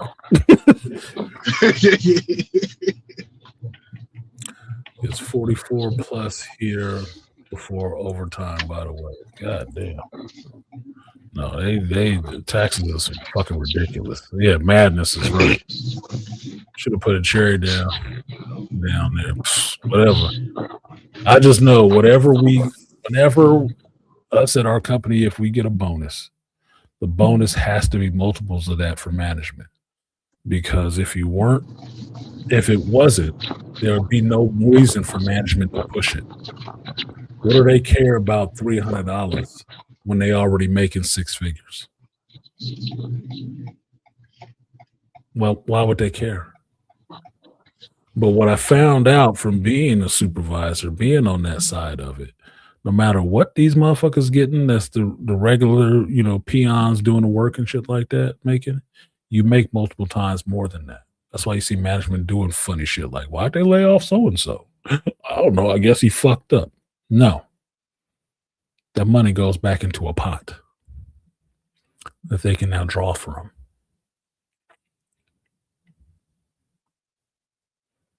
makes their bonus bigger. So if we got 300 on our checks, maybe they got 1,000. Multiples more because they're management. Otherwise, there'd be no benefit to being in management. Who wants to stress for less money or the same money that the peons is getting? No, that's one of those things you don't talk about. You just get it and don't talk about it. So whenever there's an incentive program at the job you may have or anything like that, understand the people who pushing the incentive the most are the ones who benefit the most from it. That's why they push it so hard. It's not just because they're upper management. And this is in corporate structure, mind you. It's not just because their upper management wants to see this happen and we got to hit these numbers and shit like that. There's incentives on that. If you work in construction, you understand incentives. Like Andre was just talking, finishing a job early and getting 50K is an incentive for you to do this job quick. Get it done on time or early at best. Because after that, it's just penalties. You'll pay 50 grand for being late or past deadline. You'll pay daily. So the incentive is to get this shit done under budget and early, because that's where the money comes in. You take that philosophy down to the smaller level when you're just doing a side job for somebody else. This is the part I never grasped. I could never really do. When I work with my buddy, he would charge people however much he charged them, the number that came to his head to do a job. That wasn't the amount of money it cost to do the damn job. But it was like a benefit to get it done and get it done quick. You overestimate the time, you overestimate the amount it cost. And then you finish ahead of time under cost. All the rest is profit. All the rest is profit. So maybe he charged you $10K to remodel your whole fucking kitchen. Maybe it only costs $6. And that's counting dumping and us having lunch and all the rest of that shit, hiring another person and shit. Maybe it only costs $6. You put $4 in your pocket. Yep. Business. So when your manager is out there telling you, let's work hard to get this $300, understand that motherfucker is not getting $300. That motherfucker is probably getting 1,000. Maybe 3. Who knows? But it's multiples more. That's probably the minimum. It's multiples more. He's not pushing you that hard for the same money you get. He's not. Never believe that shit. You know, his take on it is a lot bigger. He or she.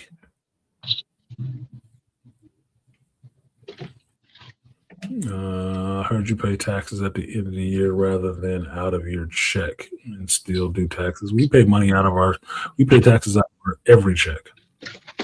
Yeah. And then they'll file at the end of the year to see if they took enough or took too much. So that's all it comes down to.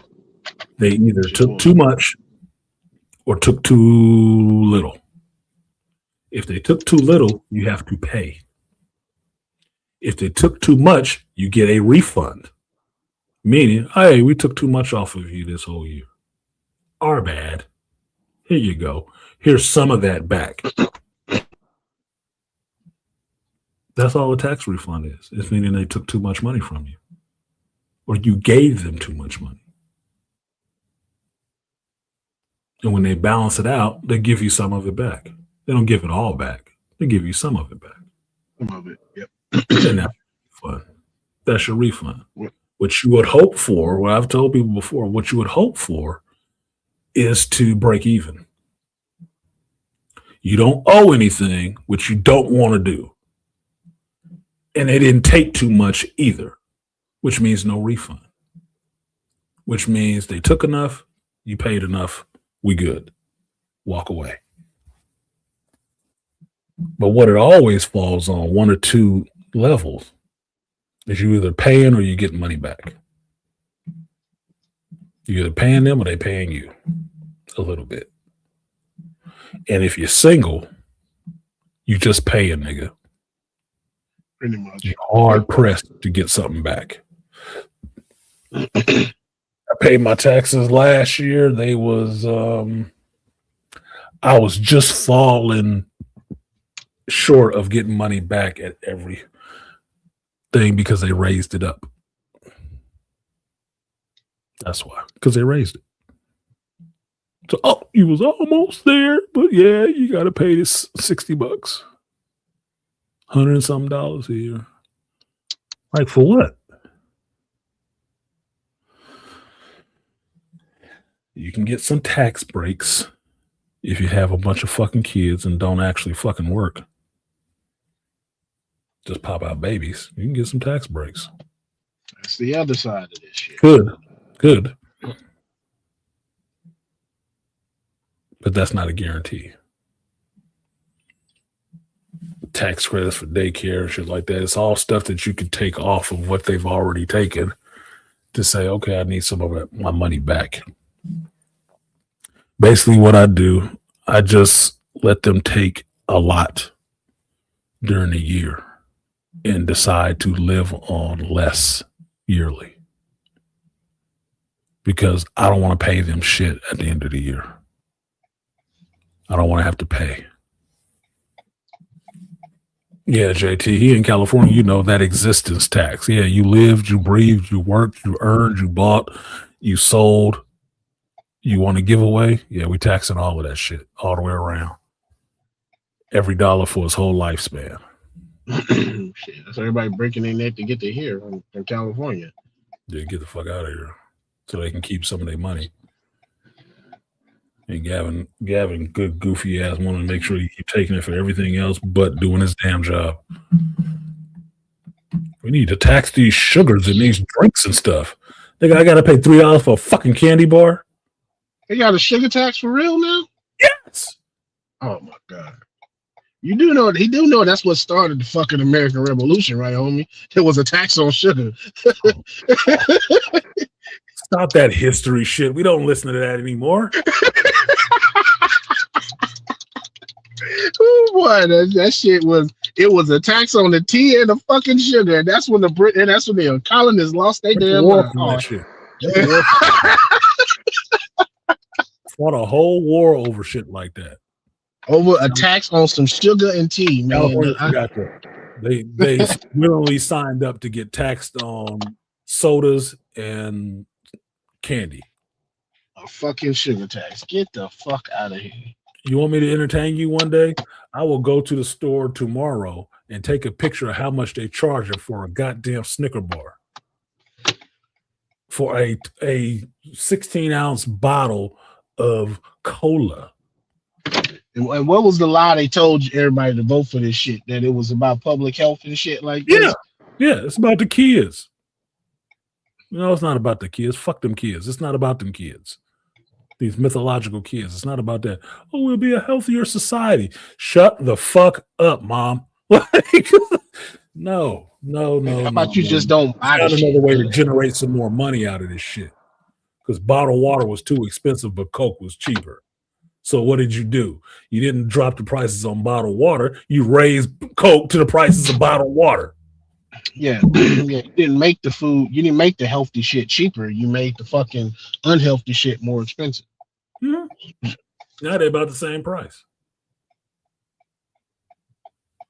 All the shit that you would do to relax from this fucking crazy ass world and the dumb shit they're doing, they tax heavily.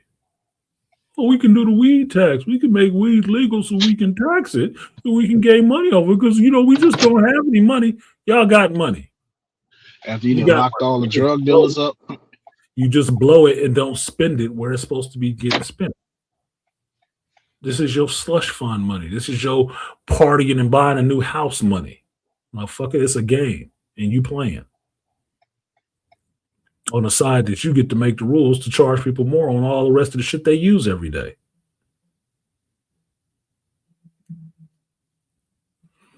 I went to Six Flags once, and there was a 1 liter pop bottles in the machines. Yeah.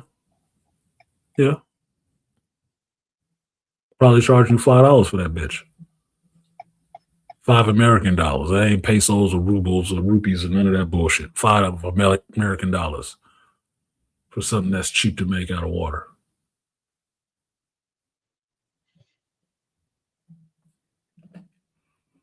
Reality being what it is, someone said we got the price of corn down so much. Let's turn it into syrup and put it in everything instead of use sugar. Yeah, and then charge you for that.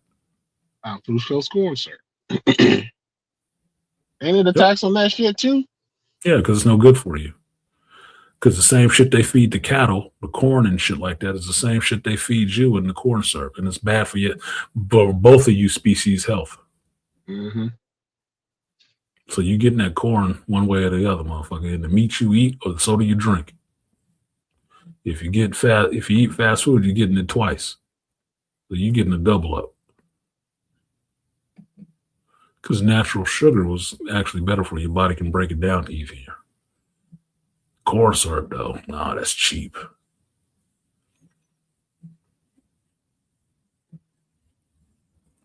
Yeah, you said milliliters. We don't use the metric system here. Yeah, metric bullshit. Imperials over here.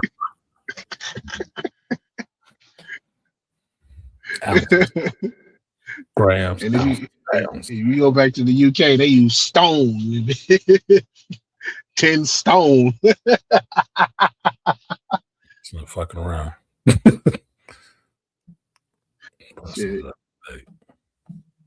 Anyway, let me go ahead and get out of here. I'm almost 5 hours in just bullshitting with you folks.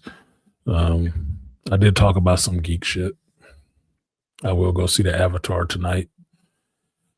And I'll report back to you guys in the coming week about it. It makes it, I can tell you this, it's hard to do videos nowadays. I still got a Supergirl video on this damn computer that I've been trying to do for a fucking week. And it's just about a trailer reaction. I did it on the stream, but I tried to cut it up and make it its own little review. But I didn't have time to finish it because my work week is busy. It's full. So it's still here on the computer. It's disappointing to me to not be able to put out videos regularly. But I say that to the ones and twos who subscribe and then unsubscribe in the same week, because I guess they're looking for daily content. When I say I don't do daily content, I don't. I have a daytime job. YouTube is not it. If it was, it'd have to pay me more. And it doesn't, so it's not. Just saying. As it stands, for 5 hours,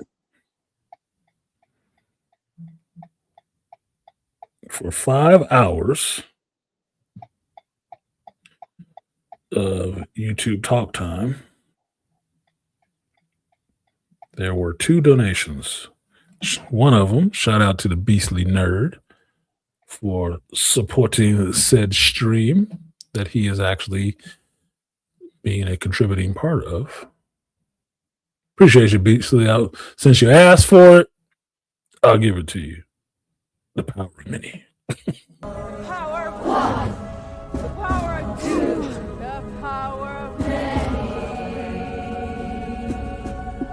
The power of one, the power of two, the power of many.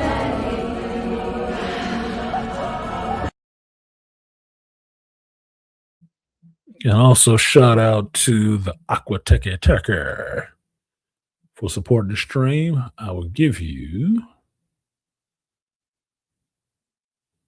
the Red Man. Appreciate you. Oh, yo, I'm doing all right. Yes, sir. I get an attitude when my money ain't right. The team don't want to see me rich. I bet they all back down when they hear the click. Oh, yo. So at that rate, I'm working for less than minimum wage. Way less than minimum wage. I'm basically a slave. I'm a rich. So if YouTube was paying me, I'd be homeless. I guess I'm not a good YouTuber. I guess I gotta do a better show. Scissor, yep. Scissor gang. Yeah, minimum rage. Yep. Minimum wage, maximum rage. Yep. That's what it would be. I'm not complaining. I appreciate the support regardless. But yeah. That's why I do a regular job. So I don't do content every day. I could try, but I do have a pretty full life. I have a lot of commitments, or at least enough commitments that keep me busy after work hours. And I'm not even dating right now because I don't believe in paying a bitch nowadays. Paying you to be around me? Fuck no. You should be paying me to be around you. My time is more valuable. So, you got some final thoughts, Beast? Any information I need to do for the fire and the ash? Yeah, none. Was just kind of happy to see Jake Paul get his ass whooped. Oh yeah. Oh, I saw that. I saw a clip of that. Him getting punched in the face and sat on his ass. I'm like, he broke his jaw 2 places. You thought you really fought Tyson, nigga. You didn't fight Tyson. I knew that was a setup fight. It couldn't have been more fake. Got your ass. Look, this dude ain't even Tyson level. He beat the fuck out of him. Shut up. Yeah, everybody was like, oh, he had a chance. I said, you think and it was it was a video that I watched with Chael's son, and he said, and he was quoting Michael Bisping. He said, the idea that he has a puncher's chance is a myth. He said, you really think he's going to beat the 2-time world heavyweight champion, who was also an Olympic level athlete and Olympic level boxer? You really think he has a puncher's chance against him? And who was also a heavyweight? Jake Paul is a fucking cruiserweight. I was like, yeah, your ass is grass, son. He's gonna say that is a well-deserved break. Yeah. Look, bro. Look. Jake Paul is a YouTube celebrity. I give him credit for stepping into the ring and boxing, but there's a lot of boxers, just like there's a lot of MMA fighters nowadays in a lot of different places. So I give you credit for having the nuts to stand up and do that shit. I never believed you beat Mike Tyson. Never. That was a stage fight. That was a promotional event. That was putting some money in Tyson's pocket and giving you some legitimacy. This young dude, as far as I know, he's about Paul's age, right? Yeah. Anthony Joshua. He sit there and put hands on you for real. And I saw you crumble from getting a real shot to the face. Quit it with the toughness. This is the dude that knocked out Tyson Fury. This is the dude that everybody wanted Deontay Wilder to fight. Idiot. I've watched boxers for a long time. I grew up around boxing. A real boxer would have beat the shit out of you. Tyson would have killed you in that ring if he was really going at you. He wasn't. He was pausing and stuttering. That's not Tyson, nigga. Mitch Blood fight out of a Tyson. Robin Givens got more of a fight out of Tyson. Yeah. You fought a ring rusted Tyson. That had Tyson been still fighting. I'm not saying that Tyson did not have any ring rust. There was too many videos I was watching before that fight of Tyson training. Like, God damn, that motherfucker still got it. I've watched his fights for the 10 seconds they were. Okay. Like, I've seen him fight. Tyson was not in there trying to fight you, nigga. Stop it. Tyson was in there cashing a check. Right? So now you can sit down and shut the fuck up. And since your jaw broke, it should be easy for you to shut the fuck up now for a while. They probably tried to make him lose to Paul, and he said, fuck that. Yeah, probably so. Because that Tyson fight was a publicity stunt. Tyson paused too many times in that fight where he could have laid your ass out and you see him cock it back and not even drop it. That's not ring rust. I was not seeing any ring rust in his training videos before that fight. That motherfucker was going at speed. He got in that ring with you and was saving your ass. He got paid not to beat your ass. Fine. Whatever the fuck. It's entertainment. It's not an actual fight. From the video I saw, that dude was actually fighting your ass, and he was actually sitting you on your butt. You were scared. He spent more time running and trying to he was in there terrified. That motherfucker was coming, and he was all gas, no brakes, nigga. And he was lowering booms on you at them ridiculous David Goyer-esque wide open plot hole in your defense that you was throwing up. He was laying your ass out every time you did that dumb shit. The same shit Tyson saw that he wasn't capitalizing on and wasn't hitting you in. Them weak ass openings in your defense. Blatant openings. That overhand right, which was always there, which is what I said. There it is right there. He was crushing your ass. That dude was crushing your ass every time you did that dumb shit. People say, well, he's amazing. He lasted this long. Yeah, he's dancing around the fucking ring. He's running. Yeah, and I could last a long time if I ran in the ring too. And I counted. He did at least 5 or 6 times. He grappled and tried to do some wrestling move shit on him. And I was like, okay, at what point do we take a point away, ref? Like, because he did this shit about 6 times. Even the commentators, okay, you got to stop with these antics. That motherfucker was running. He was scared. I'd be more scared of Tyson at 70 than Charles and Black Bane currently. I would be more afraid of Tyson right now. Yeah. As old as I am, if I was in the ring with Tyson right now, I'd be afraid. And I don't sense any weakness in myself for saying that shit. That's what Tyson does. That's what he does. That's what he's done his whole life. No, nigga. I've watched him sit down grown, buff-ass men with one shot in less than 10 seconds. I've watched that shit. That's the truth. They ain't looking at him as being one of the GOATs because it's just a title we throw on everybody nowadays. No. That motherfucker is a fighter. Most feared and respected man. Because if you can't whip his ass, you gotta respect him. You better shut the fuck up. Pay homage. Even the Chinese kung fu cats had a lot of respect in his way. Yeah, I would not be fucking with Tyson. What can I get you, Mr. Tyson? Put the motherfucker. Let's just put these down. Like, can we talk about this? Let's talk. Let's talk, bro. What you need? Let's get a coffee. Because I definitely don't want to go here with your ass. It's just a given. Can I punch him? Yeah, I got hands. They ball up and I can throw a punch. It wouldn't go well after that.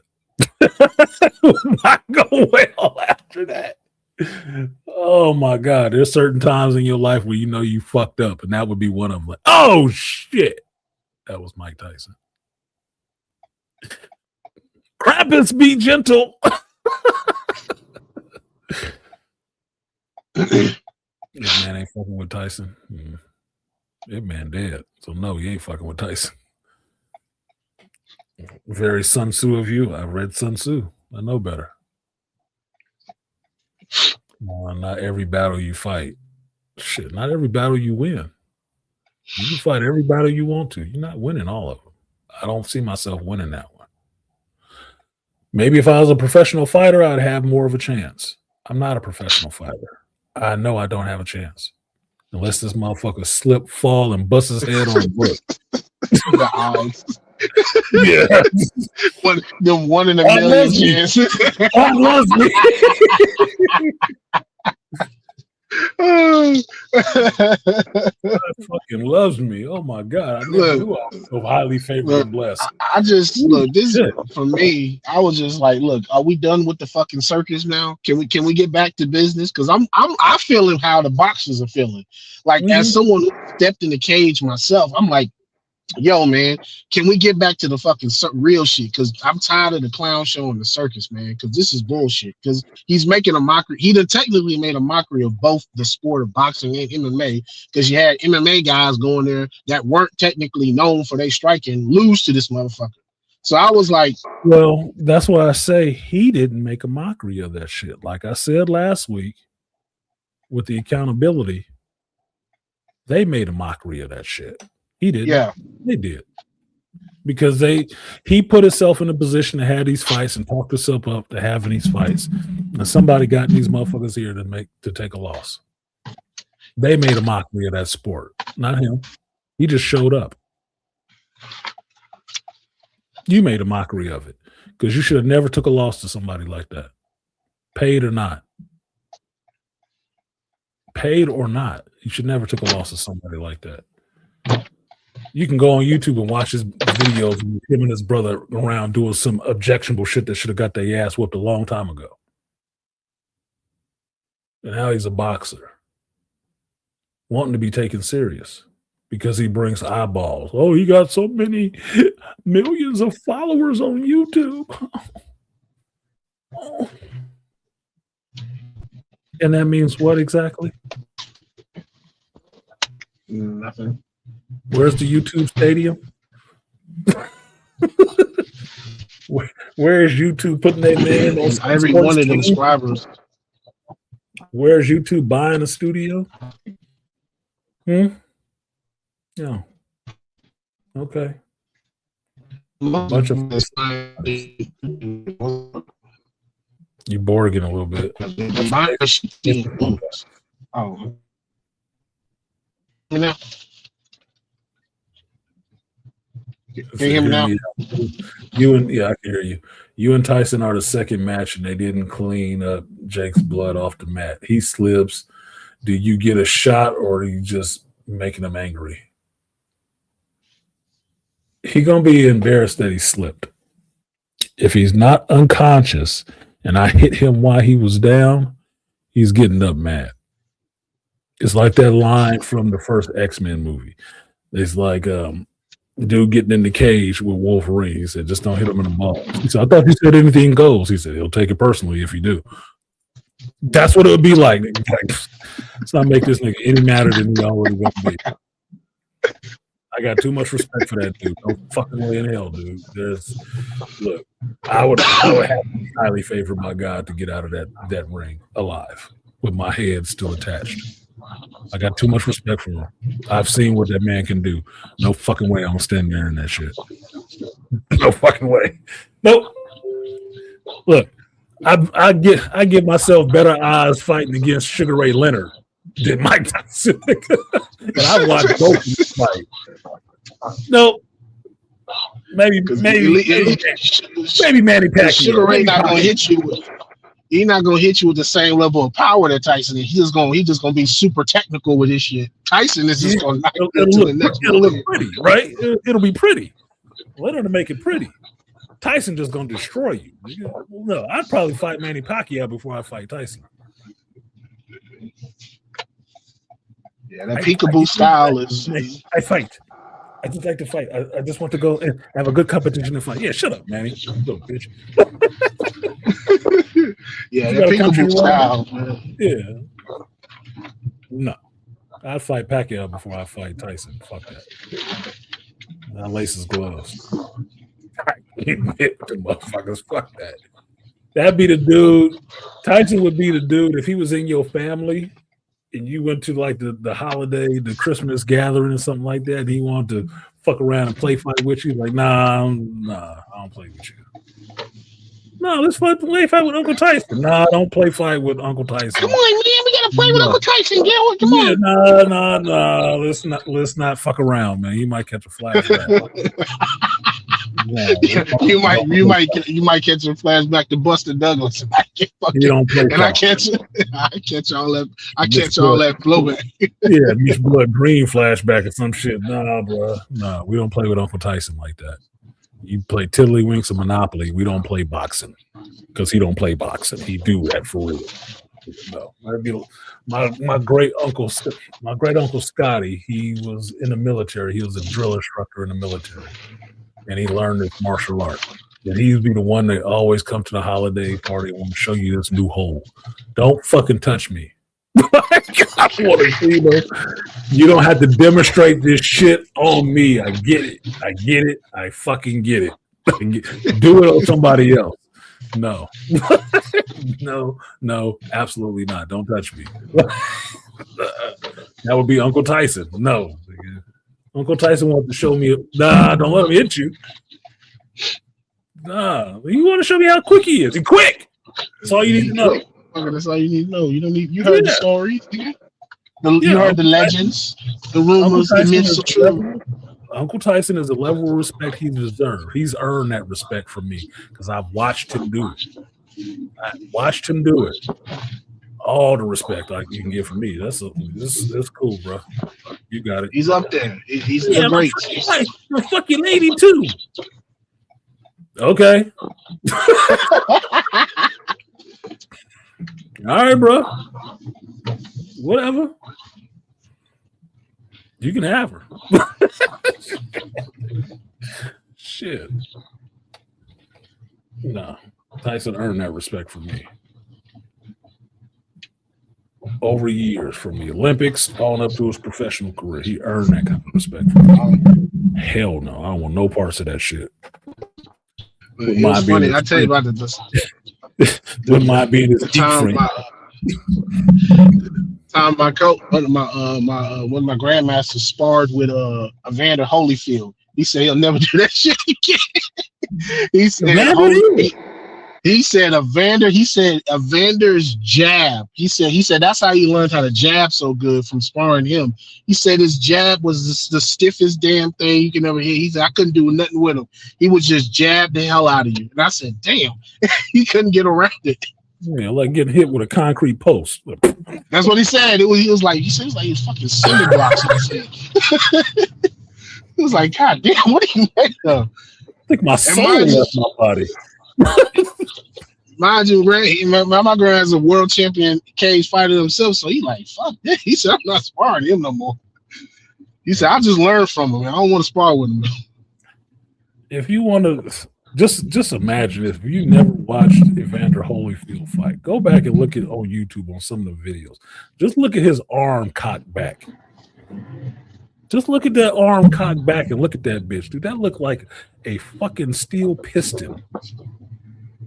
It just looks like a piston ready to go.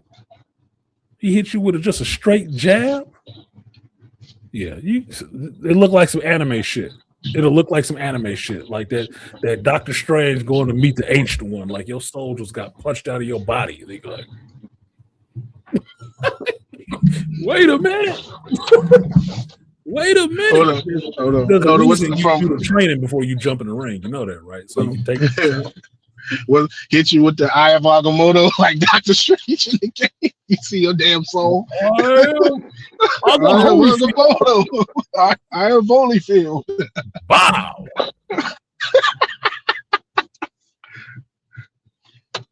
Like I said, I grew up around boxing. And I got a lot of respect for boxers, actual boxers. A lot of respect for them because you have to train to get there to do that shit. And your training ain't nice. It's not nice. It's not. They don't use foam pads and shit like that. No. You learn how to take a punch in the face from getting punched in the motherfucking face. Yep. And having to pick your ass up from getting knocked out or whatever. Like, damn, my fucking rib, nigga. I think he broke these bitches. I think they're broke. And this was practice. Get hit one of them what I call Mississippi, Alabama punches. You fucking donkey punch. Boom. The ring is one of the worst places to have an out-of-body experience, especially if you're a professional fighter, because everybody else sees it too. Yeah. From experience. You know what a seance is, right? You heard of the term of a seance? Okay. A professional fighter, especially in a heavyweight class, in the ring, fighting, is like a seance because you will see somebody's spirit leave their fucking body. You will. From experience, it's like third. Yeah. Go ahead. It's like third person. You see yourself in third person. I'm like, oh shit, I can see myself. From experience, I was like, yeah, I'm having like a third person video game shit right now. Let me get back in my body. Just understanding that if you're in the ring and you got your gloves up and you sparring with somebody, and this person is coming directly at you with intent and purpose, you stepped in there knowing the purpose. We are going to hit each other, and we're probably going to hit each other as hard as we fucking can for about 2 minutes. And it's my job to try to keep these shots from landing clean to where it can knock me out. But some of them are going to get through. I have to take that shit and keep pressing on with all that pain because your head and body is not designed for that shit. It's not. It's not really designed for that shit. It can take it, but it's not designed for it. To go in there and get that shit and one slip through and you see it coming, it's worse if you don't see it coming. And get that. Yes, your soul left. You saw your soul left. Like BC is saying, you third person that shit like, oh, fuck. Everybody else saw it too. That is a seance, motherfucker. They saw the spirit in the room. They felt it. They know what it feel like. They seen it happen. Like, yeah, that motherfucker just lights went out. I've seen too many dudes watching boxing matches get just knocked the fuck out or just laid the fuck out where it's like his soul left. That motherfucker was gone before he hit the ground. It connected and you saw everything in his body shut off. Like he ain't even there. He ain't even there. As my coach says, spin the chin. Once you spin that chin, everything's going night-night. Spin the chin, get the knockout. That's what you used to train for. When we do the overhand, spin that chin. The ringside commentators, we just witnessed his soul leave his body. You do. You just witnessed a murder. It wasn't a murder, but it was the death of a spirit. He exercised that bitch and then put it back in you. That's why they always be oriented as fuck when he come back through. Like, the fuck? I just float around this whole stadium. What the hell happened? What happened is, sir, you got hit so goddamn hard that your body lost its spirit. Or you went back to the creator for a minute and he sent you back like you ain't dead yet. Get back in there. Or the worst ones are the ones that be on autopilot, like one of the dude I used to train with, and his name is Rasan Chow, and we were in Beaumont. This nigga got clipped so hard when at the end of the fight, we didn't know he was unconscious the entire time. And he put on a hell of a fight. He was unconscious. He said, he asked everybody, he like, what happened?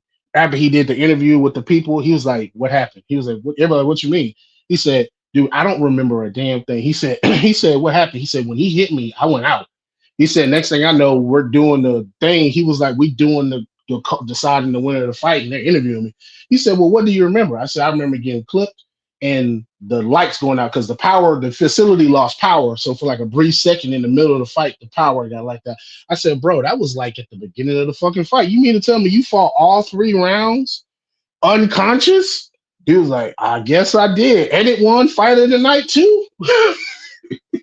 I was like, dude, you whooped his, you almost had him a few times.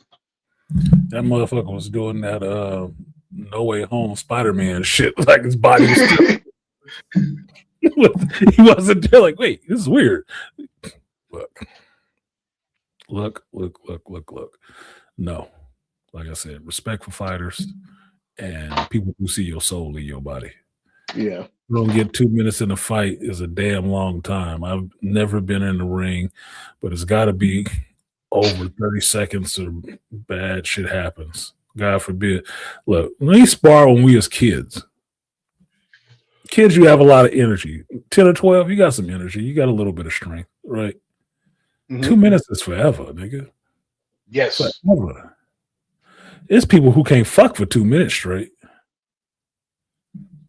It's taxing, especially if you throwing blows and you moving and shit like that. That's why you got to do so much training and cardio for that shit. Yes. It is not an easy thing. And you getting hit on top of that? No, it's not an easy thing.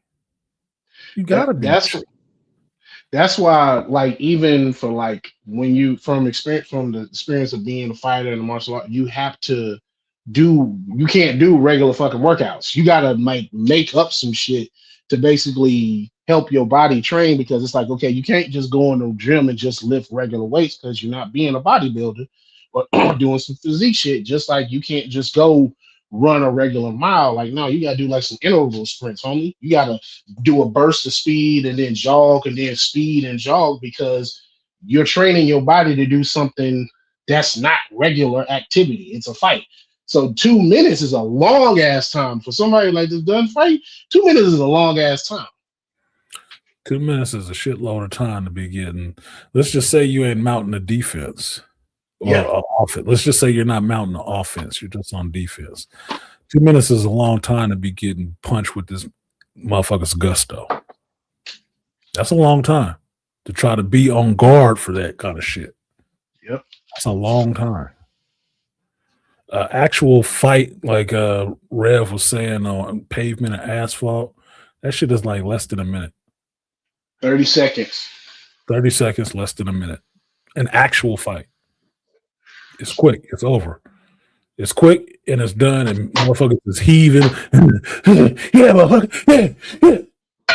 He done. They're done. They're done. And I'm not talking about all the posturing and shit talking and shit. I'm talking about once the first blow is thrown, how long that shit lasts. You see how quickly motherfuckers go to grappling. Yep.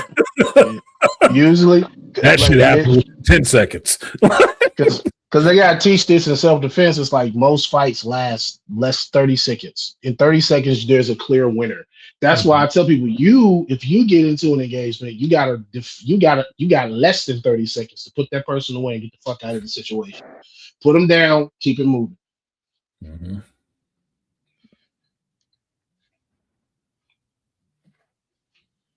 Mm-hmm.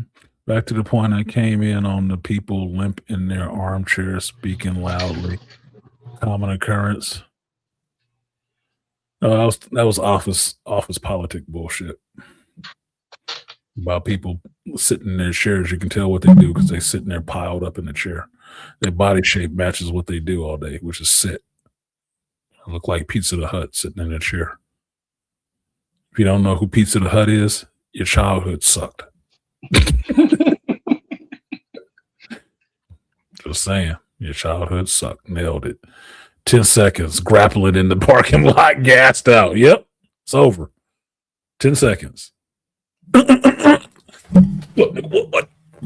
That's it, 10 seconds. I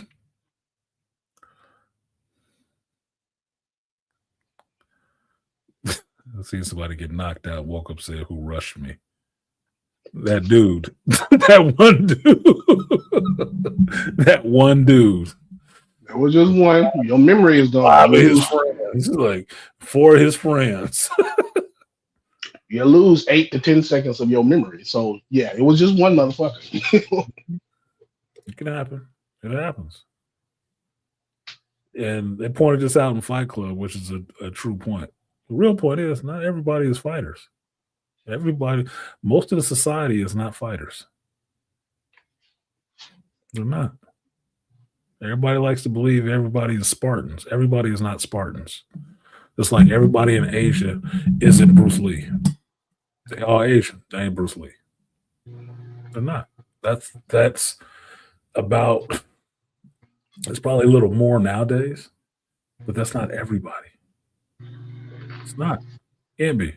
That's not how humanity shakes itself out. That's why everybody ain't gay either. It's not how society shakes itself out. The biggest number of people, the biggest group of people is usually the ones who don't do none of that shit. Yeah. That don't do any of it because it takes effort.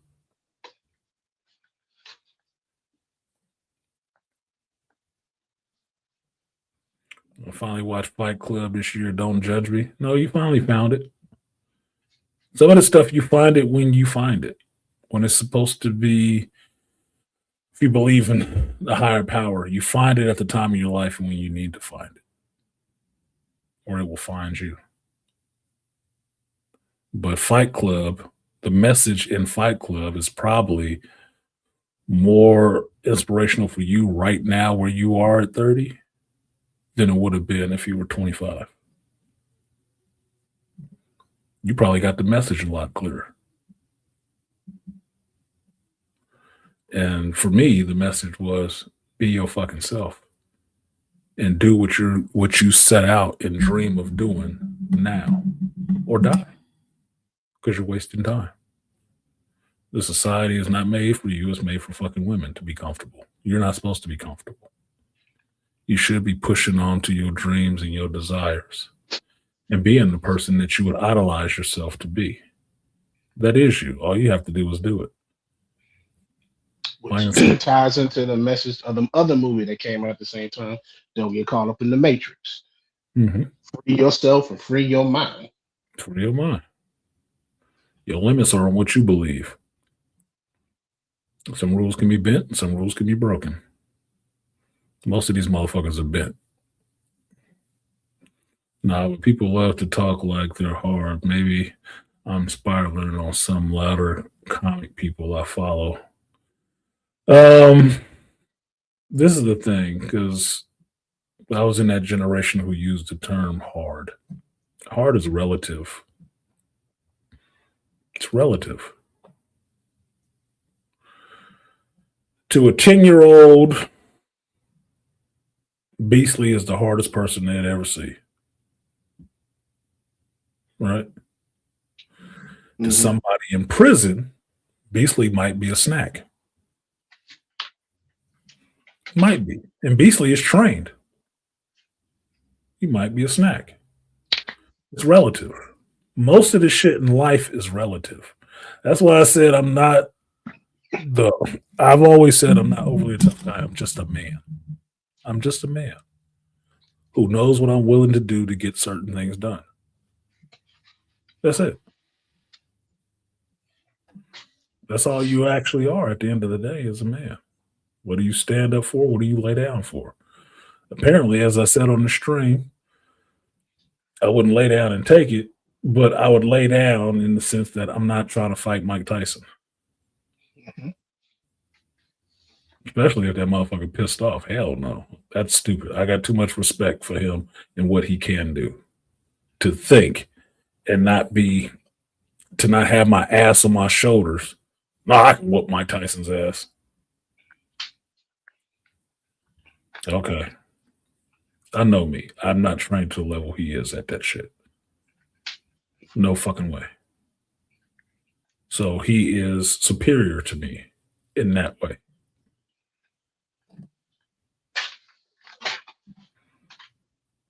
Do I got a chance? Sure, it might be 0.001%. But yeah, if you want to call it a chance, that's a chance. Wouldn't bet on it though. Synchronicity being what it is, Fight Club has a lot of messaging. One of my comics people worked for the author back around then. Okay. Yeah, I personally think it was better than the Matrix. It has to do with the real world. It just has to do with seizing your own manhood, in a sense. That's all it's really about. For me, yeah, know thyself. Exactly, know thyself. For me, one of the scenes that always sticks out in my hand was the Raymond K. Smith, I think his name was, the convenience store worker, where he took his ass outside in the back and was making him accept the fact that you're going to die one day. And what are you going to do? What did you want to do? Oh, I bet it takes a lot of time and money. I was like, okay, well, I'm taking your license. If you're not on your way to doing such and such by this time next week, I will come here and I will kill you. He believed him. And what did he do? He got on his goddamn purpose, didn't he? He started pursuing something he always wanted to do.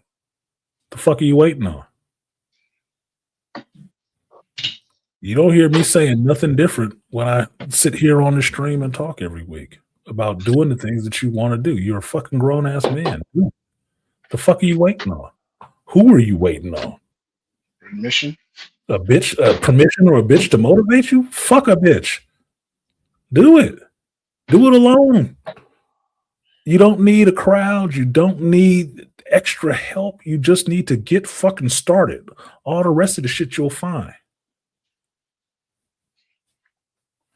So tell my old buddy that shit when he would bitch about, oh, we can't get this done because she won't do this shit with me. And he had the same argument my female friend had. Oh, well, she's this and she won't do it with me. Do it yourself. It's your fucking dream. Why are you waiting for somebody to fund your fucking dream for you? Do it yourself. Yeah. Go forth and do it. You're wasting years of your life trying to get somebody else on board to do with you what you want to do yourself. Yeah.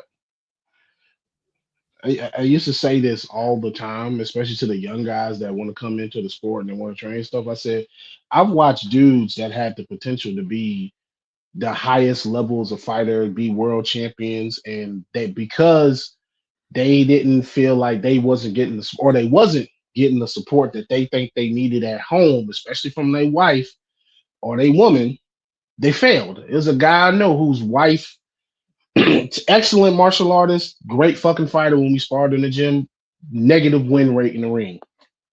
All because he didn't have the support of his fucking wife. She even would tell him that she didn't think he was going to be good. Because of that, fucking terrible win rate. And I'm like, that's why I would tell young guys, I said the number one killer of a male's fighter's careers is women. You either running behind them or you're chasing behind them or whatever, and you want them to accept what you do. I'm like, look, check that shit. Tell it when you, because we tell guys, if you want to do this, make sure your personal life is in order and make sure this is some shit that you want to do. Not what your mama want, your daddy want, your girl want, your kid. You got want this shit. Because if you don't want this shit bad enough, it's not going to work out. Because when you start missing gym days at the gym and not showing up for class and you losing fights, it's like, look, you get out what you put in. If you're not putting any work in, you ain't getting shit out of it. That's my thing. It's an easy excuse to say you're waiting for somebody else. I just had to tell my friend whose birthday I went to in Vegas. She was talking about something she wanted to do. Mind you, she just turned 50. And she's telling me this shit that she wants to do, but it's all about her mother won't do something with her. I said, why are you waiting on your mother? Her mother had her career already, retired, got her money, whatever. Why are you waiting on your mom to do your dream? It seems like you should stop looking for somebody to fund it for yourself. Fund your own dreams. Support your own habits, fund your own dreams. That kind of shit, that kind of thinking for me ends up being the type of people who are sitting around at somebody's funeral waiting to have something. Waiting for their parent to die so they can have what they wanted in life the whole time. When they could have just went out there and got it for themselves. That's child thinking. As an adult male, an adult man, there is nothing you should be doing that's waiting on somebody else to get done. Very few things, if that. Work, but for the most part, it should just be you. You don't need everybody else to do it. You're the man, right? So you should be doing it. I want to travel here. I want to go there. We'll get a fucking passport and leave. Oh, I couldn't go by myself. Why couldn't you? Are you not grown enough to walk around the world? Get the fuck out of here. I have a degree in psychology, Reverend. I have a bachelor's in psychology. So this shelf in the back that you can see, that top shelf behind me, is my psychology books. Some of the ones I'm reading through. And I have keen insight because I'm old and I pay attention. But my major focus that I really liked when I was in college was philosophy and psychology. Really like that. Like architecture and stuff like that too. But philosophy and psychology is just that. And psychology was something I did naturally. What I've said is I went to school to find out what I was thinking was right. That's what I found out in school. I was on the right path. It wasn't wrong. Everybody else was trying to buck against me. Like, oh no, that seems well written. No, I was actually right. That's all school proved to me. I was right. That's exactly what you're not supposed to be playing into this shit. Okay, now I know. Cool. Now that I know, we ain't gonna have no more conversation about this shit. I was correct in my thought process. It wasn't crazy. It was just ahead of the curve.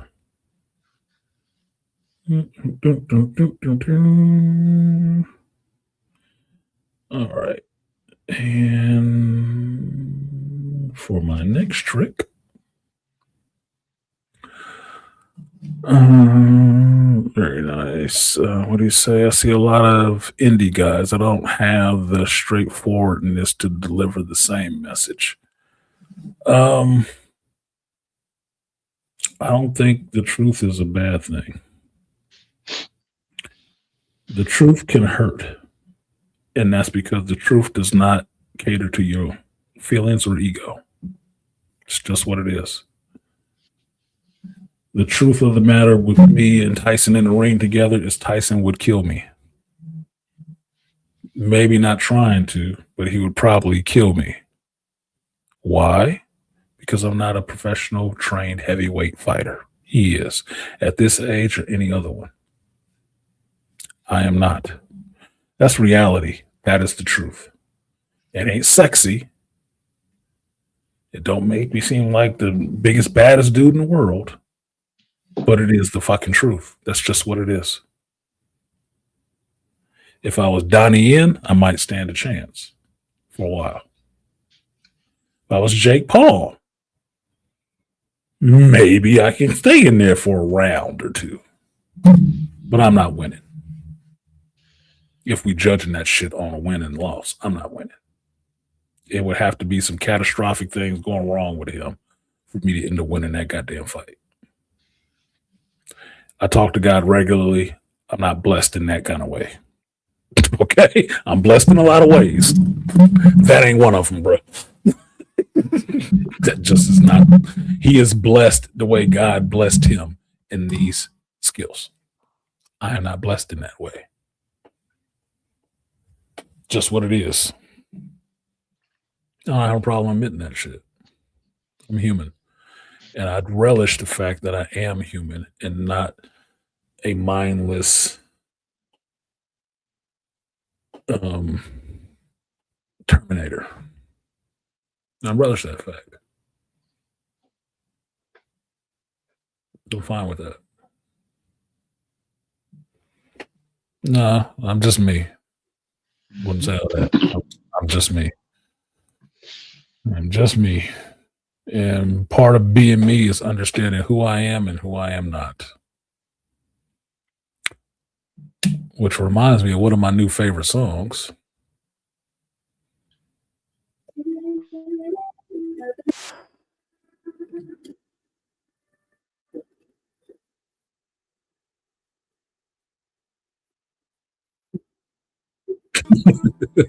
Ain't changing my ways for a soul like you. I am who I am. If you don't like me, fuck you. You can talk all day. I still do what I do. I've been into my country music lately. This shit been hit. Dude. I'm like, God damn, who making this shit? You know what it sounds like? It sounds like the soundtrack to the ending of a fucking great action flick. Like Right? That's the problem.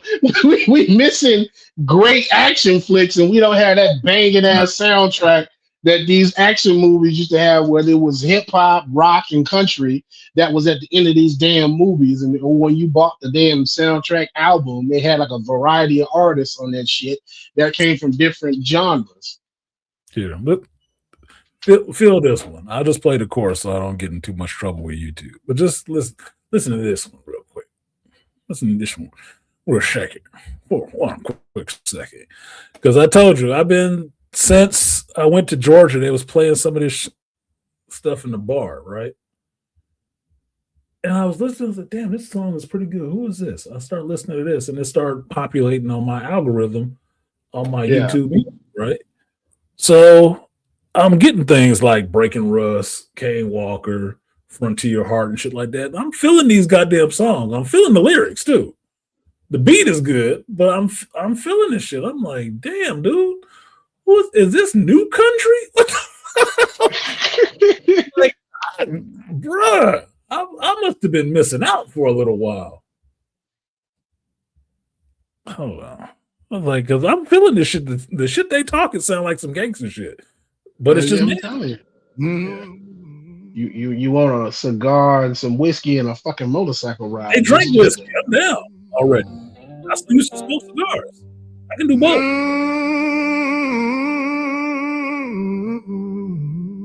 I don't know what to classify it as. Soulful sounds of the South. With the dust in my head. Hold on. Listen to this. Work my fingers raw while nobody cared. The smile to that sounds like my daily life, nigga. my face whispered when I'd go, but I learned real quick what I needed to know. Life's too short for fake handshakes. Too much pain in the love they make. So I pour my heart in what I do and let the lies roll off like morning dew. Hate me all you want, I don't care. I don't mess with two-faced hypocrites. I swear I'm gonna be me and stay busy working hard and living free. What? You don't feel that shit? Oh my God. Bruh, he talking that shit. Like, that's real shit. That sounds like that old blues music too. It has a little bit of the blues. You don't have black in his family. Oh no, he talking.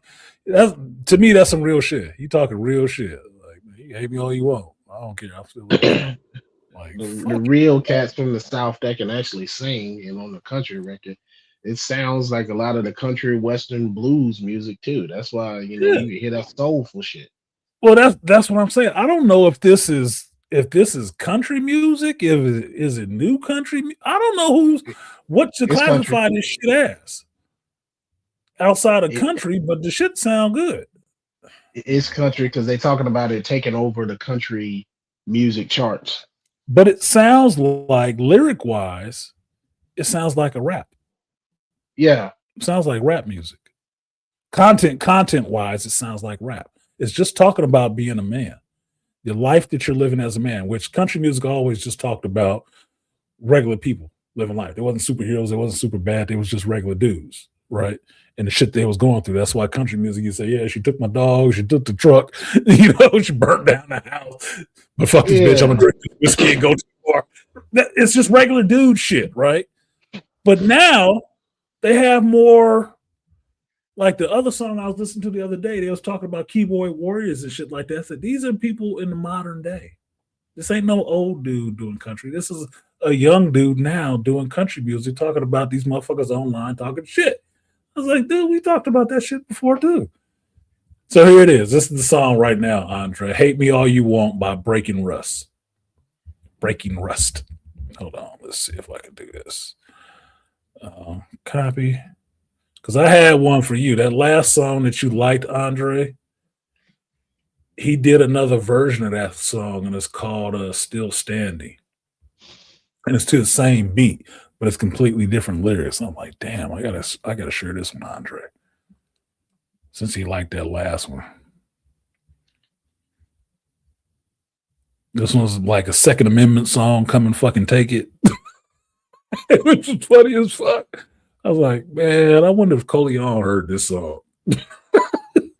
They need some work on their choruses sometimes because they change up to be fucked up. But no, I've been feeling it. I've been feeling it. What's your name on it? So this list is my intro list. These are the songs when I'm listening to music during the week and I hear shit that I like that hits my ear. I go ahead and throw it in my intro list. And that's what comes up being in the intro.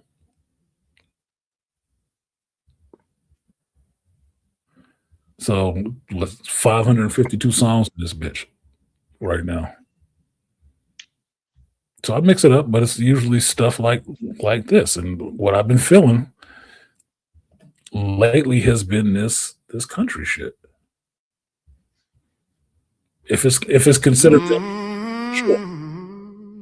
Definitely cowboy hats, but I consider myself as been beat down, but I don't stay low. Got mud on my jeans, still ready to go. Every scar's a story that I survived. I've been through hell, but I'm still alive. They said, slow down, boy, don't go too fast. But I ain't never been one to live in the past. I keep moving forward, never looking back, with a worn-out hat and a 6-string strap. You can kick rocks if you don't like how I talk. I'm gonna keep on talking and walk my walk. Ain't changing my tone, ain't changing my song. I was born this way, been loud too long. You can hate my style, you can roll your eyes, but I ain't slowing down, I was born to rise. So kick them rocks if you don't like how I talk. I'm gonna keep on talking and walk my walk. Don't this sound like, dude, this got a bop to it. If Kendrick Lamar was saying this shit, you motherfuckers be dancing to it right now. Motherfuckers be lit to this shit. It's just country, though. I'm like, damn, look, a good song is a good song. I told you, I listen to all kinds of music. A good song is a good song. That's why my little shuffle playlist will throw some shit out there. It's like, fuck you listening to this for? Because it's a good song. It's a good song, god damn it. Shit, that's about to be my outro for this bitch. I'm gonna play this again on my outro. I'll cut it out later. Breaking rest. It's out of appreciation. It's not hate. It's not hate. It's appreciate. So what you got, Beasley? I'm gonna go ahead and get out of here because I gotta eat and I need to use the restroom. Nah, that's nothing. Let me let you get out of here, man. So I'm done. I'm gonna peace out. Yeah, I will catch you. Hey, I am gonna say something to your ass though, Beast. Yeah. I'm kind of upset, man, and I'm playing this rival shit, and I needed to invite 5 friends, and your ass is already in a group. Fuck you. You and Lion. I forgot I was in a group. I didn't even want to do that shit. I don't even like this Galactica bullshit, okay? This Rivals Day, New Year's celebration bullshit. I don't even like that shit. But apparently I'm a big fan for completing stuff. I can't complete this shit because I can't get 5 of you motherfuckers to join up. I didn't even know I'm still in a group. Somebody sent that shit to me. I didn't even do that shit yet. I was like, I got my units and used them for what I need them. But at least my son accepted the invite, so I'm happy about that. It's like, oh, thank God. Woo! I must have got a little bit of cool points back. No, I'm tripping because if you go to they got that little Pimniti shit in Times Square where you can eat it and you can either shrink or grow big. And I was like, oh shit, you let all these perverse ass motherfuckers get a Pim particle. And what did you see? Giant ass. Is that what happened? That I popped into that Times Square shit and it was a big ass Venom sitting there twerking, shaking his ass and shit. Yes, the Pim particle. God. They Get me got out of here. Ultron. They got Ultron selling like little Mark One Ultron selling Pimninis. So if you take the Pim particles, Pimnini sandwich, if you eat it, you either shrink and grow really small or you grow really fucking big. So I wasn't surprised. They're twerking and shit, and I'm like, I'm really like in my character, like, what the fuck is going on in here? I gotta go. I gotta get the fuck. It's obviously not for me. This is chaotic. These people can talk to each other and shit like that. I was like, is this a lobby? This looks like Ready Player One or some shit. Some goofy shit that I saw in Dot Hack or something. Like, I'm good. I'm really. Can I get to the game? I just want to play. I just want to play this game and get out of here. Like 30 minutes. This is traumatizing for my old asses. No, I got the only Venom costume I'd want to use, and that's that ice costume they brought back, and I went ahead and dropped the $20 to get that bitch. I was like, good, now I can play Venom, because that twerking shit is never on my emojis. I was watching Snarky J video. She talked about playing Rivals finally. I was laughing my ass off because she said it was terrible. I got my ass beat by Spider-Man and I got teabagged. I'm like, how was they teabagging you? But yeah, Spider-Man is fucking annoying. That make me want to not play too. Spider-Man is fucking annoying in the back line, but a really good one. Yeah. But yeah, that shit. It's a love-hate relationship. It's a good game. It's fun to play. Can be fun to play. But it's annoying as fuck sometimes. And yes. I was having a good time playing that Jeff shit last night, but I was also getting pissed off. Yeah, the little Jeff festival where you just walk around spraying water, painting shit. Yeah. And making snow cones. Like, fuck it. I can do this. I just need to do it 10 times. Fine, I'm doing it 10 times. Because I'm an accomplishment junkie, dude. like they gave me a list. Like, oh, can you do 8 of these and 10 of these? Like, fuck. Yeah, I guess. Yeah, I guess that might as well. Yeah, what I get a little nameplate. Fuck it. I'm playing the shit anyway. Fuck it. Fine. Get this shit over with. I just want my werewolf Captain America. All right. So what did Andre say? Thank you for supporting the stream, Andre. He said, I've been dealing with a lot in this last year. Thanks to artists in your channel helped me a lot, even though you mostly talk about geekdom. Well, thank you. I thought I helped. What's all about? I mean, that's what I started the channel for, was talk about geek stuff. Because there wasn't one. There wasn't one over here in the Black Manosphere. Closest one you got was Angry Man. Because Angry Man is a geek. But most people talked about relationships, women, politics, and all the rest of that stuff. It was a small little thing. Wasn't a lot of people. So that's what I did. I tried to fill the need of what was missing in the community. But as I viewed it, everybody had their own storefront. Everybody that had a channel that can come onto this thing had the ability to say what they wanted to say or talk about what they wanted to fucking talk about. So my thought was it should be variety, not uniformity. That's what it is. So when I use that term, cruising these YouTube streets, that's what I'm doing. Far and wide, not just in the manosphere, everywhere. Just seeing what other offerings are out here in YouTube, because YouTube technically is big as fuck.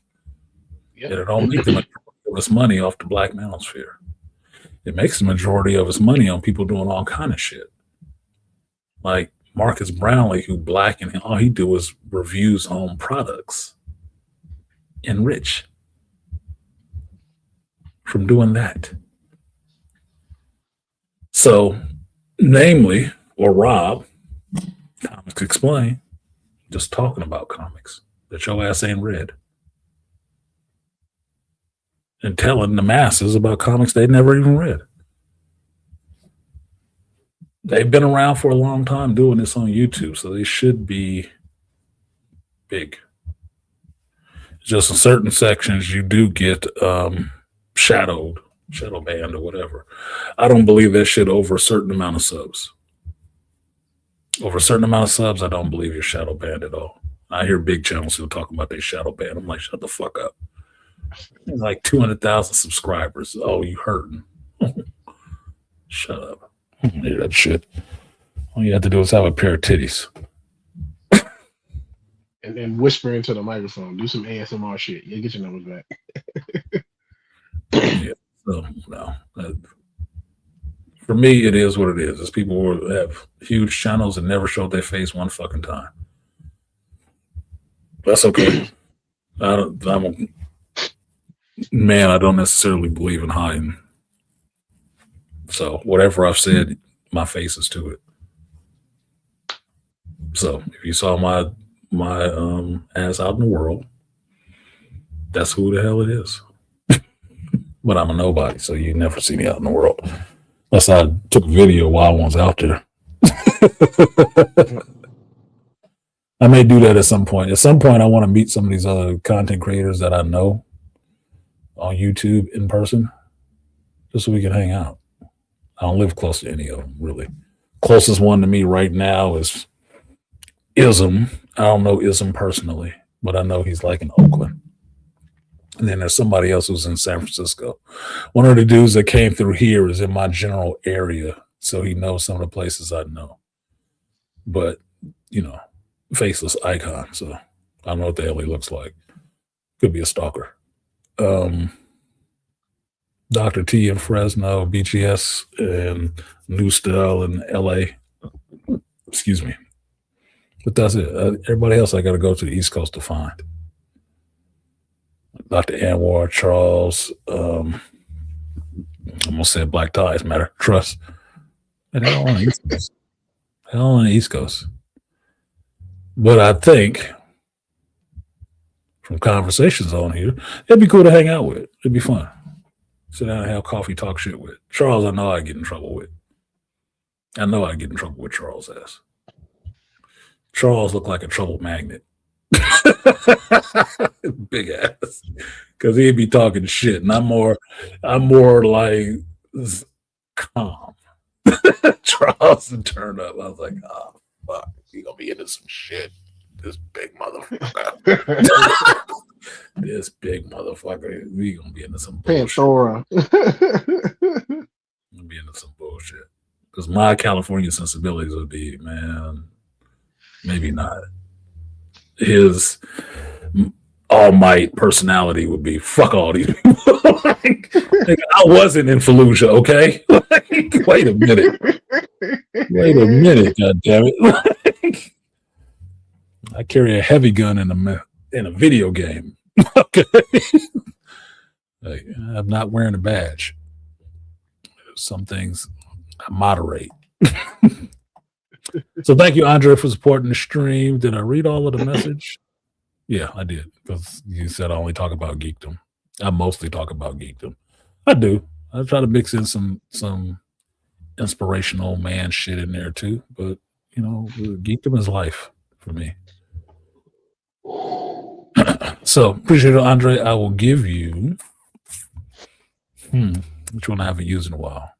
You're a Charles boy. I'll give you the guts and butts. Double up, 3 or 4 times. I ain't telling no lies. Run it up. Never let a hard time on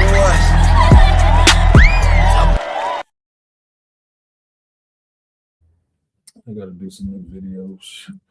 I gotta do some new donation videos. Because there's a song I want to use that sound ridiculous as hell to me.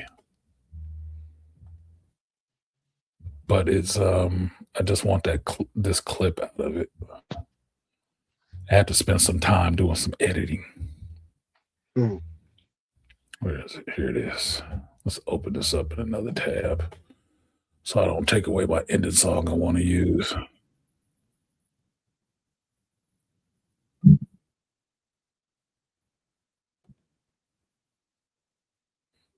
Oh, I haven't actually seen the video.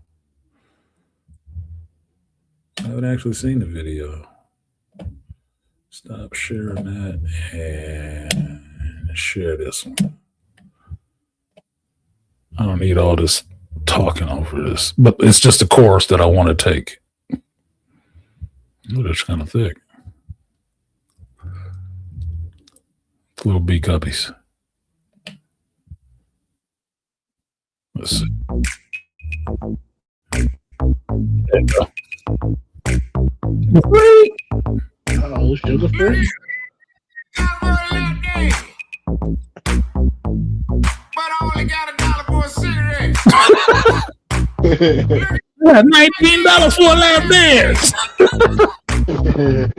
But I only got $1 for a cigarette. I want to use that. I want to use that for the donation. Just that little chorus part, because it's funny as shit. Got some talking shoes in this motherfucker too. He is not pimping. Look at this shit. I haven't seen this video. I gotta support my Scorpio brother, E40. But wait a minute, look at this shit. I gotta get the girl ass off the screen because you know YouTube don't like booties. Unless they on content creators. But I only got $1 for a cigarette. Shit. Got a talking platform shoe, broke ass pimp. I haven't seen this video. Get it now.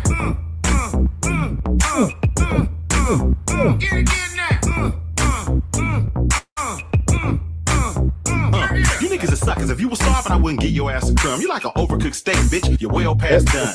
I got some news you can use. Some of you dudes playing football with basketball rules. This game. He brought that shit back. That shit is so old. He brought that shit back. That's one of his catchphrases. Y'all playing football with basketball rules. Anyway. All right, B. So I said it multiple times, but I think I mean it this time. Don't go ahead and get out of here. I haven't got the text from my DoorDasher, so my food is probably sitting out on the porch in the rain, cold as fuck. Yep, it's sitting out there cold and lonely. Somebody eating my shit right now, I'm sure. I'm gonna get my brisket on the board. What you got, Beast? Final thoughts, closings for the audience. No, Merry Christmas to everybody and happy holidays to everybody that's out there. Because next time you're gonna see them, it's gonna be after Christmas because it's this week. Andre said $1 for a cigarette. Must be Cali prices. For a Lucy, yeah, probably. I don't know. I don't smoke cigarettes, but $1 sound about right if you wanted one. Because a pack is what, $15, $20? $20. Yeah, here in Cali, shit is expensive, dude. I had to give up the habit. You have to be too expensive. Another thing they tried to tax the shit out of to get people to stop. Yeah, I'll possibly be back before New Year's because I'm off one of these days. When is the fucking New Year's? I got some more of them floating holidays, some good corporate floating holidays. So yeah, I'm off. I think the 30th and the 24th and 25th. Yeah, I got a couple more off days coming up, so I'll be back. I'll do some shit online. If not, you'll see me doing a Killing Time stream because I am playing Division 2. I'm trying to get this Krampus outfit. It looks sick as fuck. And I got my little Division soldier looking like a whole werewolf with a hood on. Looking kind of cool to me. So I'm doing that. But appreciate you, Beast, for coming up. I'll possibly be back before New Year's, Andre, on here because God willing, come January, I'll be back in Georgia for 2 weeks. So this is my last couple weeks home. Hopefully, they might start hating. I ain't told them I was having fun while I was gone. I told them it was all work, but you know how they get. They start, you might be trying to have fun, nigga. We ain't sending you next time. You're going to be here and be miserable with all of us. we smell the enjoyment on you. We smell the excitement on you. It smells like you're having a good time. No, we thought it was a punishment. It ain't a punishment, nigga. Send me away. Need to collect some more of that damn extra money. Smoke native cigars since I could smoke 17 a carton for 10 packs.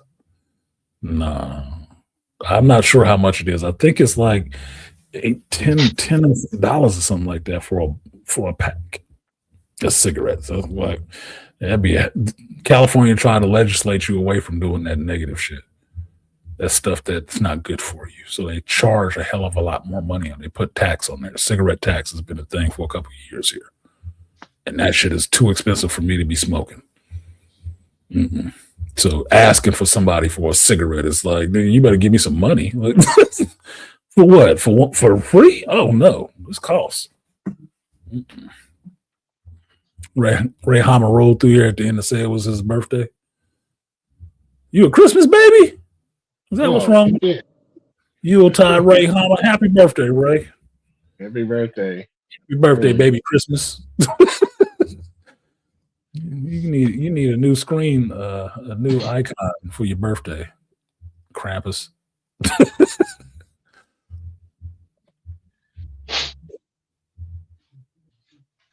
Because 20 a pack where you move from, yeah, they're trying to legislate your ass away from liking shit. Shit you like, they're trying to charge you more money on it so you can't do it no more.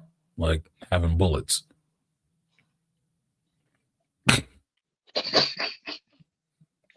Stupid. Right, been ghost watching. You can pull it up. I know. That's okay. I'll ghost watch your ass too. Yeah. Get even with your ass. Tell you what I'm gonna do, Ray. I'm gonna watch your stream. I ain't gonna say shit in that motherfucker, nigga. I'm just watch. I ain't gonna say peace, nothing. I'm fucking with you. You know, I always come when I come through. I tell you I'm there, and I thumbs up and share your shit. So don't worry about it. Thanks for the Christmas. Yeah, happy birthday, Ray. You good money, man. You good money. You should be watching Fallout. You should be watching Fallout so we can talk about that shit. Anyway. All right, Beast. Get the fuck out of here. Go play Rivals, because I got that black and yellow Magneto, nigga. I know you didn't. Fuck. That black and yellow Magneto, man. With the I've been trying to get with the Polaris stuffy in between his rings. I'm liking that. I might have to play Magneto more now. Like I've been busting ass with Rogue, so I mean I haven't played Rogue yet. I play Gambit. I can kick ass with Gambit. With Gambit. It works just the way I want him to work, where you can go back and forth between healing and fucking people up. I'm liking Gambit. I haven't played Rogue. But it's okay. She coming. I'll play Rogue when I get around to playing Angela. And I only play Blade in that zombie shit. I don't play Blade in the regular game at all. Too slow. I just be playing ass and rank, be fucking motherfuckers up. I'll take everything. Mm-hmm. I'll take everything. Yeah, I hate her with this. I'll take everything. Fuck Rogue. The other night. I was playing Sue. I'm still trying to get Sue to Lord. I'm close to Lord, like 300 points away from Lord. And I was playing Sue, and this motherfucker was coming after me with Rogue. I'm like, God damn it. Why can't I blow this bitch back? Hey, we can Sue. Take everything. Bitch, get off me. Fuck off me, Rogue, with your big booty. I still need to get that fucking Savage Land outfit. Yeah, I'm like, damn. I'm like they call it the creeps, the gooners. The gooners. I'm like, Savage Land Rogue fit. Like Rogue got cake, man. Rogue is caked up. Good and job. Somebody pointed out that when you steal an ability from Rogue, she lays how she laid down when that little clip of her in Apocalypse where she's laid down, her buttons towards the screen. She lays down like that whenever you take her powers out. On that dinosaur, yeah. Andre already had that song. I'm all over Kane Walker, man. I'm all over Kane Walker right now. You got so many songs on my damn list right now. It's ridiculous. I'm like, is this dude actually an AI dude? I don't know. It don't matter. Man, I had to do some fucking research. I was trying to find this motherfucker. You gotta listen to some Kane Walker. He be talking shit. Talking some real grizzled shit. But I'm getting out of here. Appreciate you, Beast, for coming through. All right. Andre, Beastly Nerd, Aquatechy for supporting the stream. Appreciate you guys. Appreciate you in the chat for keeping the conversation moving. It's always good when the chat is communicating with you, cleaning their house and shit. JT, Andre, appreciate y'all. Happy birthday to Ray. Happy birthday to my friend Max, even though she don't listen to this shit. But happy birthday to her pretty ass too. That long rogue laying down was one of the Kane Walker like the boss. Okay, yeah. Yeah, rogue laying down was something else. Yeah, if you ever seen the game, look up on YouTube, look up Rogue Marvel Rivals. Rogue caked up, man. I appreciate that.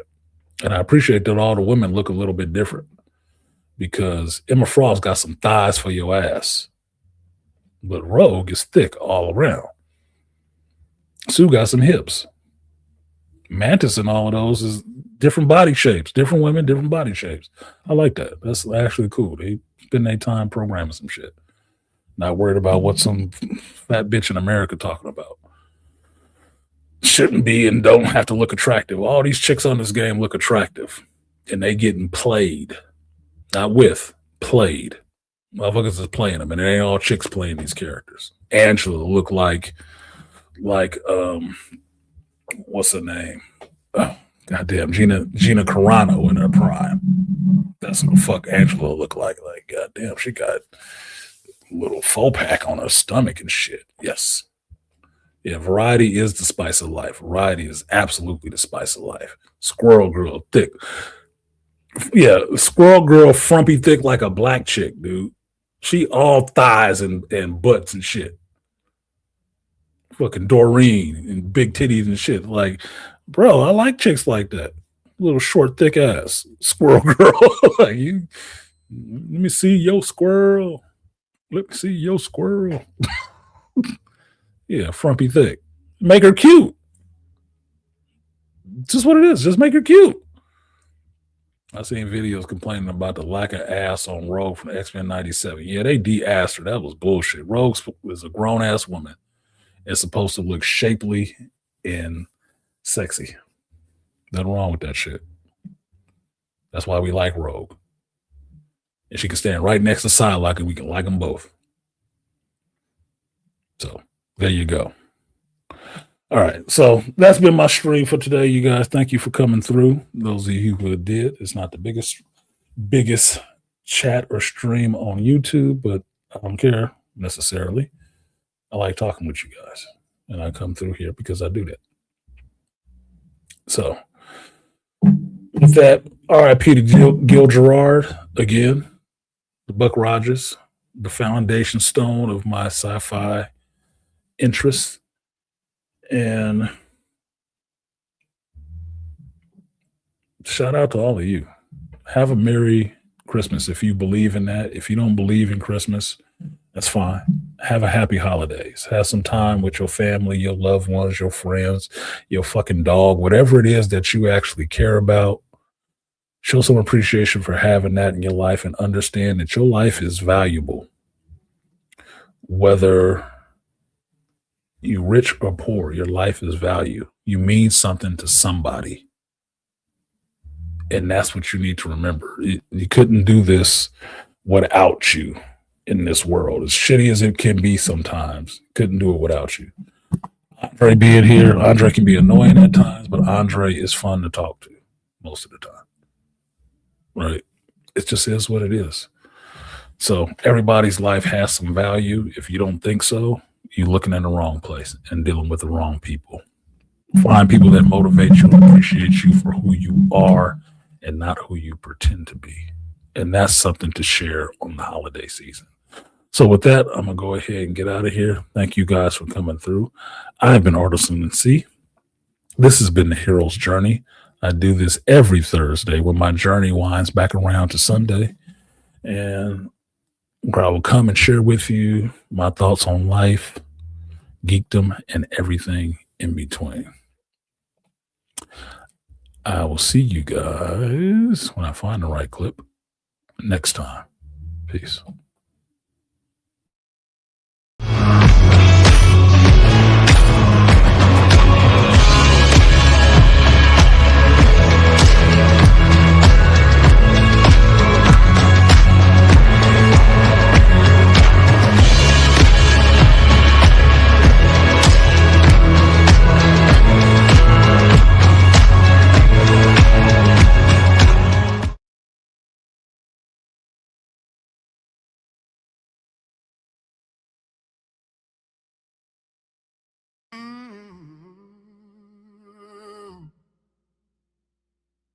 been beat down, but I don't stay low. Got mud on my jeans, still ready to go. Every scar's a story that I survived. I've been through hell, but I'm still alive. They said, slow down, boy, don't go too fast. But I ain't never been one to live in the past. I keep moving forward, never looking back, with a worn out hat and a 6-string strap. You can kick rocks if you don't like how I talk. I'm gonna keep on talking and walk my walk. Ain't changing my tone, ain't changing my song. I was born this way, been loud too long. You can hate my style, you can roll your eyes, but I ain't slowing down, I was born to rise. So kick them rocks if you don't like how I talk. I'm gonna keep on talking and walk my walk.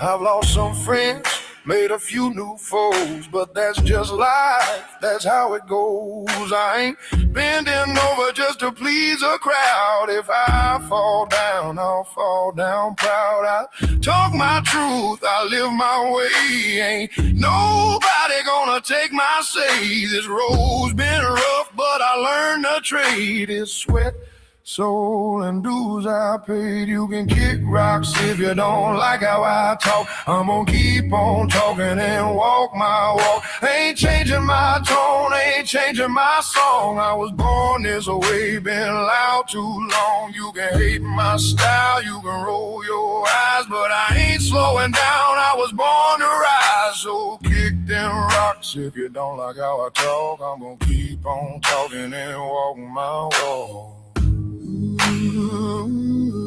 Let the haters talk, let the rumors fly. I ain't got time to wonder why. The good Lord knows the man I am, and I'll die standing tall with a mic in my hand. You can kick rocks if you don't like how I talk. I'm gonna keep on talking and walk my walk. Ain't selling my soul for a seat at your table. I'm rough, I'm raw, I'm wild, I'm able. You can hate my fire, but you can't kill my spark. I'm a midnight flame burning through the dark. So kick them rocks if you don't like how I talk. I'm gonna keep on talking and walk my